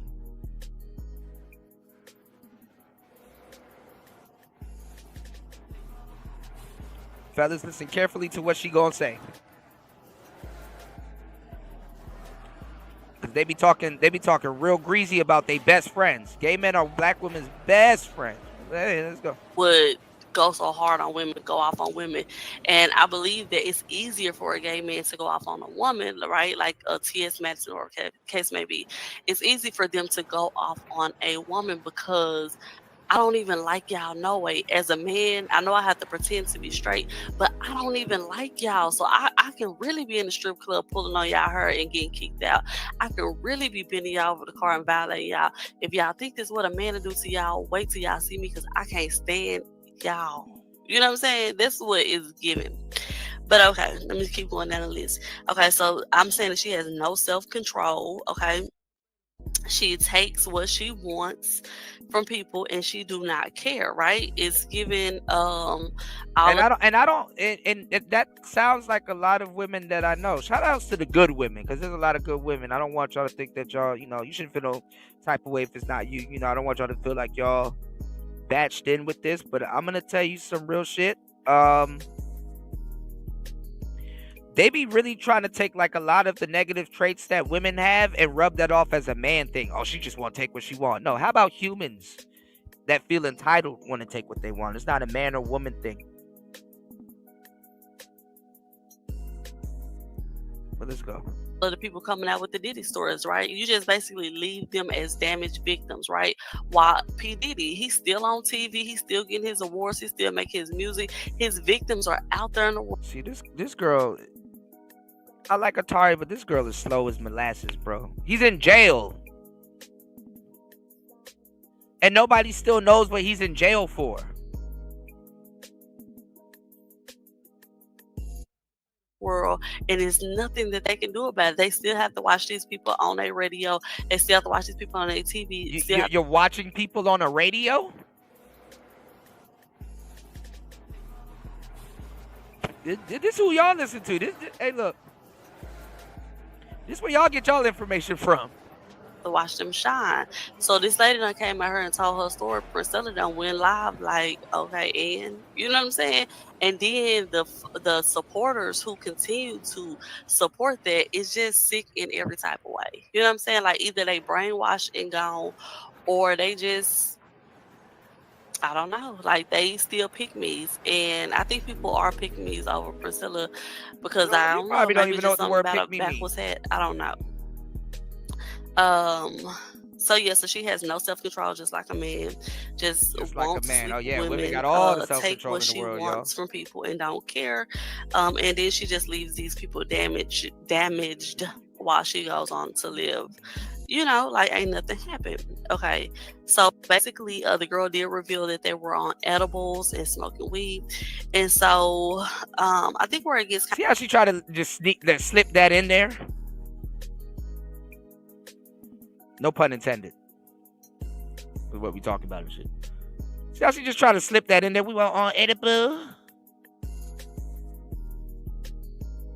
So Priscilla over there under the impression, girl, your coochie ain't throbbing like mine. Obviously it wasn't. She mistimed. She mistimed last minute resistance. Your coochie ain't throbbing like mine. Kind of interesting is that they were at this hotel, right? And I don't know if anybody has traveled out of town with their family. Ooh, these edibles, man, my coochie throb. Your coochie ain't throbbing like mine. High as hell. Whatever case may be. But sometimes you can get a hotel and you can get another room that's attached to it, right? But you can lock the door where people can't just come in. So I'm thinking that's what she had got. So she got this room for so it's like a double room, but they're connected, but the doors can't be locked. That connects them, right? This is what I'm thinking, right? But whatever the case may be, so they're outside smoking weed. And for whatever reason, they said they see the baby, right? And Maya, she's not a baby no more, but I don't know how old Maya will be. But they see the child coming out of the hotel room, going down the stairs, up the stairs, like basically no supervision, right? Anybody who's looking at this hotel or who's looking outside or whatever case may be, they see a little girl wandering around the hotel. You know what I'm saying? And then so not Priscilla, but other people feel entitled. I mean, like one of the girls that's on the trip, I don't know if the girlfriend name is Jasmine, whatever case may be, she stood outside with the baby. But that's like a super big red flag, a super, super big red flag. Like, why? But I ain't gonna lie. I mean, if you offer edible and shit like that, I mean, and you abandon your kid and shit, I mean, hey man, a game is game. It come with the game, man.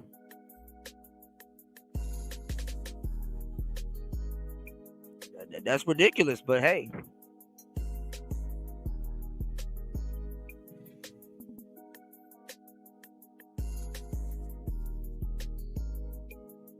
That's wild. somebody was saying allegedly that the child, I totally forgot what I was about to say. child, she did what, girl? A lot. Raw B got the best breakdown of it. Say you like podcasts, they probably had the best breakdown of it, but I'm just going off the top of my head, child. I'm gonna play this lady's video where she been thrown over the truck and stuck her hand. How you bend somebody over a truck? Like, who took the edible? You or they?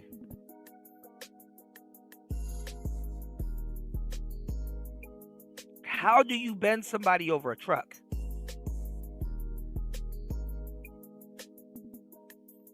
Up her behind. So I've seen a nigga go home with 3 shoes on because a nigga put his foot in his behind. So how you bend somebody over a truck and stick your booty hole? I mean, your hand in their booty hole. She raw hand you. Unhand me.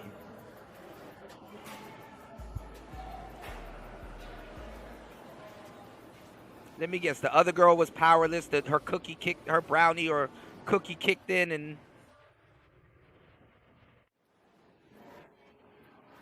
by the time she knew it, Princella's little truck lady hand was in her booty hole. That's crazy. Yeah, so the little girl just wandering around the hotel room, and Priscilla just act like she don't care. Now, somebody was saying that her daughter does have autism, so I don't know if, you know what I'm saying, it's not just a regular... See, these women playing dirty. You don't know if this story is true. B. Taylor and this girl y'all been trying to get that woman child took. You always be playing dirty, man. Child that can just sit there and be entertained, you know, by an iPad or be entertained by TV. It's like, let me get up and get outside and go wander. You know what I'm saying? Wander around or whatever. So the ladies were saying that they definitely offered to purchase child care for the daughter while they were on the trip, and they said that Priscilla declined the child care. So the daughter, why would she do that? I don't know. The daughter. But okay, so let's see. So, you know, and I think that would have been cool. And the thing is, Priscilla, the lady said the first time that she ever met the little girl, they were going to Real Life Street Star, and Priscilla just left the daughter with the Dana girl who's exposing that this story happened to her, right? So yeah, so Priscilla just basically, she even went as far as to say that Jaguar Wright had to babysit Priscilla's baby. Child. Oh, that's probably why Jaguar was okay. So exposing her. Okay. And then, so the lady also agreed with B. Taylor. She says that Priscilla spends all her money on psychic readings. Okay, she can't make her own decision. Well, this is what I'm saying. I'm saying, so if you got to spend all of this money on psychic readings, like, you're just a lost soul in this world. You don't know who you are. You're dressing like a man. You're dating women, but you really She like looking men. like a man. Just like, you're just such a lost soul, and it's just, really nobody should be listening, right? And really, that's why I didn't want to speak for her anymore, because it's just like, okay, she's lost, her congregation is lost. It is what it is. But now when we have to hear stories about people getting hurt because, like, y'all are giving this woman too much power, and it's like she gonna be just like her brothers. She gonna be just like Nature Boy. She gonna be just like another man, right? Malachi York. She gonna be just like Brother Polite. She gonna be just like them. Crazy. And it's just like, but y'all women are over there giving her this type of power to abuse other women with this, right? But yeah, so so she spent all her money on readings because she don't know who she is, and oh God, yeah, so she needs the readings for her to make her decisions. Okay, so we already went over when she seen the 23-year-old little girl. Her thing was not to let me teach her something, let me show her something. It was, hey, do you think she would let me suck her titties? Right? Very predatory. Okay, like, she not. Damn, that's crazy. All of this shit because you wanted a pair of titties in your mouth.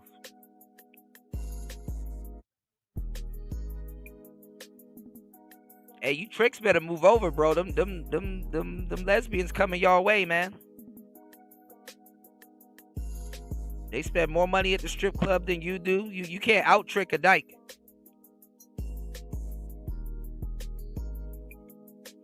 I kind of feel bad for Princella, all because she wanted some titties in her mouth. That's crazy. Looking at her like, oh, this like, you know, a little niece to me, or this, that, and third. Let me take her on a. Imagine going through this over a pair of titties and you a whole woman and you could have just sucked your own titty for that matter. Well, I think Princela's kind of flat-chested, but you know what I mean. I never heard a dyke say that. I don't need your titties. I suck my own. Date to see if she even likes me. Just very, very predator. Y'all have no earthly idea what lesbians have to go through.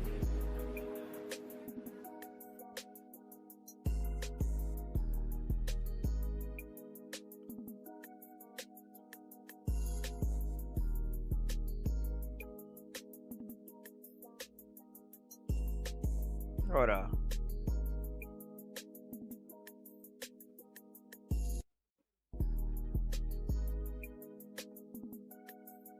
Damn, I can't even find it. Give me 1 second. Because you can eat it, but she won't see it. Her stomach. Her stomach. You know, I went through my little sugar daddy era or whatever case may be. So it's just like, even oh man, hey, is gonna want to take you out to eat and get to know you a little bit, put some gas in your car, just something before he even bring up anything sexual. Like, she just is predatorial to the point to where I don't have to do nothing for this person. I'm just show my backwards hat and ask you, do you want some more aggression? Like, what a horrible turn online. Like, you think women are attracted to, do you want some more aggression? Okay, so creepy late in so not only did she had a baby, allegedly, not only did she had a baby walking around the hotel with zero supervision, she literally, after asking the girl, hey, do you think it's cool if, you know, I suck on your friend's titty, she literally got herself in a mind you, she got a whole nother half of the hotel to herself, right? Just for her convenience. She decides to put her and her daughter in the bed with these two strange women. She decided, the girl that who breast she want to suck on, and the lady who she assaulted, you know, and I guess this is before the assault happened, but she literally just laid in the bed with her daughter. So what are you teaching your daughter? You teaching your daughter that it's okay to lay in the bed with strangers? Like, that's so freaking weird. Anyway, so she literally laid in the bed with the daughter. Now, let me know, do y'all think that she did that just so she can groom what's her girlfriend name? I can't think of her. Jazz. Do you think that she did that just so Jazz can get comfortable with her being right up under her and next to her and, you know, stuff like that? Like, and did she use her daughter as, oh, okay, well, it's okay because I'm bringing my daughter in the bed, so let your guards down with me being in the bed with you. You know, that's like what type of vibe is given, okay? So yeah, so she literally laid the daughter in the bed. Okay, so it's a girl I think named Crystal in the story. Okay, let me write that, man, so I don't forget that. So Crystal. So far we got Crystal, we got the main girl named Dana, okay, and then, you know, the SA victim named Dana, and then I'm gonna say the lady that she groomed named Jazz. She groomed, which is her current girlfriend right now to this day, okay, and Crystal, right?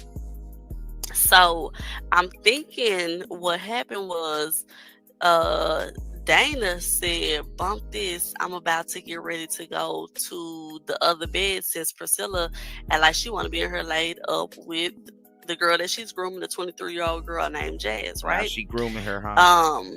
So okay, Dana goes to her room. Crystal, she's nearby wherever Jazz and wherever Priscilla is, right? Y'all, why did Crystal tell allegedly? I don't know. I could be mixing this story up, child. But why did Crystal tell Dana that Priscilla ate Jazz, the little 23-year-old girl? She ate her for JJ for 90 minutes. And she just heard all of this bumping and stuff. And I believe when they asked, was the little girl in the bed while she was doing all of this? Somebody said yes, the little girl was in the bed while she was doing all of this, child. Somebody said that the daughter was in the bed while she was doing all of this to her current I know women girlfriend that do named worse Jazz, child. with men.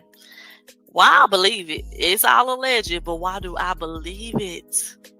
Why do I believe it? That's such a predatory, you know what I'm saying? It's like, but at this point, if the daughter was in the bed, are you grooming the daughter? Are you grooming the daughter? Right? Nobody want to think like that. Nobody want to say that. But men as their biological daughters all the time. Men break in their biological daughters all the time. So while her and Willie D, or her and what's these people's name? Her and but I won't be able to see it. My stomach. My stomach. Can't see it. My stomach. I can't see it. I can't see that far. Can't see past. Too deep. Because you can eat it, but I won't be able to see it. My stomach.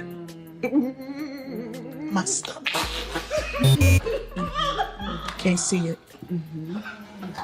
My stomach. I can't see it. I can't see that far. Can't see past. Too deep.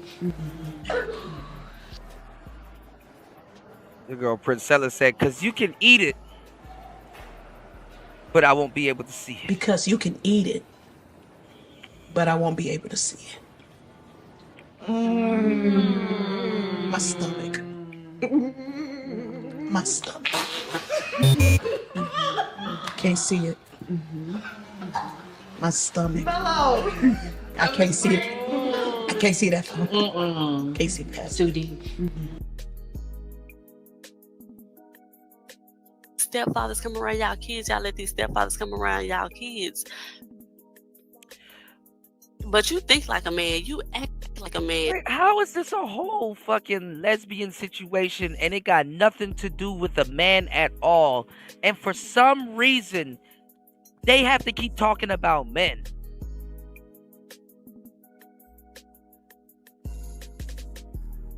Bro, you'll be surprised the bullshit women can just pull out of their ass. No pun intended. Not one man in this equation, and that's the problem.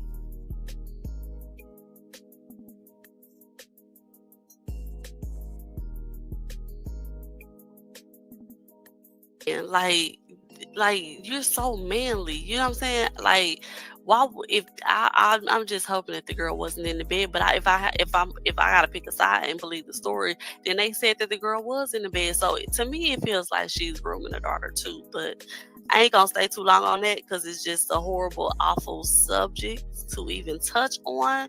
We're gonna focus on Dana being the victim in this situation, but it was confirmed that for that lady, was Amaya faking sleep or was she really asleep? You know what I'm saying? Like, it's so freaking disturbing. It's boy, you want to be in their house you want to be in their household so bad.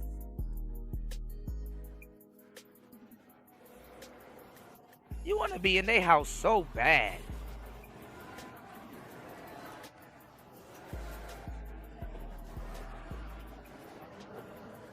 so disturbing. Ugh, so disturbing. So the 90-minute thing. And it be women like this that want to sleep with Princella, to tell you the truth. Came up again because I was watching an old video with Jack. Some of these women listening to this bullshit is mad because it ain't them. Sadly. Right. Trying to see what is she saying about Priscilla, right? Because like she got information about Priscilla, but she not coming all the way out saying everything that she know, right? She holding some stuff in the clutch. But anyway, so she said that Priscilla is stunting and lying on not messing with men or her thinking that men are horrible. She said she knows because she gave a man fellatio for 90 minutes straight. So I don't know if that's a spell number. I don't know if the psych is... And who the fuck is keeping count? Oh, Lord, y'all. Anyway.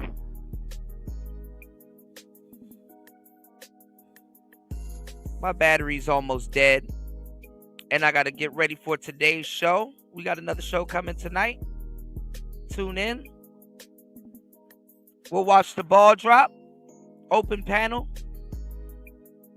Thank you, everybody that hit the like button. Shout outs to everybody in the building. Thank you, everybody that supports Player Talk Radio.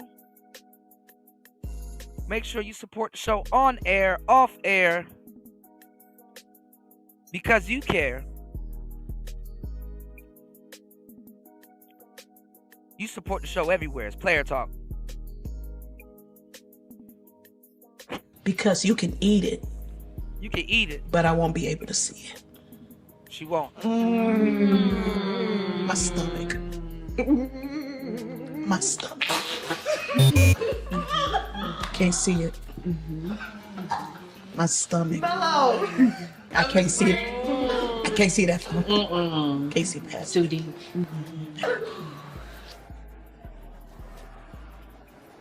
Shout outs to everybody in the building.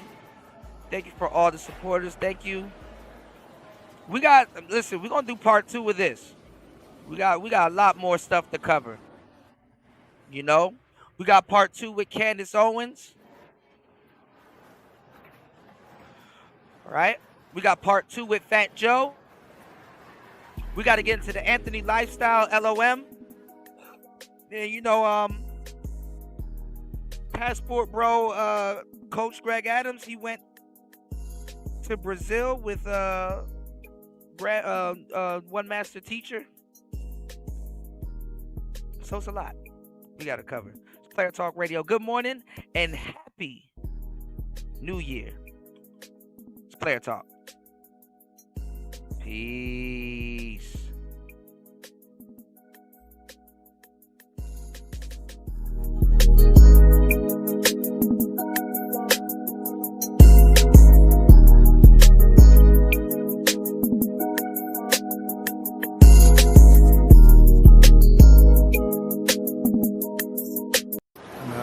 Shoot a video right here. You think we should shoot it right now? Yeah, might as well. You rolling? I'm rolling. Start the beat. Come on. Real world shit. Hey, real world shit, man. Steve-O go crazy. Hey, every move is calculated. I do numbers calculator. You don't got my cash or payment, push it, boy, I'ma catch you later. Rhyme with that soul snatcher, just in case I catch a hater. I don't need a entourage, come by myself like a masturbator. Bitches say I'm captivating, but you know I ain't Captain Saver. I might pull up roof missing, the whip done got decapitated. Take a bad bitch and I grip her firm and tell her affirmations like, babe, you bad as fuck, but you look good whenever you take it. Ain't nobody taking shit from me, never. Yeah, if they ever say they did, they all kept. New era, the type of nigga to get a relationship, cheat and go tell her. See, I'm the type to walk in the bank, have a relationship with the teller. Like a traffic light that stuck on red, I cannot go for nothing. Ask my mama about her oldest son. She know before I starve, I get it with force just like I'm Obi-Wan. If I'm feeling stuck, I jump in a book, then I go learn me something. You nigga be dumb as hell. You can be the toughest, I'ma be the smartest nigga. Yeah, it took him a while to get my art, my shit not artificial. You could blow or fake it fast, your shit gon' probably fall off quicker. Yeah, my shit is infinite, just like an 8 whenever you flip it to sideways. Nigga, I pullin' profit, just like niggas pullin' driveways. I can't take the high road, nigga, this the road that I paid. I can't say too much about it, I thought I told you crime pays. Thought I told you. Hey, every move is calculated. I do numbers calculator. You don't got my cash or payment, push it, boy, I'ma catch you later. Rhyme with that soul snatcher, just in case I catch a hater. I don't need a entourage, I come by myself like a masturbator. Bitches say I'm captivating, but you know I ain't Captain Saver. I might pull up roof missing, the whip done got decapitated. Take a bad bitch and I grip her firm and tell her affirmation like, hey, you at it. Y'all thought I be playing when I said they try to kick me out the house, shit. I still just be ready. Home together. Real world business, man. No entourage out right now. Go stream that, run it up. Send it to your mama and your mama. That's what I'm saying. Real world business.